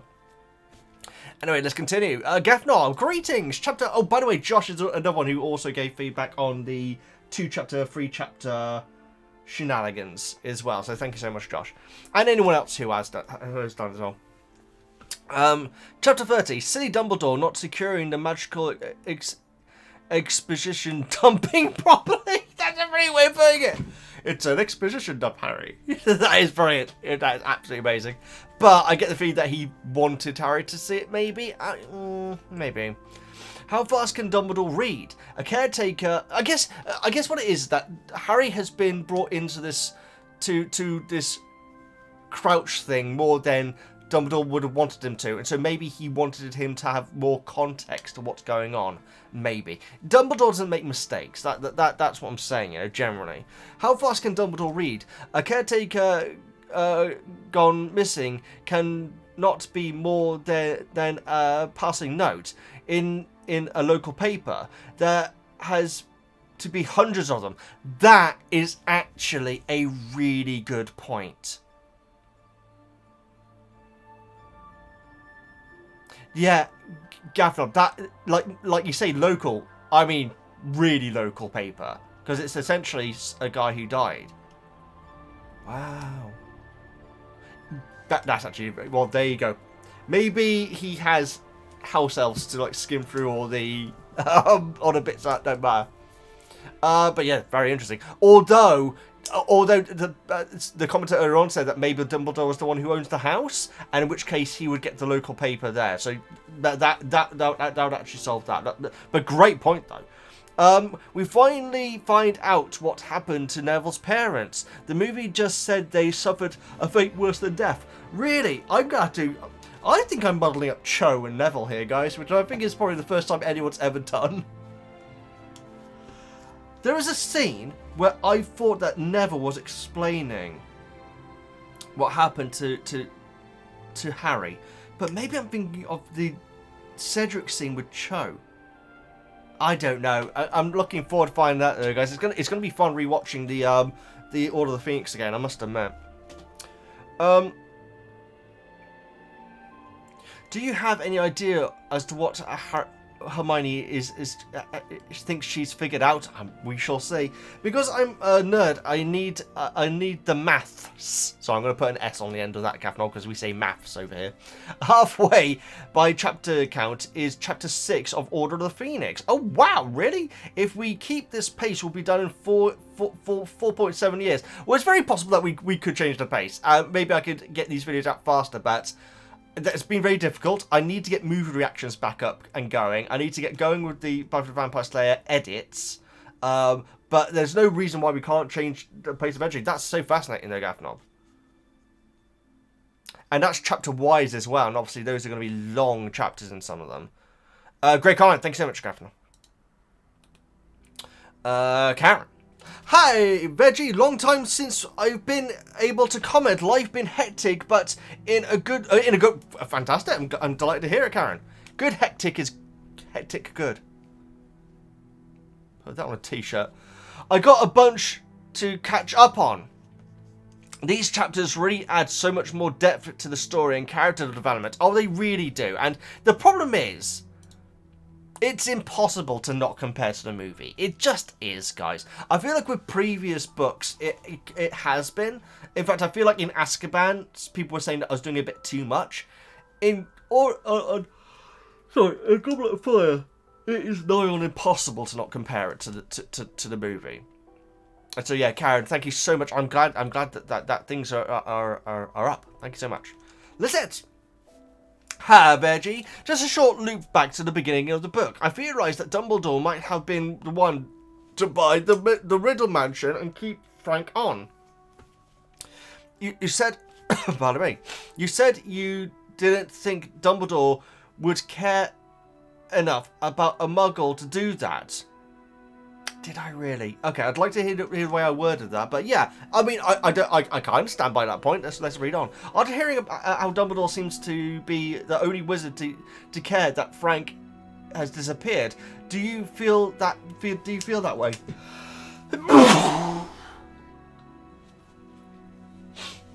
I'd love to know the way I worded it, because if I said he wouldn't care, that seems harsh, but if he would find it significant. Like if you find out that someone in in next village or something like that has passed away or something, I wouldn't say I don't care. You know, I would say that's sad. And so I feel like that's probably what I meant more than just saying Dumbledore didn't care. He said calmly. You're right, monkey. I ain't got the snack box up here. And we took your fancy. Oh no, okay, we do have something. Barbecue bangers, barbecue bangers. Sound like Colin Baker. Carrot juice, carrot juice. That's his last line in Doctor Who. I'm gonna say Star Wars. Then. I liked the Trial of the Time Lord, guys. It was an interesting way of doing a story. I liked it. I know it's not highly rated, but then my favourite Doctor Who story of all time is The Greatest Show in the Galaxy, and that gets absolutely panned by people, so... sorry, Boo-Boo! Taking too long, ain't I? There you go, monkey. She went to the vet today. She was a very scared little girl, but she did well. Yeah, she did well. She did well. She actually did, actually. Right. I think it sounds exactly like something Dumbledore would keep an eye on that place and Voldemort. Well, yeah, if he's the one who did you say about buying the mansion? Yes, but bought the mansion. Absolutely, of course. In fact, I was going to say it's possible that Frank would know about the Wizarding World, but clearly not. Clearly not. Very interesting to that. I really like that, and yeah, I'm gonna have to listen back to exactly what I said. Atoria. That's a bad ear. With the bit missing at the bottom. You alright, monkey? You've already had some barbecue bangers. Poor Neville. Oh, sorry. Hi, Veggie and Woozle. Poor Neville is really one of the most tragic characters in the series. He doesn't. Yeah, that's so interesting when to put it like that. He often has a hard time at school, and now we hear about the terrible situation with his parents, and he never opened up about it to his peers, which I totally get, since he isn't really that close with any of them. I'm so glad you worded it like that, because I felt I was being nasty earlier on. I like the way you worded that. Before this chapter, did you assume Neville's parents were dead or alive? Dead. And that's going on the movie as well, because you show a picture, and I'm pretty sure it shows the picture, and then Neville says that that's something about Cruciatus and so on, and then that's it. And even just from that, I assumed dead. They're alive, guys. That's an old school video game. I think they're done now. I think that there was one on Steam where like it was free to download, but yeah, there's a billion DLC for like extremely expensive price. Boob physics. It was one of them. No, I say one of them. It was the main one of them. It was the fighting game, but all the guys are like dressed normally, and all the girls are essentially wearing nothing. One of those. Good mechanics, though. It did have good mechanics. Anyway, moving on. Yes, I had Dead or Alive for the Dreamcast. I got the arcade stick for it as well, actually. That was cool. I didn't mind it, but it's one of those games where you look at it now and you think, yeah, it was very pervy. It really was. But that's what video games were like at the time, you know, and that's not I'm not giving it a pass for that at all. But I'm saying that a lot of games, it was all. I mean, most games were about saving a princess, you know. It's that sort of thing. Luckily, that has drastically changed in games now, and you get all sorts of different games. Isn't that right, Woozle? If I give you one more banger, will you stop staring at the back of my head? Her ears are so cute. She reminds me of a rabbit from Watership Down, actually. Can't remember his name. He's in it quite late on. Blackabar? Could have been Blackabar. I'm not sure. Should watch Watership Down, guys. It's excellent. I think I've already talked about it in this video, haven't I? So let's move on. Right. Before this chapter... okay, yes. Sorry, Tony. I don't know why I started talking about Dead or Alive then. When Rita mentioned in her article that Harry might have suffered a brain damage from Voldemort's curse, that made me wonder, would it not have been sensible to have a baby Harry thoroughly checked by the healers of St. Mungo's after he survived a killing curse, since he was the first person ever to do so? Not even Dumbledore could have been 100% sure what the physical consequences were, apart from the obvious scar. And I can imagine how eager some healers would be to study the boy who lived. At least I would be if I was a healer. Yeah, well, quite. Yeah, I mean, it's science essentially, isn't it? Magic to the Wizarding World is science, so that is huge. I would like to imagine that at some point they did. But the thing is, if we go on what happened at the start of the book, Hagrid went to the Potter's house, got Harry, flew to not Mornington Crescent, Privet Drive. There we go, and put the baby on the doorstep with Dumbledore and McGonagall there. I feel like you could assume that stuff happened in between, but I guess it was a case of they had to hide Harry now. I mean, you go to Mungo's guys, St. Mungo's I should say, but you go to Mungo's guys, you don't know which Doctor's the Death Eaters and everything, so interesting. That's a great point though, Tony. I really like that. That was definitely thought-provoking. It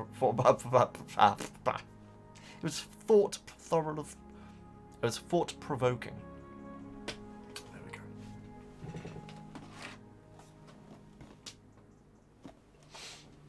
go. One of my birthday presents. Which I need to do the unboxing for the other stuff, guys, because I really received a bunch of stuff. Thank you so much, CJ. Good day. I won't do the accent this time. I promise. Hope you're doing well. Chapter 30. First, nosy Harry can't leave well enough alone. I really like that term. He can't leave well enough alone. I really like that.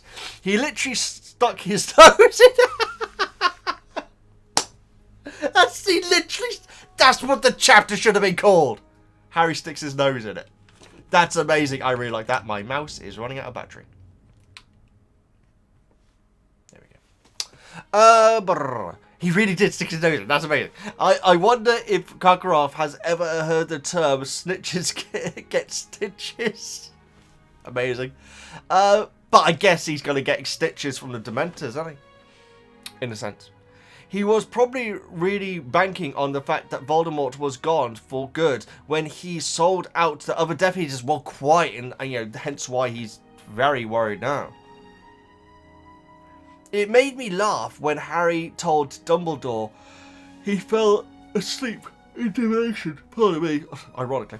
Divination, and Dumbledore was like, quite understandable. Yeah, because Harry kind of expects that he's going to get told off there, which is amazing.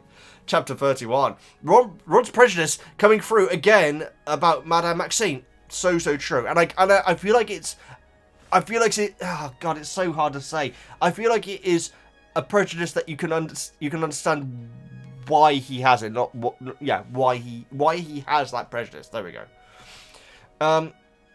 Interesting to note. Rita says in the article that she witnessed Harry leaving the class. Do you think she was in the room somehow? Although she does come out with a lot of BS, quite. So I wouldn't take it too seriously. Well, my mind immediately thought that Draco had passed that information to her, but Draco wasn't there. And so if someone else told Draco, then he told Rita Skeeter. What was that?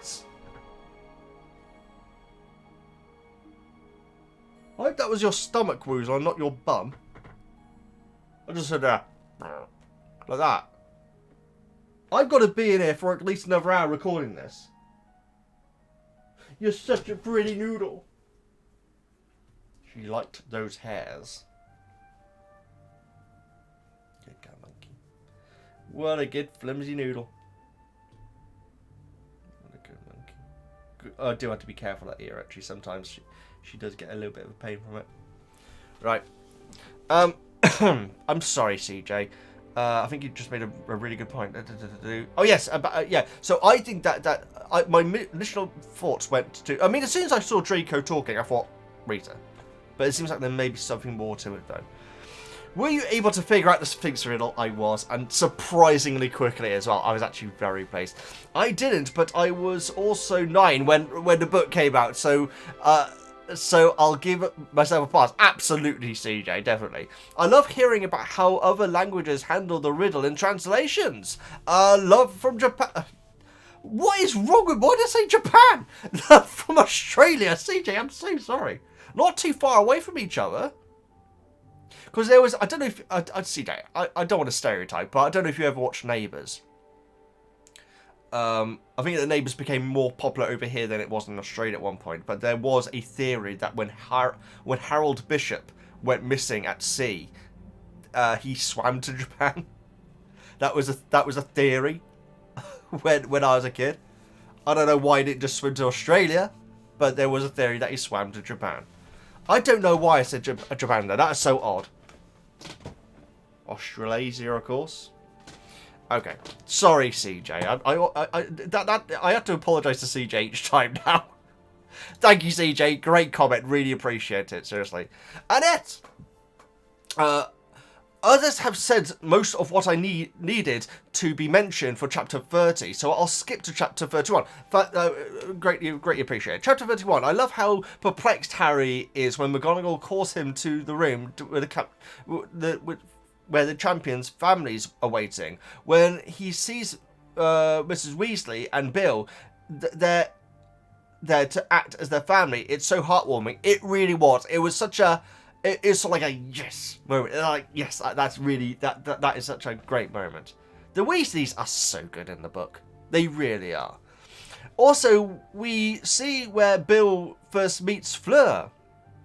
When we meet up with Hermione, you realise that Mrs. Weasley had honestly thought that Hermione had broken Harry's heart, hence the small Easter egg. Oh, absolutely, yeah. And like I say, I hope that we get an extra layer of it where they're not an apology, but we, in the same way that I'm hoping Harry's going to be particularly nice, he's going to be kinder to Neville from now on.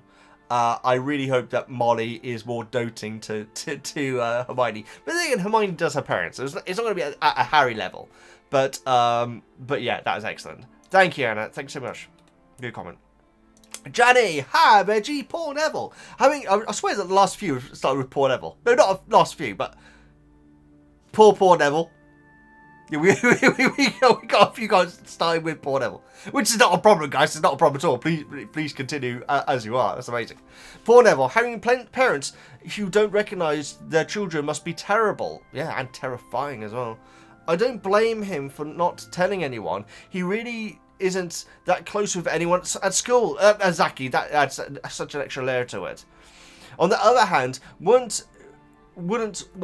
what happened to them be quite common knowledge in the Wizarding world? Exactly. No, I completely agree. It really would have been. You'd imagine that some older students would at least know of the Longbottom, maybe. They both were well-known auras. Everyone knew about the attack. It's strange that no one at Hogwarts asked Neville about it.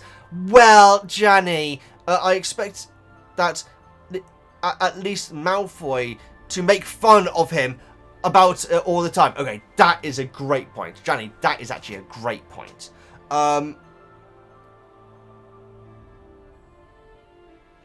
guess Draco may have been told by Lucius to, sure, dump on Gryffindor, dump on Muggles.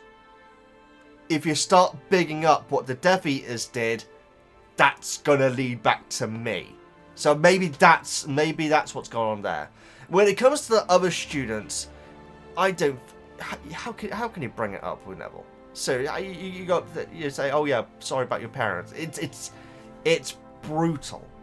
So I can understand other students doing it. Malfoy, I think, maybe knows that if he starts celebrating what Death Eaters do, and he probably has done before, I just can't think of any examples, that it could really have ramifications for his dad.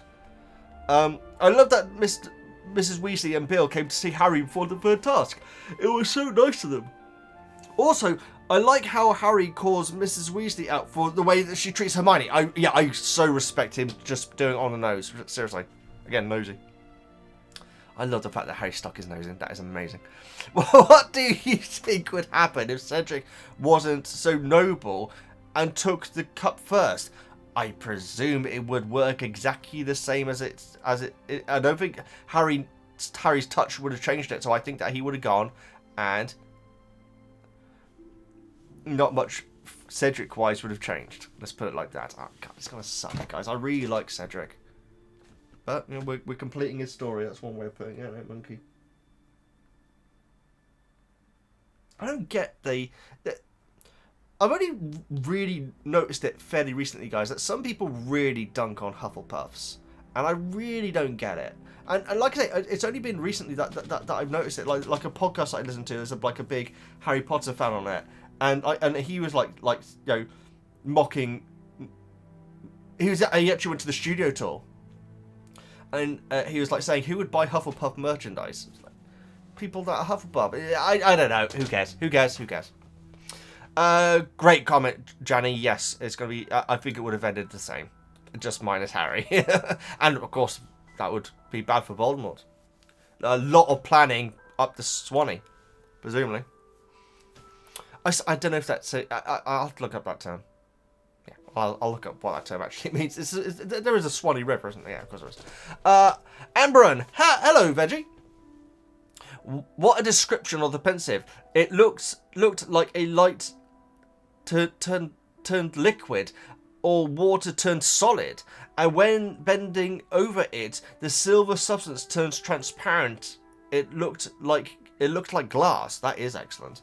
What a daunting task to translate that on screen. Oh well, quite. I always liked the pensieve part in the movie, at least the surroundings, atmosphere, interrogation of Karkaroff, who looked more like a deranged murderer than serious. True, and also, I don't know if I've already mentioned it, guys, but the cage that he's in, I do kind of like it. I think it's quite cool. The fact that you don't fully understand it makes you kind of fear what it could actually do. And he's probably cramped in it as well. Of course, Bagman omitted that bit of... Of course, Bagman omitted that bit was fun to read, no? Well, yeah, it was. His female fan base may be almost as great as Lockhart's. Oh, that's a very good comparison. I like that a lot. It was funny, it absolutely was funny, but at the same time, I did get a sense of frustration from it, and I feel like that was also seeded in there on purpose. So it's brilliant, and it was a light between a very dark scene and an extremely dark scene. Very well done. Somehow knowing David Tennant is in it, eccentric as always, including the weird tongue habit, which I quite like. I quite like that. I wasn't surprised not seeing a hysterical, crying, pitiful Crouch Jr. True. Oh, it's so weird that he's the first thing they show after the... Oh, man. Anyway. After the Quidditch World Cup, I should say. Such an odd choice. Anyway. Training again for the final challenge. The remark of Ron becoming so good in Defense Against Dark Arts. Nice link to the secret lessons in Room of Requirement. It makes sense Ron and Hermione already here improving so they can help with the other recruits. Oh, that makes complete sense. Hey, mental image Molly, school days. Oh, yeah. Former caretaker apparently also into torture. Yeah. Punishment is what they would call it. But yeah, I mean, it is horrific either way. Then the third task. As a fancy creature Greek, I of course relish the amount of beings. It was a movie decision to instead make the walls of the maze alive and dangerous. Could work in the book, but maybe overkill? Yeah. The thing is, there is so much going on in an extremely short period of time. Maybe they would have thought having the Sphinx there would have been a little bit of a big deviation, maybe. But I did like it, though. Thankfully, Roland didn't use the typical what walks on 1, 2, or and eventually 3 legs riddle. This Sphinx is creative enough to make up a new one. Oh yeah, what is that? What walks on 1 leg, 2 legs, and then eventually 3 legs? Oh man, I know it. I know it. Is it? It's not a baby. Doesn't walk on 1 leg, but I feel like it is the evolution of Mando because an elderly person with a cane is 3 legs. I feel like it is, but I don't understand the 1 leg part though. Harry a bit showing that arrogant Snape loathes him. James, okay, Harry a bit showing the arrogance Snape loathes in James after solving the riddle. Amazed by his own brilliance. Oh, yeah, so true. Oh, boy, that's so true, Ambryn. I like it. Great comment. Yeah, that is the sort of thing that Snape would assume Harry thinks about himself. Savage Kim. Hello, Veggie. Hi, Veggie. I'm sorry. I always liked the book. I always liked that the books included many more spells than the movies. The more useful ones that... yeah, it's true. It makes the wisdom it makes the wand less of a weapon because it can do so much more. Whereas in the movies, it is essentially the gun, isn't it? It really shows how you'd probably begin to just incorporate magic into your daily life through these school years and eventually into adulthood. I particularly like the 4-point spell, Point Me. As a kid, I was in guiding, like scouts. Guiding! I've never heard it called guiding before, but Girl Guides though, yeah. Guiding. Interesting. So we learn how to use a compass, but if I was magical, I would use little spells like this way more often. Oh, absolutely. It would save for having to carry a compass around all the time, since I'd likely always have my wand. Anyway, well, that's the whole thing with smartphones, isn't it? You know, in fact, there's a compass on my phone, in fact, so that's so true.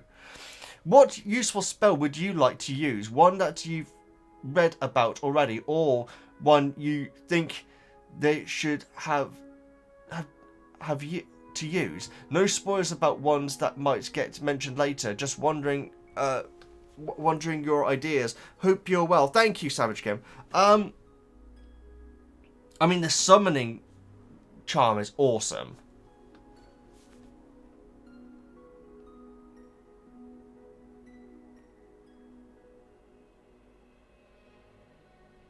Yeah, but to be honest, I really like Point Me as well, though.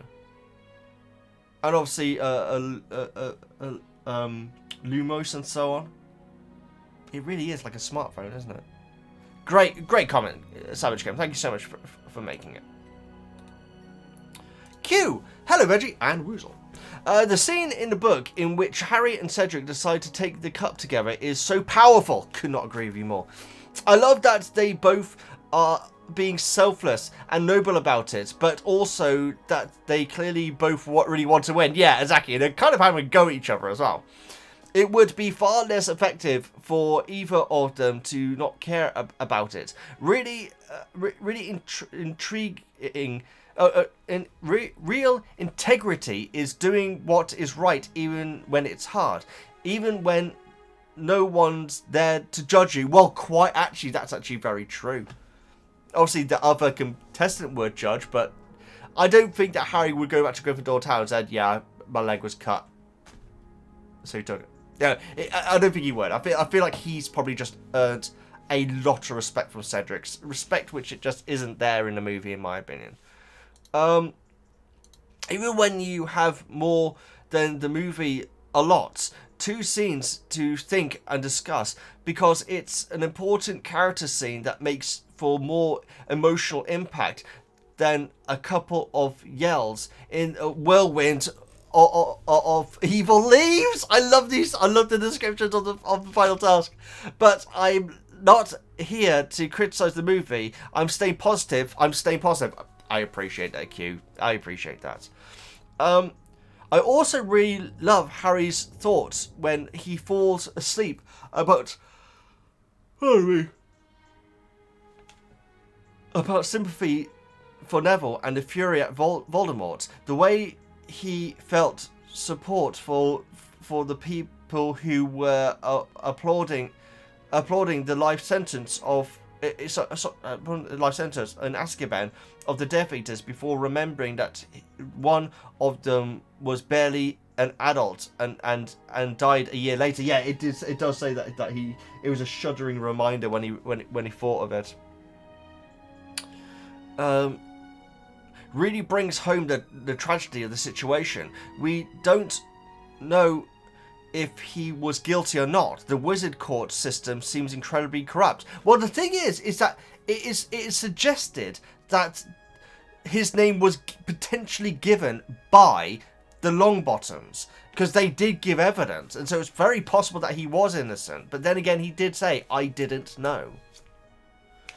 But either way, was that verdict worth applauding? Well, quite, especially knowing who one of the people is. Also, an answer to one of the questions you've had. Crouch suggests a sentence in Azkaban for Bagman. At least no no less than, yeah, exactly, we picked up on this in my notes.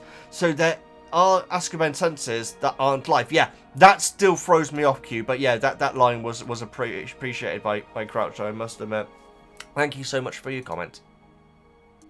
Talking about life sentences, that's actually very interesting. So if someone gets sent to Azkaban for, like, say, 3 years, and then they die in that 3 years, surely the Dementors or Azkaban, the company, or the Ministry would be in hot water. So maybe there is a part of Azkaban where the Dementors patrol less, or maybe it's more wizards that patrol those areas. Maybe, because they would be in trouble if someone and yeah. Anyway, let's move on. But I feel like that's like I did another question, but it is good to know that there are definitely limited sentences sometimes.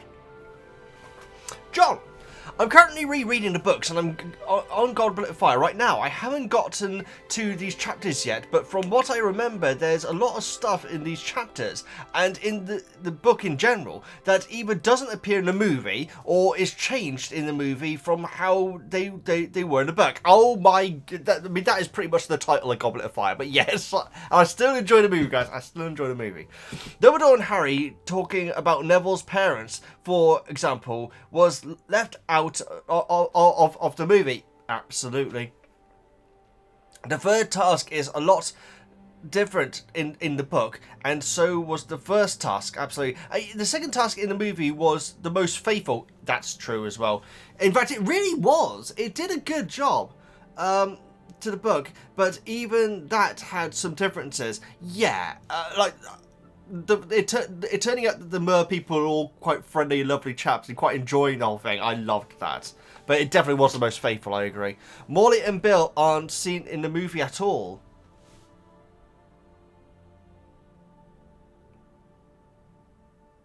Bloomin' Nora. Yeah, Molly's not in it, is she? She doesn't send a howler in this one, does she? No, of course not. That's Chamber. Wow, that's so true, John. That's so true. That's kind of crazy. That's thrown me for a loop, considering how many Weasleys we do see. John, thank you so much for your comment. Are you sure that she's not at the start? No, because it's Harry being woken up with Hermione holding a candle right above his eye. Candle in the eye! Candle in the eye! Alright. Sorry. It's a Gasthouse Paradiso reference. You're right, Monkey. You look very relaxed now. God, Molly's not being in it is that's twisted my melon. I like it though. John, thank you so much for your comment. Greatly appreciated. Jonas of the side panels. Hi, Veggie. I know it's just a minor thing, but Fawkes is still around. I don't remember him in the movie. He was there. He was there, yeah, because I noted the swan-sized thing, and I wanted to compare it, and he is in the scene when Fudge and Dumbledore are having the argument. Would be interesting what Dumbledore has to do to take care of Fawkes. I mean, it's essentially immortal, so you probably don't need to feed him. Probably likes eating though. Does a phoenix get bored? Do you have playtime with a phoenix? Oh, probably. I'd imagine you could probably do fetch and all sorts of things with a magical bird. But obviously, you know, real domesticated birds have an extremely boring life, don't they? Because, you know, they're not able to do the one thing that they're naturally meant to be doing. Flying, I'm talking about. But yeah, very good point. Very good point. I'd imagine that. I mean, the thing is, like Hedwig. We never heard of Harry playing with Hedwig, have we? Like ever? I'm sure he does, though. I'm sure he does. That's a great question. Hope you and Woozle are doing well. Well, she's over there staring at me still. She's not asleep.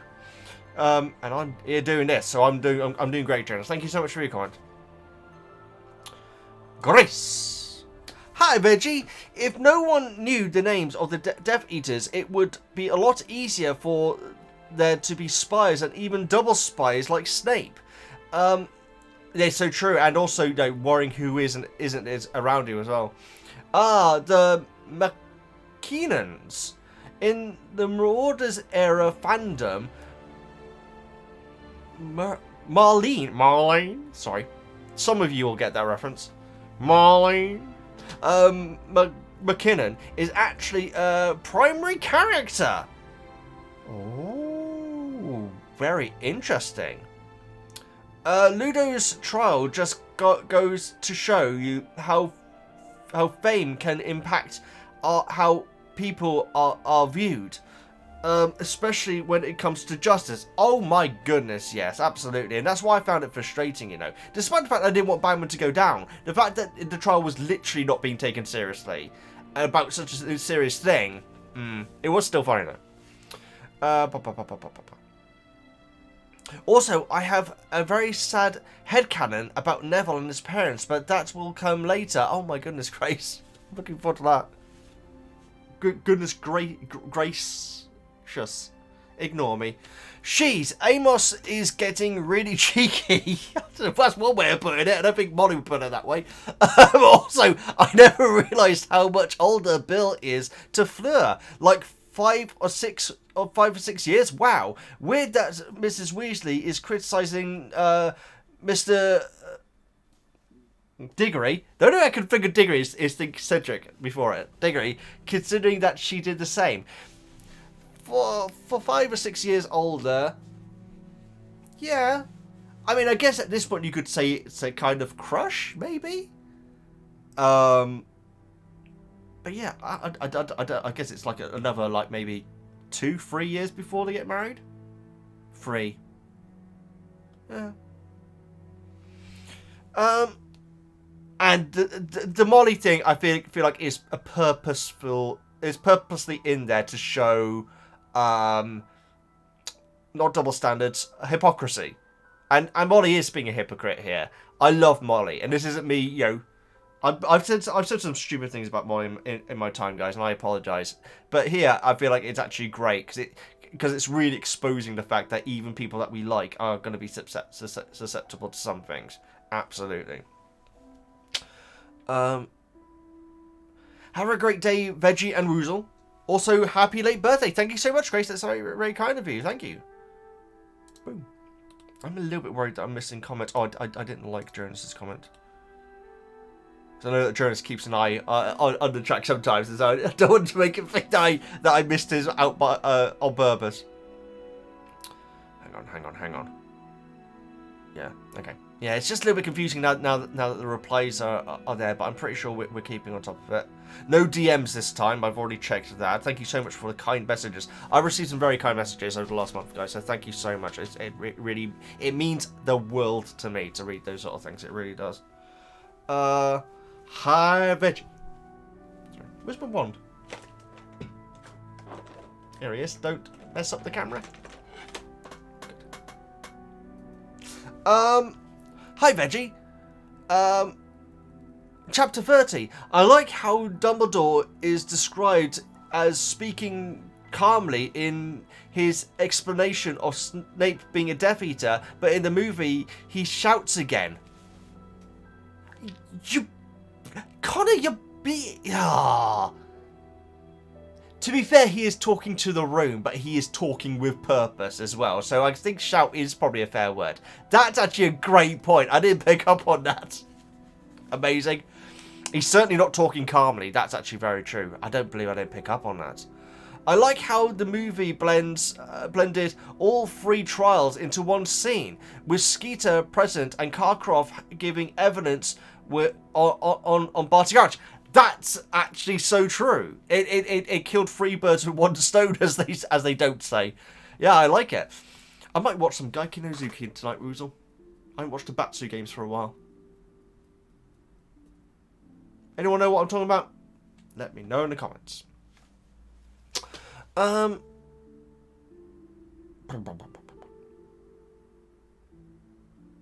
Okay, I've completely lost my place because I talked about Gaiken no Uzuki for no reason. Right. I like how the movie blends all three. Yeah, absolutely.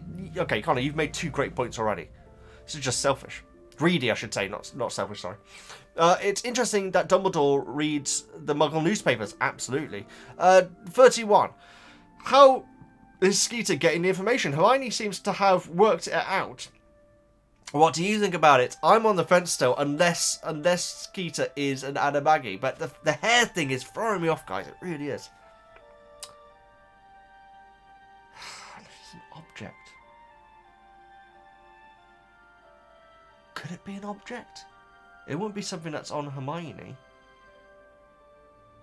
Oh, I don't. It's interesting, guys. It's very interesting.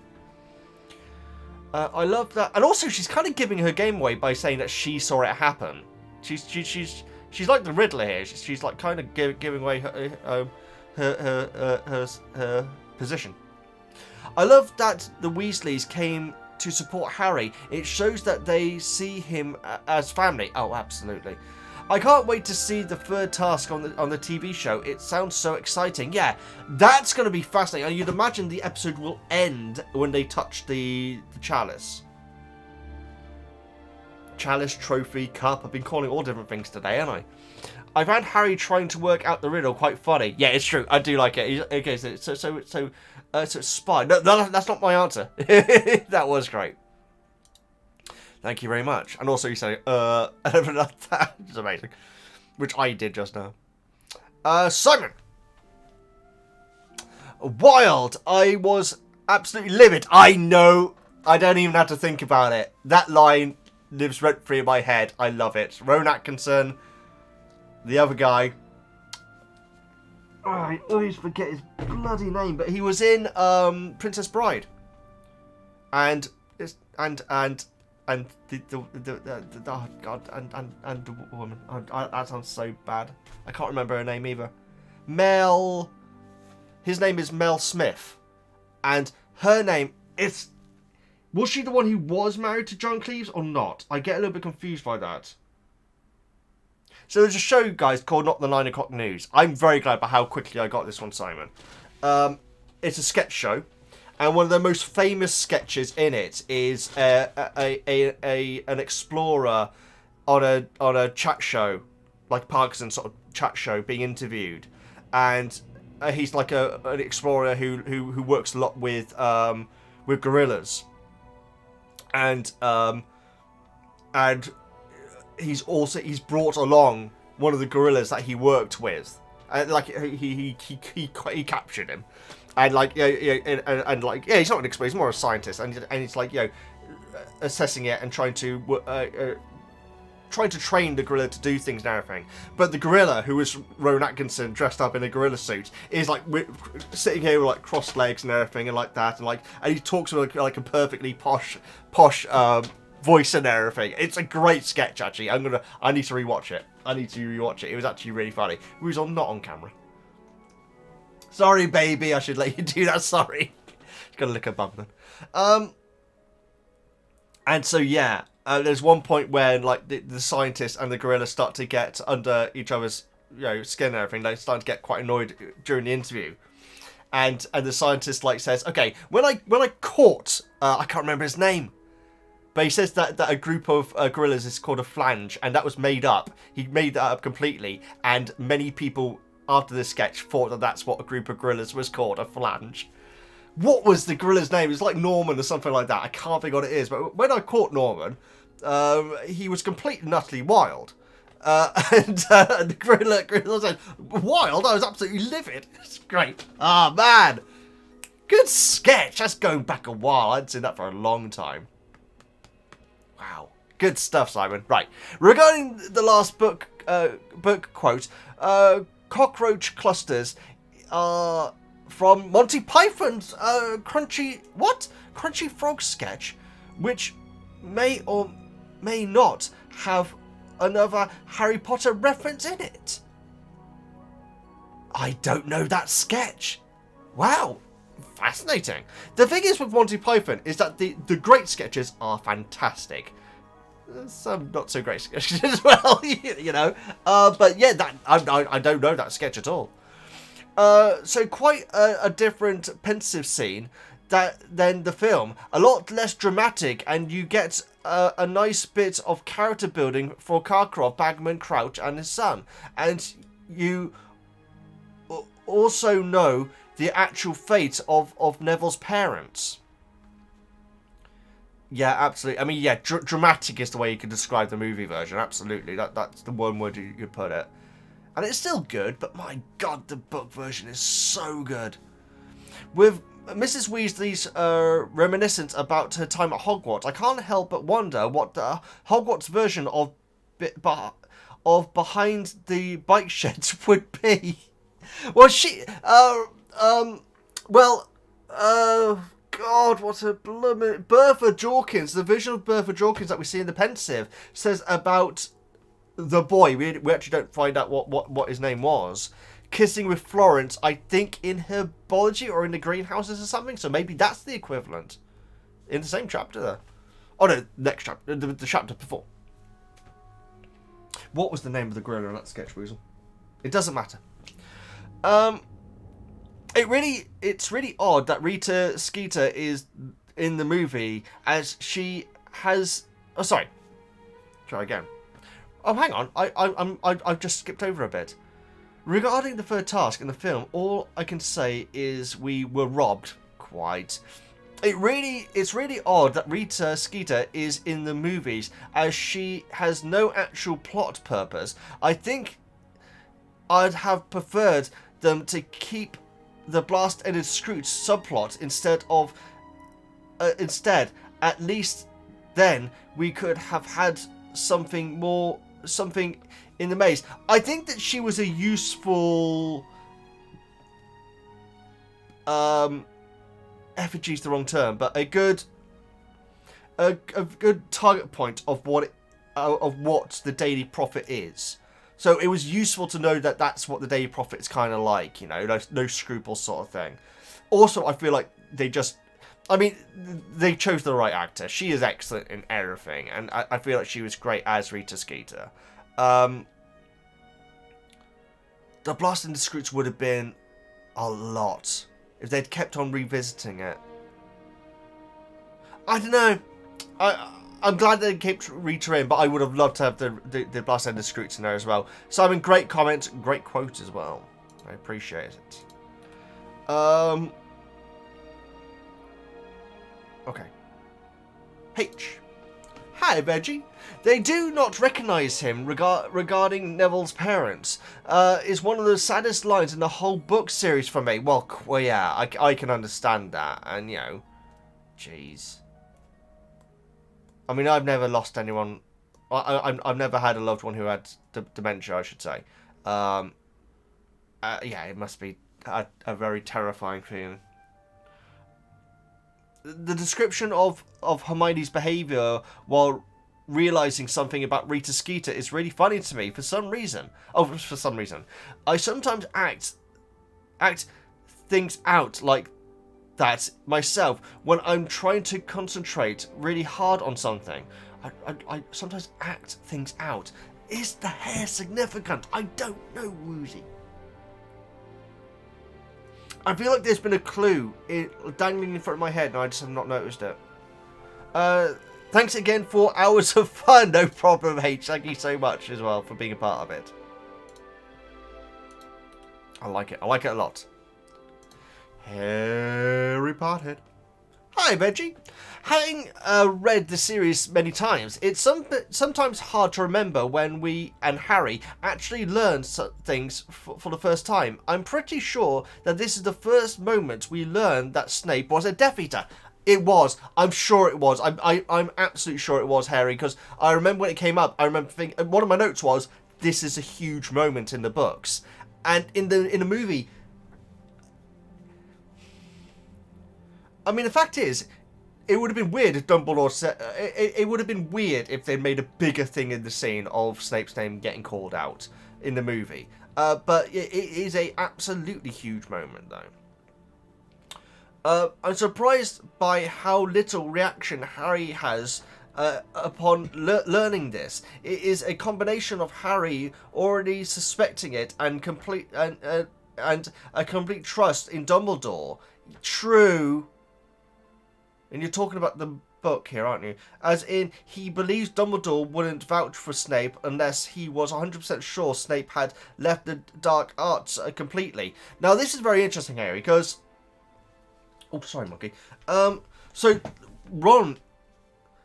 One of the first things that Ron says in the next chapter is, and Dumbledore completely trusts Snape? And so... That would suggest that they may have had their suspicions. You're right, monkey.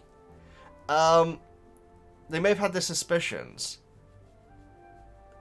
But the fact that Dumbledore trusts Snape, despite that, is the bigger news to them, I guess. Very interesting. What was the reaction, even though it's hard to say since you've already seen the movies? No, it absolutely stood out as a major part in the books. As in, like, top tier. When it comes to top moments that we've had, that was absolutely top tier. And also when Harry asked Dumbledore about what it was that made him trust Snape. Absolutely crucial, you know. Right, monkey. I'm nearly done here, and then we can go downstairs and have a little sit down on the sofa, yeah? Wait for Hello Boss to get posted. So it's Halloween, guys, which means that Hello Boss will no doubt get posted today. I'll get my reaction out. I want to get that out. I hope they post it soon, because I want to get that done. Oh, that's a good point. That's a very good point, because this is going to be exporting for hours. Okay, Woozle, we need to get this finished, exported ASAP. Also, Machiavelli has just been announced for Civilization 7, which is very interesting, but he seems to be for the Greek Civ, which is odd, because he was big into his philosophy and everything. So they put him down as... It doesn't matter. He sounds great, though. I feel like I will definitely be playing as Machiavelli if I get Civ 7. I've been playing a lot of Civ 6 lately. Currently playing as Basil. Never played him before. Basil! Sorry. That was an awful impression of...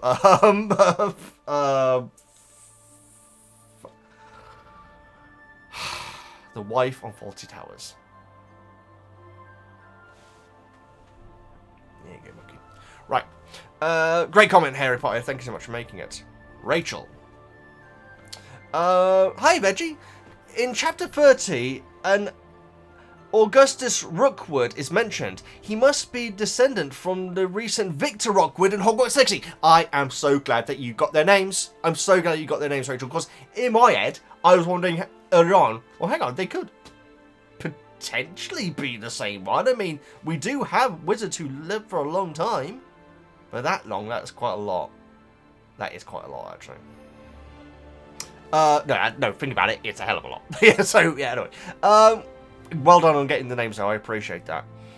I think the memories do a really good job of showing the atmosphere, the wizard world, in the wizard world after Voldemort's fall. Downtrodden, but out for revenge. Oh, absolute no, absolutely, yeah. Like bloodthirsty is another way of putting it. I see that absolutely, Rachel, and that's why Bagman's trial in a weird way frustrated me, which when you think about it is me kind of being a complicit in this. Harry waving back at little Gabrielle in chapter 31 is so cute. Yes, that was adorable. Also, Moody must be about 10 or 20 years older than Harry's parents to have known the gamekeeper before Hagrid. This is very interesting information, as he was already 43 when Lily and James were in first year. Yeah. So Harry was as Harry was already 43, as Hagrid was his first year. Oh, interesting. Wow, Rachel, that is great. That is a great bit of information. I want a timeline. I actually do. This is very fascinating. Rachel, thank you so much. That was a great comment. Mortimer, again, thank you so much for your help, Mortimer, on the comments. I want to say that Ron invented goblin names on his exam is the best thing ever. They were amazing. And you know what? If he'd done it in Divination class, it would have turned out that not only were they real goblins, but they were like the most notorious ones or something, you know. Yeah, that is, it's the most Ron thing, and you know that if Harry wasn't in the tournament, he would have done exactly the same, or at least Ron would have suggested it to him. I think he would have done exactly the same. I really like how Harry and Ron are actually very, very similar, you know, because in the books they're really not. In the movies, sorry, every time. In the movies they're really not. There is this hierarchy, whereas in the books you really get the feeling that they are actually very similar. Elizabeth.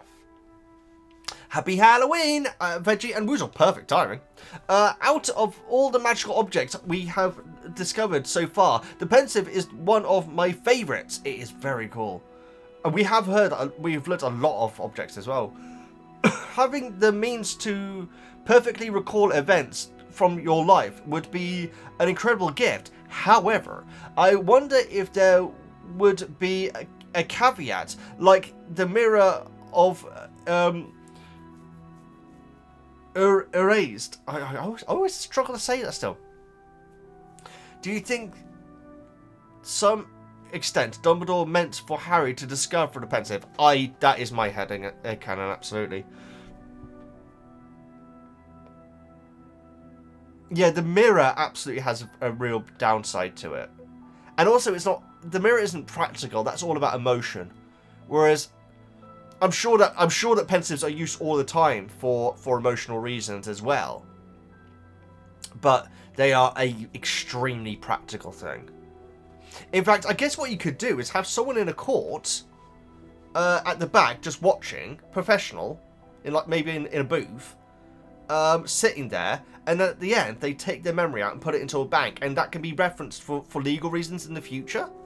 In fact, this could have a lot of useful, just in like note taking in general. Good girl, monkey. Very, very interesting.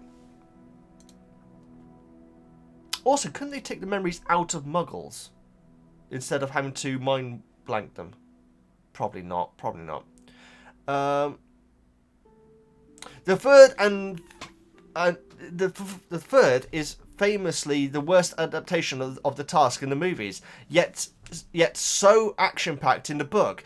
Ultimately, I believe Dumbledore was into something by letting Harry compete. I believe that Dumbledore was onto something by letting Harry compete in the tournament. The controlled dangers he had to face this year put pressure on him and hone his skills and learn advanced spells that he might not have otherwise. Ron and Hermione a bit as well. Oh, that is actually a very good point. It really was training, and the thing is, at least in the book, he never really was actually in actual mortal danger because there was always ways out.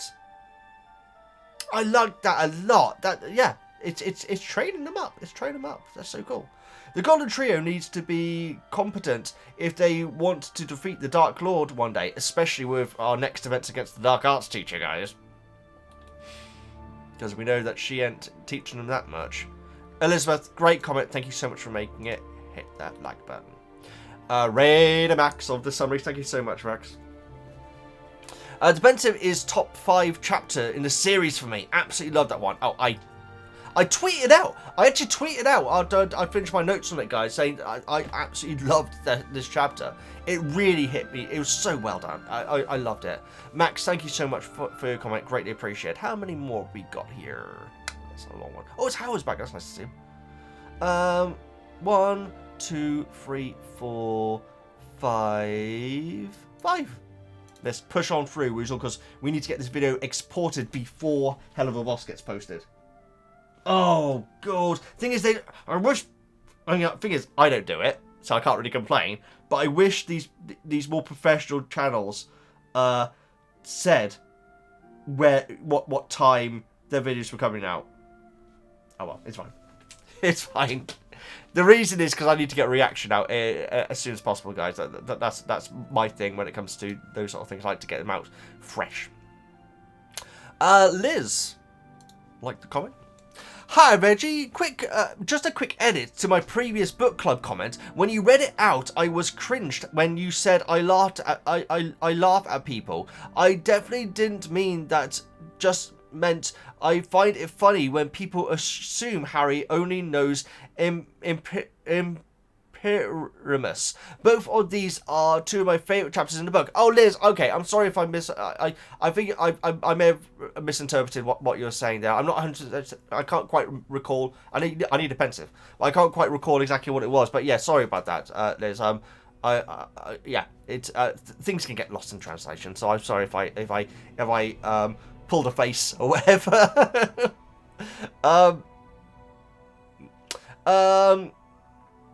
Chapter 30. When I first read the book, I didn't expect Fudge to be discriminative like that. I was so shocked. I loved the extra court scene in the book, poor Neville. First time I read what happened to his parents, I was completely horrified. Oh my god, absolutely. Yeah, and the rest of the scene is horrifying as well, so it's just horror upon horror. I can't imagine how long they were tortured to actually lose their sanity. It explains a lot about Neville, and that just shows you how awful Snape is to him, considering Snape is Neville's worst fear, and nothing to do with his parents. Wow. Gordon Bennett, guys. Imagine if Lestrange was the Boggart. Wow, that's such an interesting point, Liz. I guess the thing is, Liz, is that this happened when I presume Neville was a baby or a toddler, or at least extremely young. And so phobias and family history, yeah, that's an interesting point. But yeah, that is I like it. Chapter 31. I loved that Bill and Mrs. Weasley came to Harry's family. Amos annoys me again. Yeah, it was getting that hate. I'm going to feel sorry for him soon, though, guys. I'd imagine I am.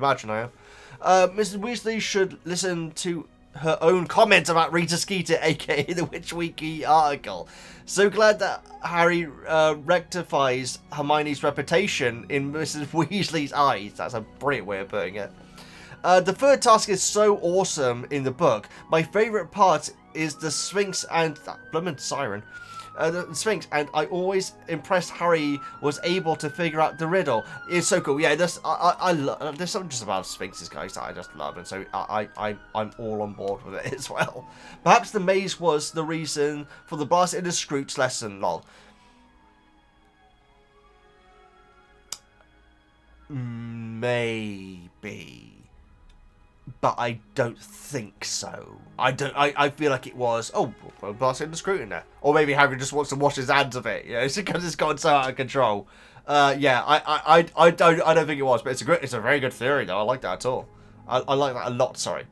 All the best. Happy Halloween to you and Woozle. I like the fact that this book review started off with happy birthdays, now it's saying happy Halloween. I really appreciate it. Howa, who hasn't been around for a couple. Hi, Veggie. It feels good to be back after missing out the last two book clubs. Not to bore anyone with my personal life, but the last 2 months have been tough. Howa, I'm so sorry to hear that. A cute pen.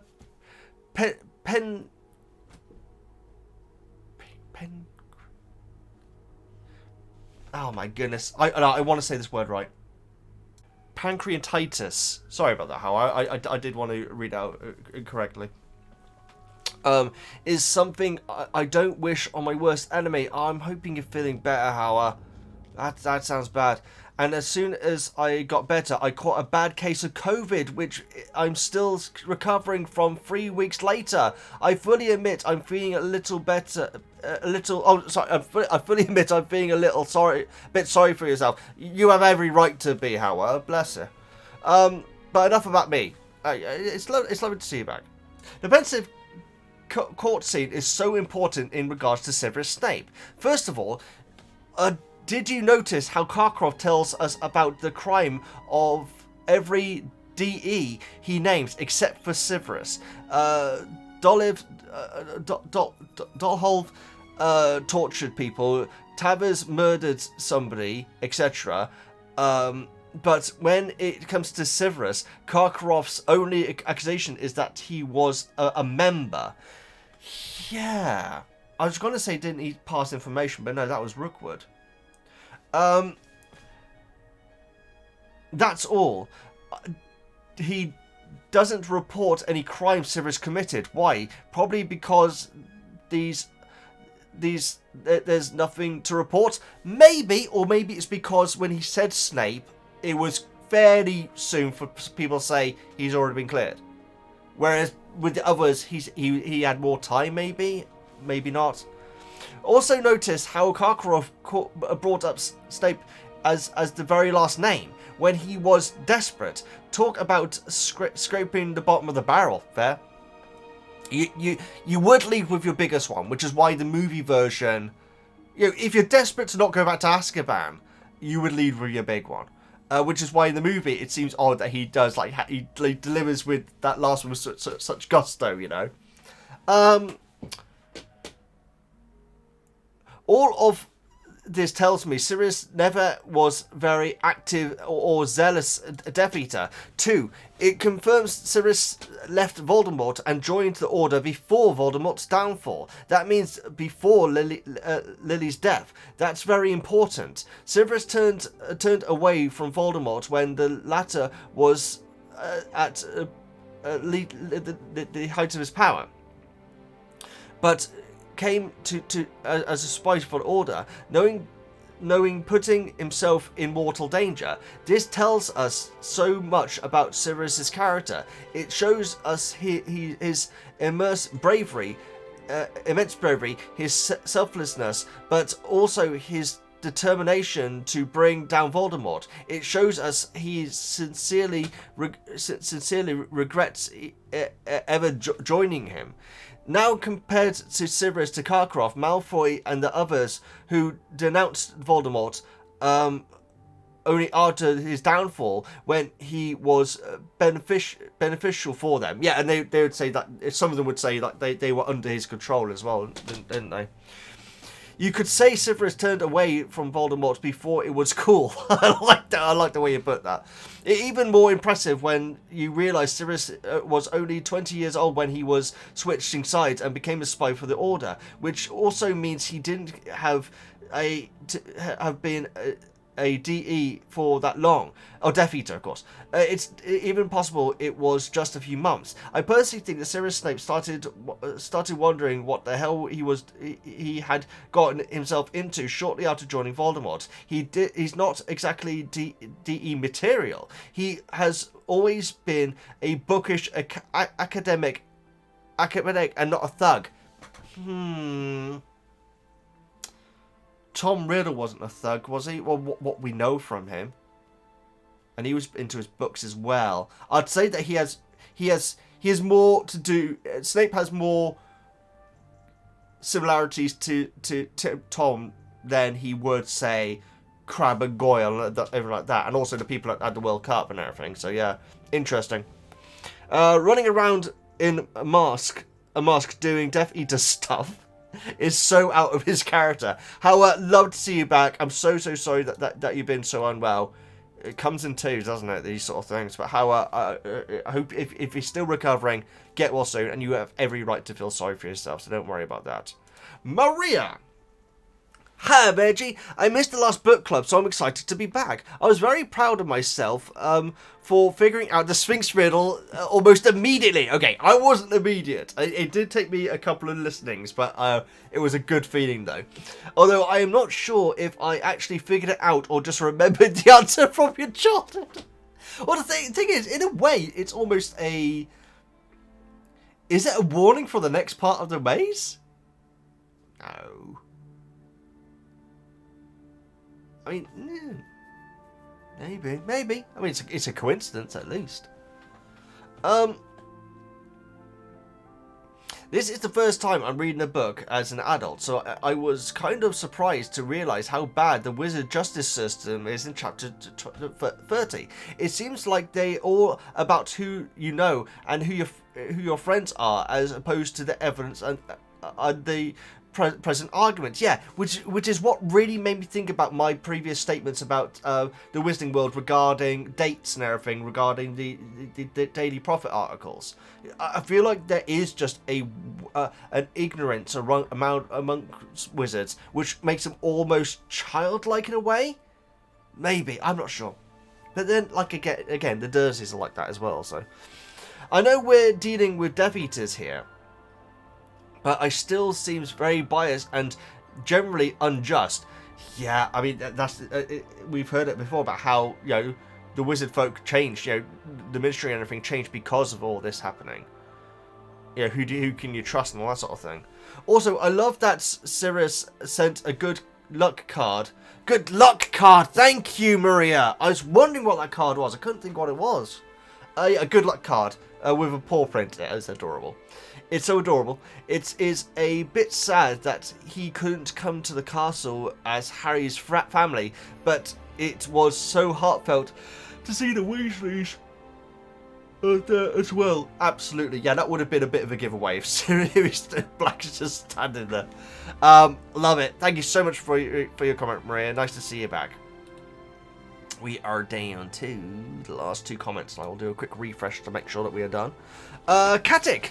Hi, Veggie. Hope you're doing well and enjoying all the extra stuff in both chapters. I'm glad at this stage we're only told that Fleur makes eyes at Bill and not the other way round. After all, she's 17 and he's 20. Well, quite, yeah. Yes. Absolutely. Yeah, absolutely. The whole Sphinx and Riddle scene is one of my favourites in the series that's left out of the movie. Yeah, I'm just feeling like when it comes to pacing and stuff, having something like that just before... Because in a weird way, the task is the end of the action. The task is the last action set piece, let's put it like that. And so they did have to go big with it rather than it being things like riddles and things that you have to work out and everything. I've loved the descriptions of the task in this book club though, it's been hilarious. Okay, let's get through this. No, sorry, Katic, that's not a criticism of your comment. It's me looking at my moustache and then realising that I need to get this out as soon as possible because this is going to take a long time to export, and longer to export means that I'm going to be later when it comes to getting the Hello Boss reaction out, and I need to get that out as soon as possible when it drops. Hi, Veggie. Hope you do... Okay. Calm down, Veggie. That gravity reversal illusion, if I were in that maze, it would have finished me off. As someone with a mild phobia of falling off the earth up into the sky, it freaks me out every time I read it. Katic, I wonder if you have the same thing as me. Because if I see a skyscraper, if I'm near to a skyscraper, it is that feeling of imagining myself coming off the ground. And so... I don't get it when there's no skyscrapers around. I guess just because the sky just doesn't look that high in a weird way. Whereas when I know how high it is, I absolutely get that. So I wonder if you get the same thing as me. Do your lower legs start to really tingle and your hands start to itch and everything? That's what I get. Massive feeling of dread. That's what it is. And so interesting that you're the only other person to bring that part of the chapter up as well. Very interesting. I only have a mild case though. I know some people have a very serious phobia that can be quite crippling. Oh yeah, okay. I think I know what you mean now. I think I know the one you mean. It doesn't mean. It don't mean to make light of it. Oh well, absolutely not. P.S. I just learned it's called Cadastrophobia.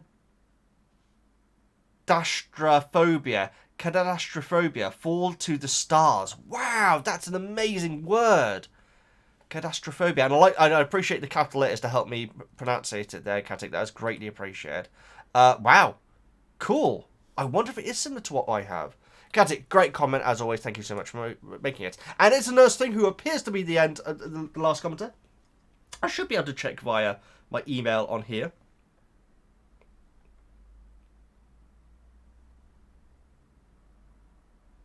It certainly looks like it. Yes, it's a nurse thing. It's the last commenter. Hi, Veggie. Happy Halloween. I hope that there are no trolls around this year. Would like to know.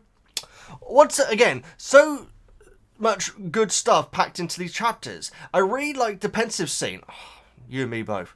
I was a little disappointed in the way the movie kind of smushed all the different moments together. I kind of respect it in a weird way, personally. But that last child, guys, my goodness. In the book, I should say. You get so much more detail in the information in the book. I also really appreciate Dumbledore after he pulls Harry out. Curiosity... oh, yes, here we go. Yeah, is this... Does he say this in the book as well? Curiosity is not a sin, but you should exercise caution with our curiosity. I'm sure he says that in the movie as well, because it's when he's like looking up in the air and everything. But yeah, okay, that is in the book as well. Good to know. My one grumble with Dumbledore here is he recommended the cave near Hogsmeade for Sirius, why isn't he making sure he's getting food? That's a fair point. That is a great point. Surely if anyone knows how to do that without drawing attention, it would be Dumbledore. That is actually a fantastic point, actually. He should really be on top of that. It shouldn't be up to Harry. Also, is that cave on Hogwarts Legacy? We're going to have to try and find it if it is, guys. You'd think it would be. What is Malfoy up to? I just feel like it's got to be about Rita. There's so much more I want to say, but most of it has already been said. I'll end with this. I have always and will always love Neville. I appreciate it. I appreciate it, Nurse. I know some people are iffy with Neville, but I've always loved him as well. He doesn't get enough appreciation by the characters in the book. I do agree with that. I actually do. He had to go through so much at such a young age, and he really does his best under a lot of pressure and stress. Can't wait to hear your thoughts, Veggie. It's Nurse thing. You just heard my thoughts. That's the end of the book club, guys. Sorry, Monkey. Sorry, Monkey. I didn't mean to spook you. Sorry, boo-boo. Sorry, boo-boo. I was just trying a different style of YouTubing at the end there. Sorry, Bubba. We'll go and get you. It will go and get you up for a wee in a second. Guys, this has been a lot of fun. Absolutely adored these chapters. The pensieve, I think I'm with Max. I think it's one... I feel... I would have to go through the book again, but I think it is my favourite chapter of the book so far. But we will be doing favourite character, favourite chapter, what part of the movie... what part of the book should have been in the movie the most, which is going to be a tough one for this. I'm going to need suggestions for that, guys. So at some point I will put a poll, not a poll. I'll put out a post saying, can you suggest things that you would have liked to have been in the movies, as in scenes, and then I'll have a look through them, and then yeah, we did a poll last time, didn't we? So we'll do a poll again.